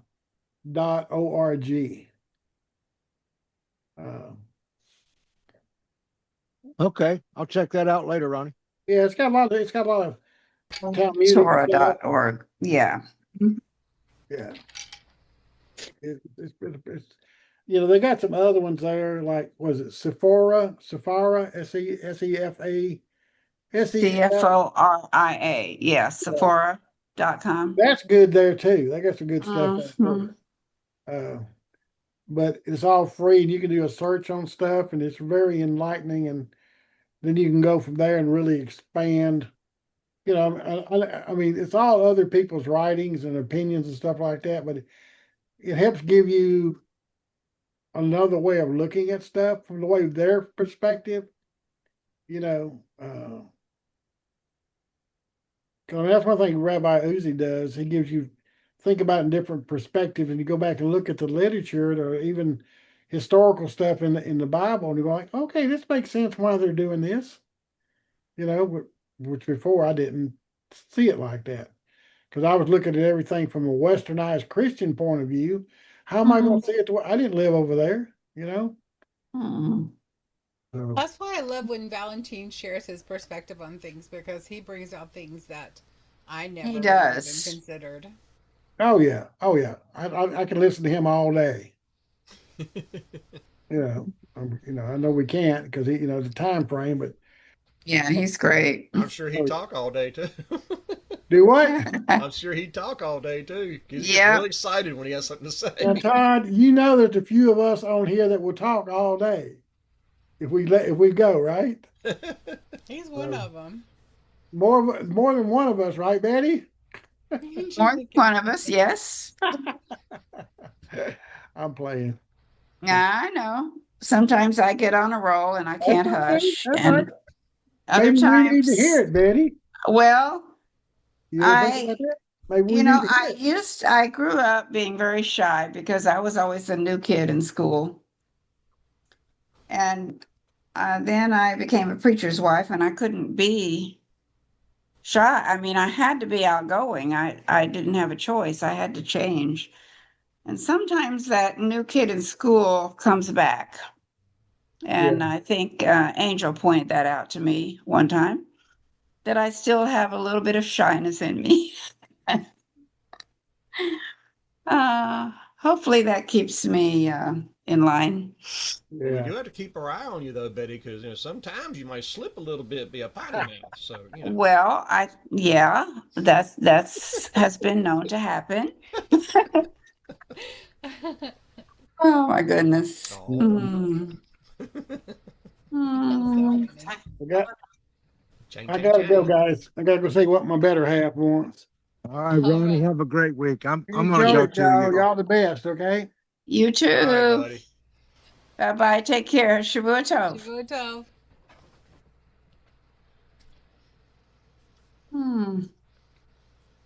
I think I'm gonna split out too. I'm gonna go check out a couple things I've got links to here. All right, Y'all have, Charles. Well, we got to fix y'all have dinner a beautiful anyway, week. so Maybe we're we'll see you good. tomorrow. I don't know. I don't know what each day brings. Well, Well, Dr. Tabor and Ross is having a conversation tomorrow, so that should be really interesting. It should be interesting. Yeah, now that 3 o'clock, is that Central or is that Eastern? Because Central. sometimes our Central. 2 o'clock gets advertised as 3, but it's No, It's this is 3 for o'clock 3 o'clock Central. Central. It's Ross's time. okay. All right. Yeah. Cool. That'll be Thanks, what, y'all. 4 o'clock 4 Eastern. o'clock here. Yeah.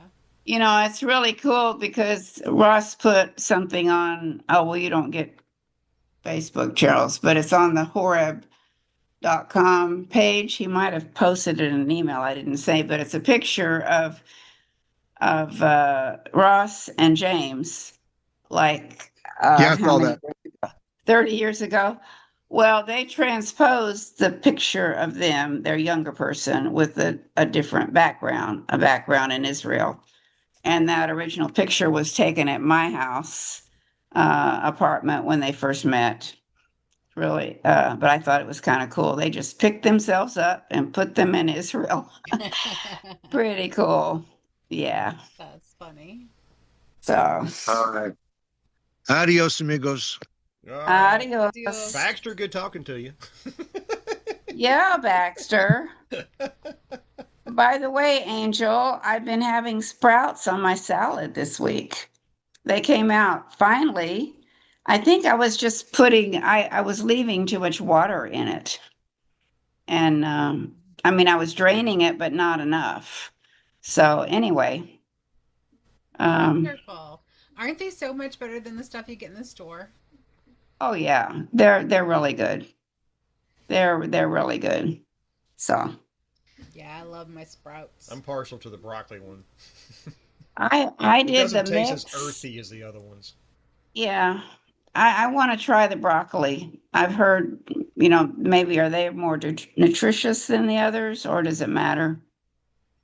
Um, I don't know. no, I mean they're all nutritious. They just offer different nutrients. The broccoli offers the sulforaphanes. Mm. Anyway, That I means did the mix. The broccoli is a cruciferous, so Right. that means Yeah. it gives you gas. Yeah, I know. Here, pull my finger. Okay, Todd. You're too funny. Mm-mm. Sometimes I pull Well, my own. y'all have a good rest of your Shabbat. And I missed y'all last night. I had a friend over, and we did Shabbat together. It was really nice. And I thought about tuning in at 7, but I thought, well, no, because she wants to know what Shabbat is about. And so, anyway, we just sat at the table and talked and learned. And anyway, it's my new friend Sherry, and she is actually coming to the conference. So nice. she's Okay. excited. Yeah. I'm surprised she So, hasn't signed on to the Zoom call. which Zoom call? This one. This one. Oh, well, I'll mention it. I'll mention it to her. She's been through a lot, and she's just kind of chilling. And anyway, trying to kind of slow down and do a little at a time. But Okay. I will mention this to her. Well, And this is one of the fun parts of Shabbat. yeah, it's nice. It's laid back. Well, we look forward to it every week. I mean, it just So glad y'all are doing this. Glad you thought of it. It would have been pretty, I don't know, well, I think would It have would be a gone. lonely Shabbat for a lot of us. Yeah, it would be. well, it's like I said that what spoiled us is the few times that Ross walked away or stopped the Zoom call, but yet Left Seth it left it on, and Hmm. we all just started talking and everything, and then a couple of times on Discord, we were asked by Clody and EJ and others, if we wanted to join a Hmm. Discord call, and Hmm. we did that a few times and loved it, and we're like, and so with the after class discussion, you kind of had that, but everybody had their turn, and it was kind of on topic. And then when Ross says he was going to be moving to Sunday, the first thing that popped in my head was, well, I really enjoyed the calls where we all just talked. Right. So I was like, let's do a Zoom call Yeah, it worked out. because we really enjoyed that. And you know, a lot of us have never actually met in person. Mm-hmm. And so this is particularly nice. Well, hopefully I think that'll it's change in Charlotte. a blessing. Do what? Hopefully that'll change in Charlotte. Yeah, next year, right? Mm-hmm. Yeah, that'll be good. It'll be a long day for us, but we're looking forward to coming down and seeing everybody. I'm sure it will, but I think it'll be worth it for whatever it is. I don't know what the agenda is going to be, but it's usually good. So, Well, David said that usually nothing really starts until around 10. So we can leave here probably around 5:30 or 6. It's about a 3-hour, 15-minute run to get down there. You're gonna have to put in some bathroom breaks. Well, it might 3.5 hours. Yeah. Because you hadn't ridden with her yet. Every 5 minutes, I gotta go again. Well, are we there? There's a tree on the side of the road over there. I can go. Are we there yet? No, she don't get like that. No. No, usually she's either on her phone. No, usually on the long trips, I take some crochet with me. Yeah, she takes some crochet with her. As we drive down the road. And out of the corner of my eye, she quits crocheting. I'm looking, she's going. So. That's nice. She trusts your driving. Yeah. Feels comfortable with you. We'll be taking the big truck down there, so to her that's like. Hopefully there's a place to park it in Charlotte. To her that's like sexy riding. Because every time we get in that truck, she's like, "I really like this truck." It's a very sexy. Well, they have a pretty good sized parking lot at the hotel where. Well, I would just bring the truck down there for a simple fact that work pays for my gas. Yeah. So. Now, which hotel is it? It's the DoubleTree in South Park. South Park. There's South Park in Charlotte. South Park, I think myself right. Yeah, DoubleTree in South Park in Charlotte. Okay. What? South Park, that's a funny show. Because I knew it was a DoubleTree, but I looked and there were like 3 DoubleTrees in Charlotte. I was like, well, which one is it? I know. I had to look it up because it just slipped my mind. And as soon as I saw the names, I thought, oh yeah, that's it. But we like the name. UIW has had meetings there for years, and we like the name because of the 2 sticks. Mm-hmm. In Ezekiel, and it just seems perfect. And it's a very nice hotel with plenty of places to sit around and chat and all that. So do you fly up there? I do. Okay. It'd be way too far. Yeah, that would be a long to drive. Exactly. Yeah, Roger and I have driven up there before, but I'm not doing that by myself. No way.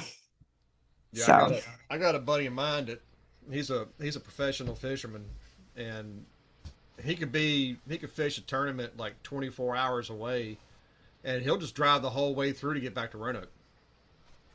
Yeah, like, dude, you're crazy, man. He's like, I just like driving, man. He says I ain't worried about it. I just drive straight on back, straight out there, straight back. He's still young, though. Nah, he's only like 10 years younger than I am. He looks a lot. He looks like he's in his 20s. Yeah, he's 47. Well, like but he's a big health nut. I mean, he's always working out and all that kind of stuff. Not saying that he eats healthy. But he I'm is. just talking about his face. His face, he just has a baby face. He does look young. He does. Yes. Yeah, he's got a baby face on him. He does do that.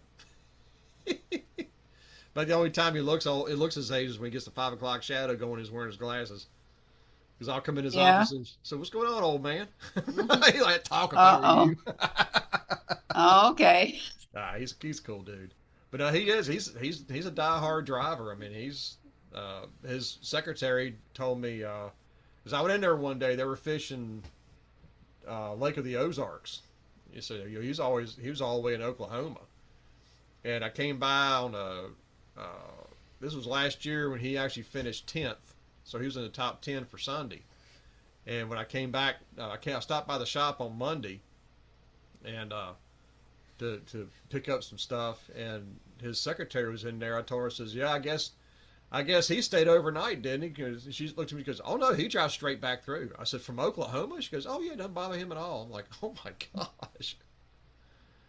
I said, "Man, that's some serious driving right there." I mean, I used to be a truck driver. I would do 12, 15 hours a day sometimes, but man, the touch and goes is a mighty weapon against you. You're trying to A what? the touch and goes when you're getting Oh, trying to stay oh, awake while driving. I mean, it's like 30 degrees outside, and I got the window down. oh, Just okay. just to keep me awake. I mean, it's Mm. didn't always happen like that, but man, I mean it. Of course, I was also not just driving all the time. I was unloading the truck and delivering materials, and Busy. Yeah. And having staying up all weekend playing in bars. playing in bars, Yeah. Fridays and Saturdays, and Wasn't that also when you were hired gun and were traveling the East Coast on the yep, weekends also? yep. That's why I'm glad I had a roadie that drove.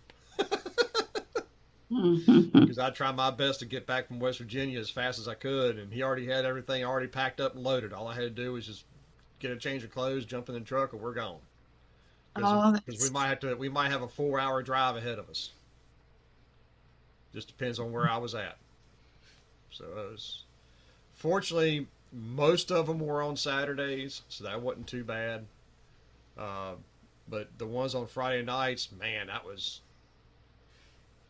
it was hard to get back to the house at 4 o'clock, jump in, and take off, and try to get to a club across the state within 4 hours.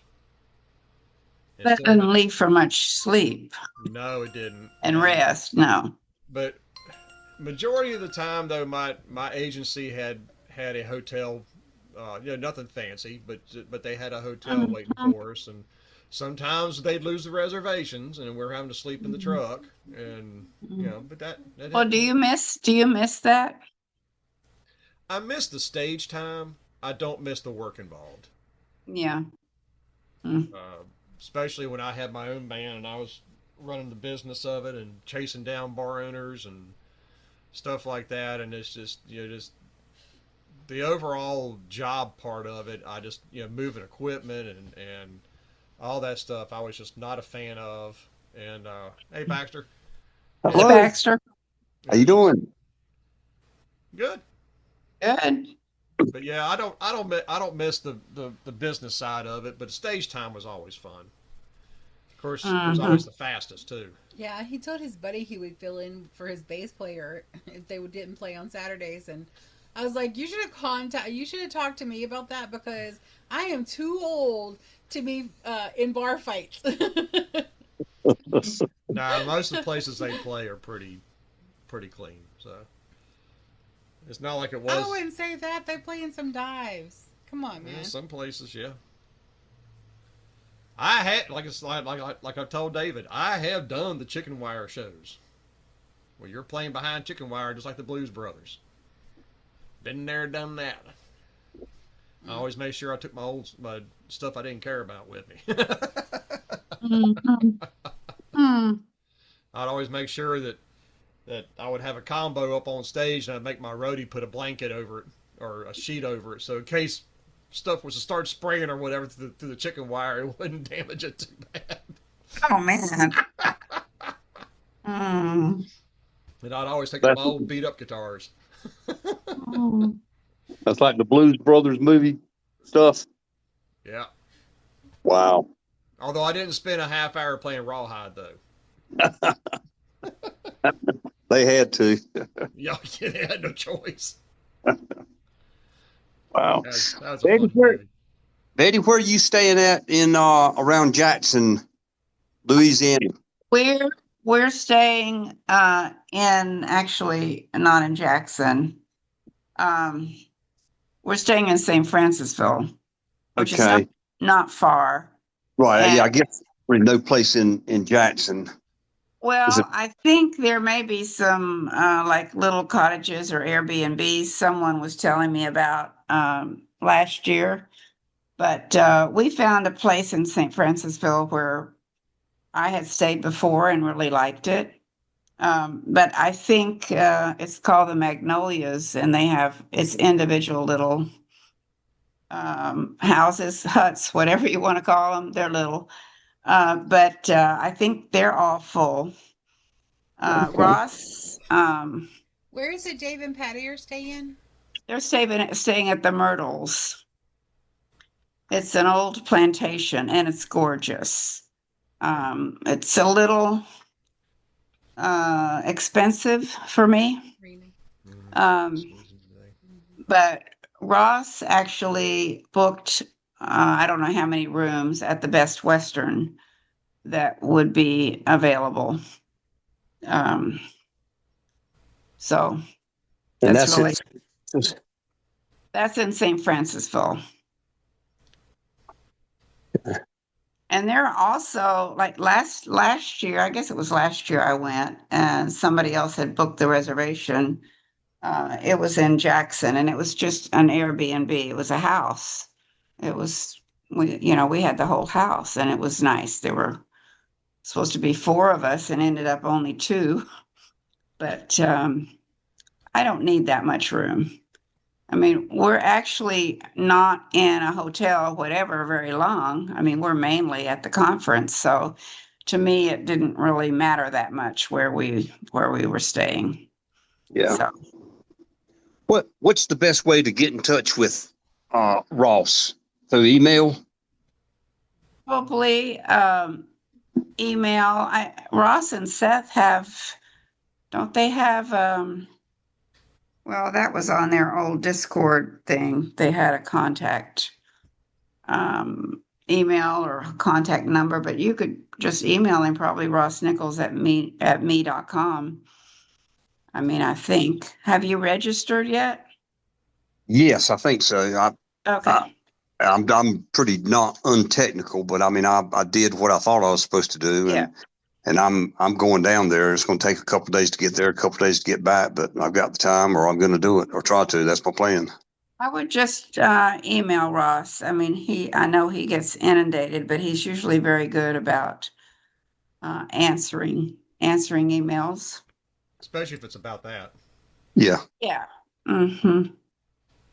Yeah, I would just put some header about it in the conference in the header email line, regarding the conference or whatever. And I think he'd see it and respond to you. Okay. So, and then do you catch him on his Sunday school or thing? Yeah, I listen. Yakad? I don't talk or ask questions, but I do, and for some reason I'm usually driving down the road or something. But Okay. yes, Sometimes he will end those with something about the conference coming up and whatever. Yeah. But tomorrow, in case I think you were on, but you weren't talking. It's at 3:00, and it's not the same venue. The Sunday school. Yeah. Good to be he and James talking. He and James will be talking, which will be good. I love it when they talk. Yeah. Do you know what the It's new always version of the interesting. Bible is they're talking about? It's the Legacy, I think. I'm thinking it's the Legacy Bible, which I'm not familiar with, but it's something James found. Let's see. No, I don't think it's in here. I saw it somewhere, the Legacy Bible. And I could be wrong. Yeah. Yeah, you're on his email list, so you got his notice called 3 Decades of Biblical Work. I don't know if I got that. I got something, and I saw a picture of him and James when they were 29 and 40, whatever you were talking about. Yeah. Yeah, that's it. Yeah, They hit it off like you wouldn't believe. And they did stay up all night. Right I on. just let them. I guess they must. We only had one. Well, we did have 2 bedrooms, but one was not a guest bedroom. It was. I guess they must have slept on the floor. I don't even remember. I'm sure I made some kind of pallet or couch or something for them, but they. I don't think they slept much. Yeah. Yeah, But it's the like a funny thing, compilation picture. That's really cool. that what? The picture, I just downloaded the picture on the email. I have to click to download it to see it. Yeah, And I was just looking at it. It has a compilation picture of them, pictures of them. yeah. Isn't it good? I It's Yeah, love nice. it's it. really good. Yeah. But I think it's so cool how they snatched that picture out. That was taken in back of our 2-story apartment, our rundown little apartment that we rented after our house flooded.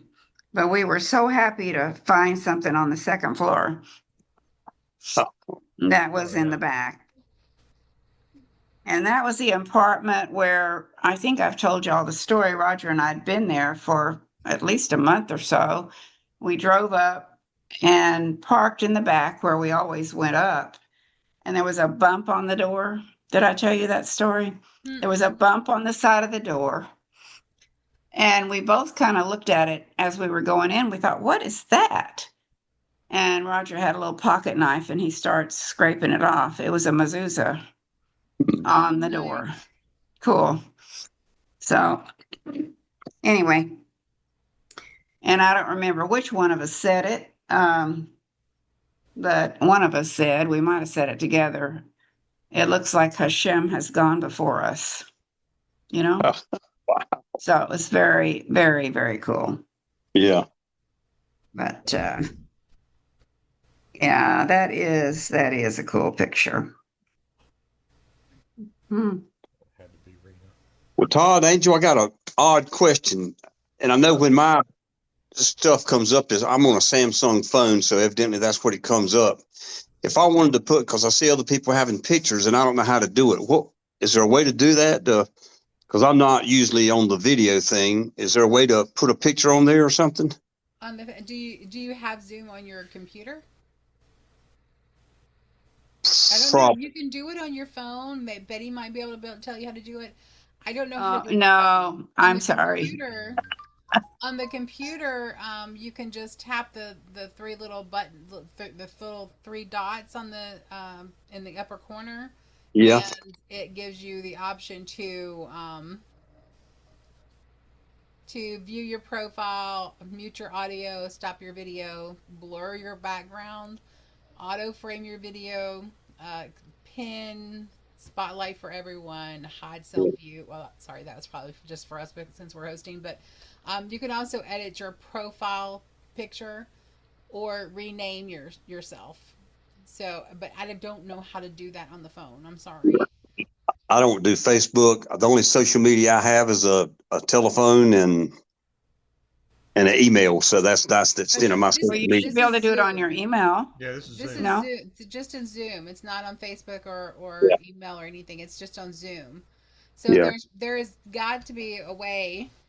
Um, hang on. Oh, I'll I'm sure I'll it try is, to and it's log on simple. through my phone. I just probably don't We have the might get some patience or know how to do it. But we okay. might get some feedback here in just a second.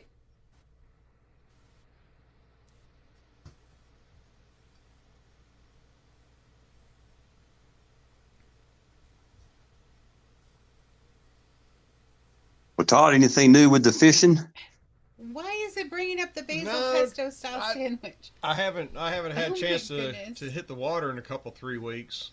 Okay. I do want to plan. I am planning on. I didn't do it yesterday because they were calling for rain, which never happened. But I do want to go to the lake that I fish all the time because it's down 18 feet right now, and Okay. I've got a bunch of maps of that lake sections of the lake printed out that I normally hit, and I want to actually go there with the phone and shoot videos of the bank. You know, all rock piles and stumps Yeah. and anything that might be on that, and try to figure out, why was I catching fish here? See what the structure looks like and everything, and then Oh, we got an echo. Hold on, hold on. Hold on just a second. Hey, we're Okay. backwards. Yeah.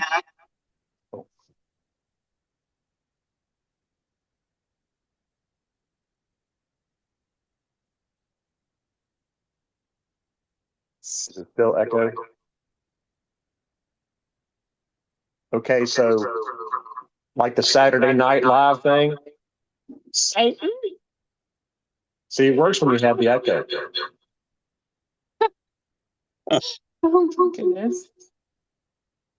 Help! I'm underwater.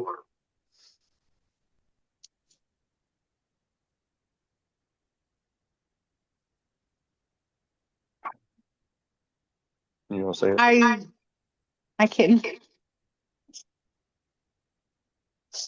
I cannot figure out how to do it. You know what? I can't remember how I did mine. So I think somebody helped me. Um,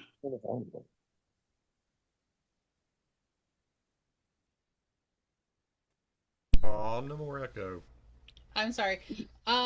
When you exit, you might be able to do it. Um, Honestly, I don't know. I know And I that's can all. do it. I kind of you feel can bad you that can I. always try to ask Google. Yeah, that's Um, right. Or Yeah. ChatGPT or have something you like done that. that? But no, No, I got sections printed out.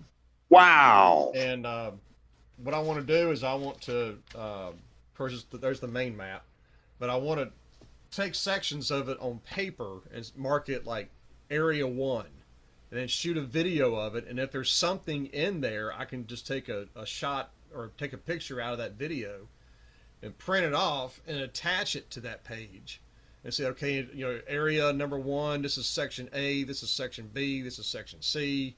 And then Wow. so when I go back and it comes back to full pond, I can look in my little map book and say, okay, in this area right here, about 20 foot off of this one point, there was a huge brush pile right there. So it'll give me an idea, Yeah. what's going on. And I also want to make a copy of it too for a buddy of mine that works at that lure place that I was mentioning about, my buddy who's a professional Yeah. fisherman.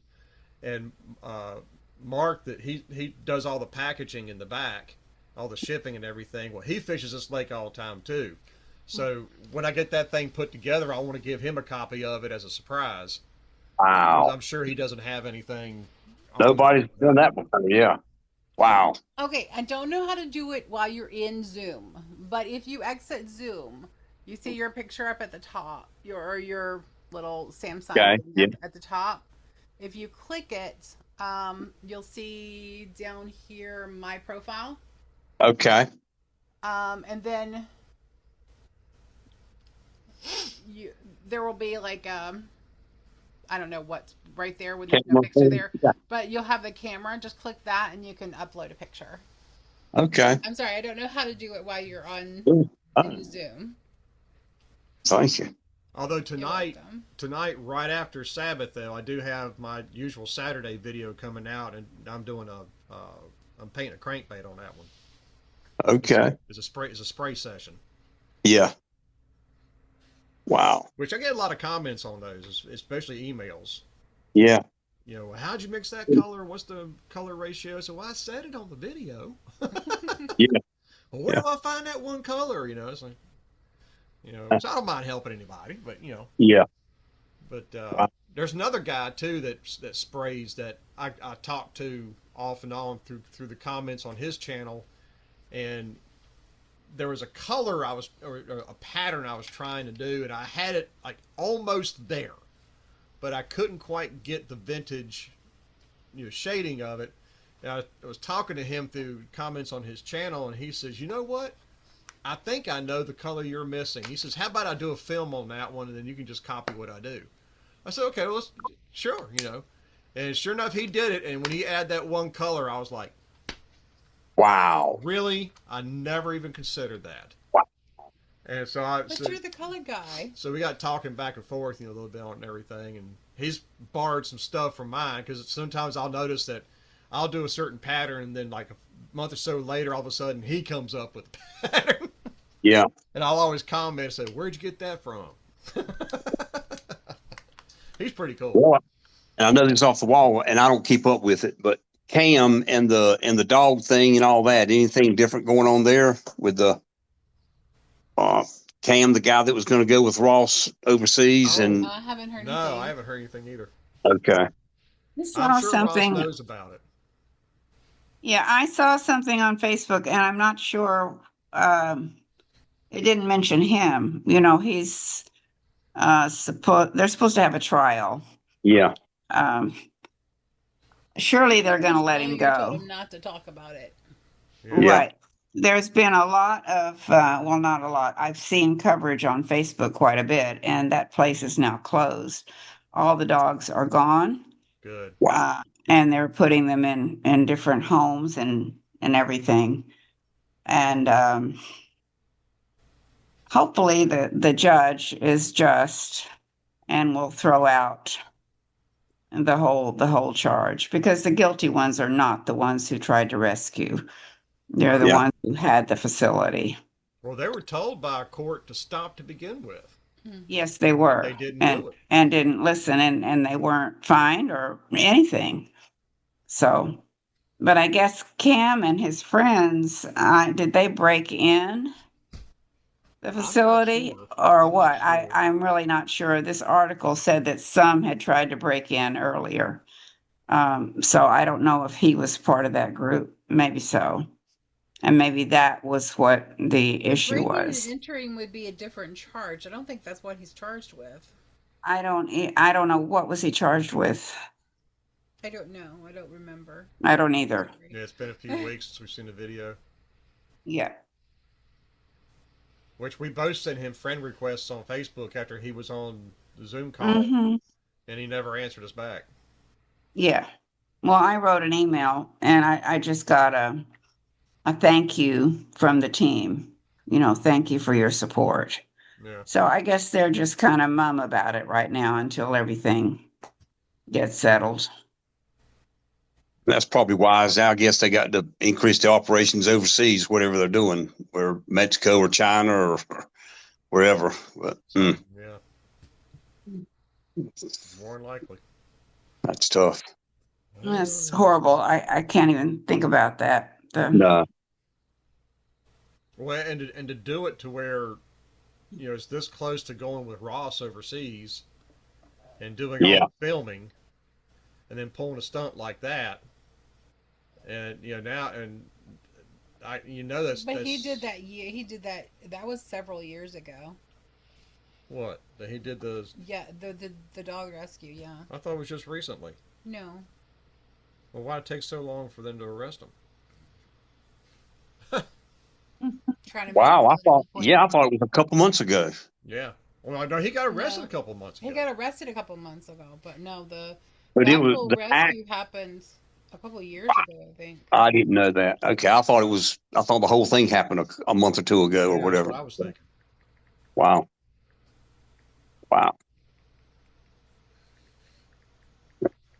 Okay. Anyway. Well, we got to fix dinner. Well, appreciate you. Let me tag. Need to take out my puppy. She's over here sleeping. She's going to sleep all day, and then she does do a lot of sleeping, but I don't want her up in the middle of the night. That's what our cats do. Sleep all day long, and they're wired at night. Yeah. Okay, I was wrong. They rescued the beagles on March 15th of 2026. Okay. Yeah, okay. That's still a while back. Wow. 6 months ago. Wow. Okay. And I think Ross was already making plans by then, too. Yeah. Oh, absolutely. Yeah. Wow. Well, stuff happens. You deal with it and move on. And yeah. That's all you can do. Yeah. That's right. Well, again, they just had a kid and everything else, too. Yeah. Because he's facing prison time. Not just county jail. He's facing prison time. Yeah. And the feds don't play in general. It depends on how he gets railroaded, I guess. Yeah. Just hope he's got a good lawyer. Hope he has his own lawyer and then that are not in a group being represented by one. Yeah. Hopefully. Hopefully he's made enough money off his movie where he can afford a good lawyer. Yeah, and that's that brought a lot of coverage, I would think. I'd hope you'd have some public backup and GoFundMe or something. Mm-hmm. But anyway. Yeah. Well, again, I appreciate y'all letting me tag along and listen, and thank you for Glad everything. you're here. Y'all have a It's good nice week when you and contribute too. yes, yeah. Maybe we'll see you tomorrow. Hopefully we'll see you at we'll see your Eastern time, right? So it'll be 2 your time. Right? No, 4. Yeah. Yeah, I goof up sometimes and go the wrong way. So just like when I'm driving or walking or whatever I'm doing. There you go. Anyway, y'all take care. Have a good one. If we don't God see bless. you, Shavua Tov. Next Yes. time on camera. Yeah. Bye-bye. Bye. Appreciate y'all. Bye-bye. All righty.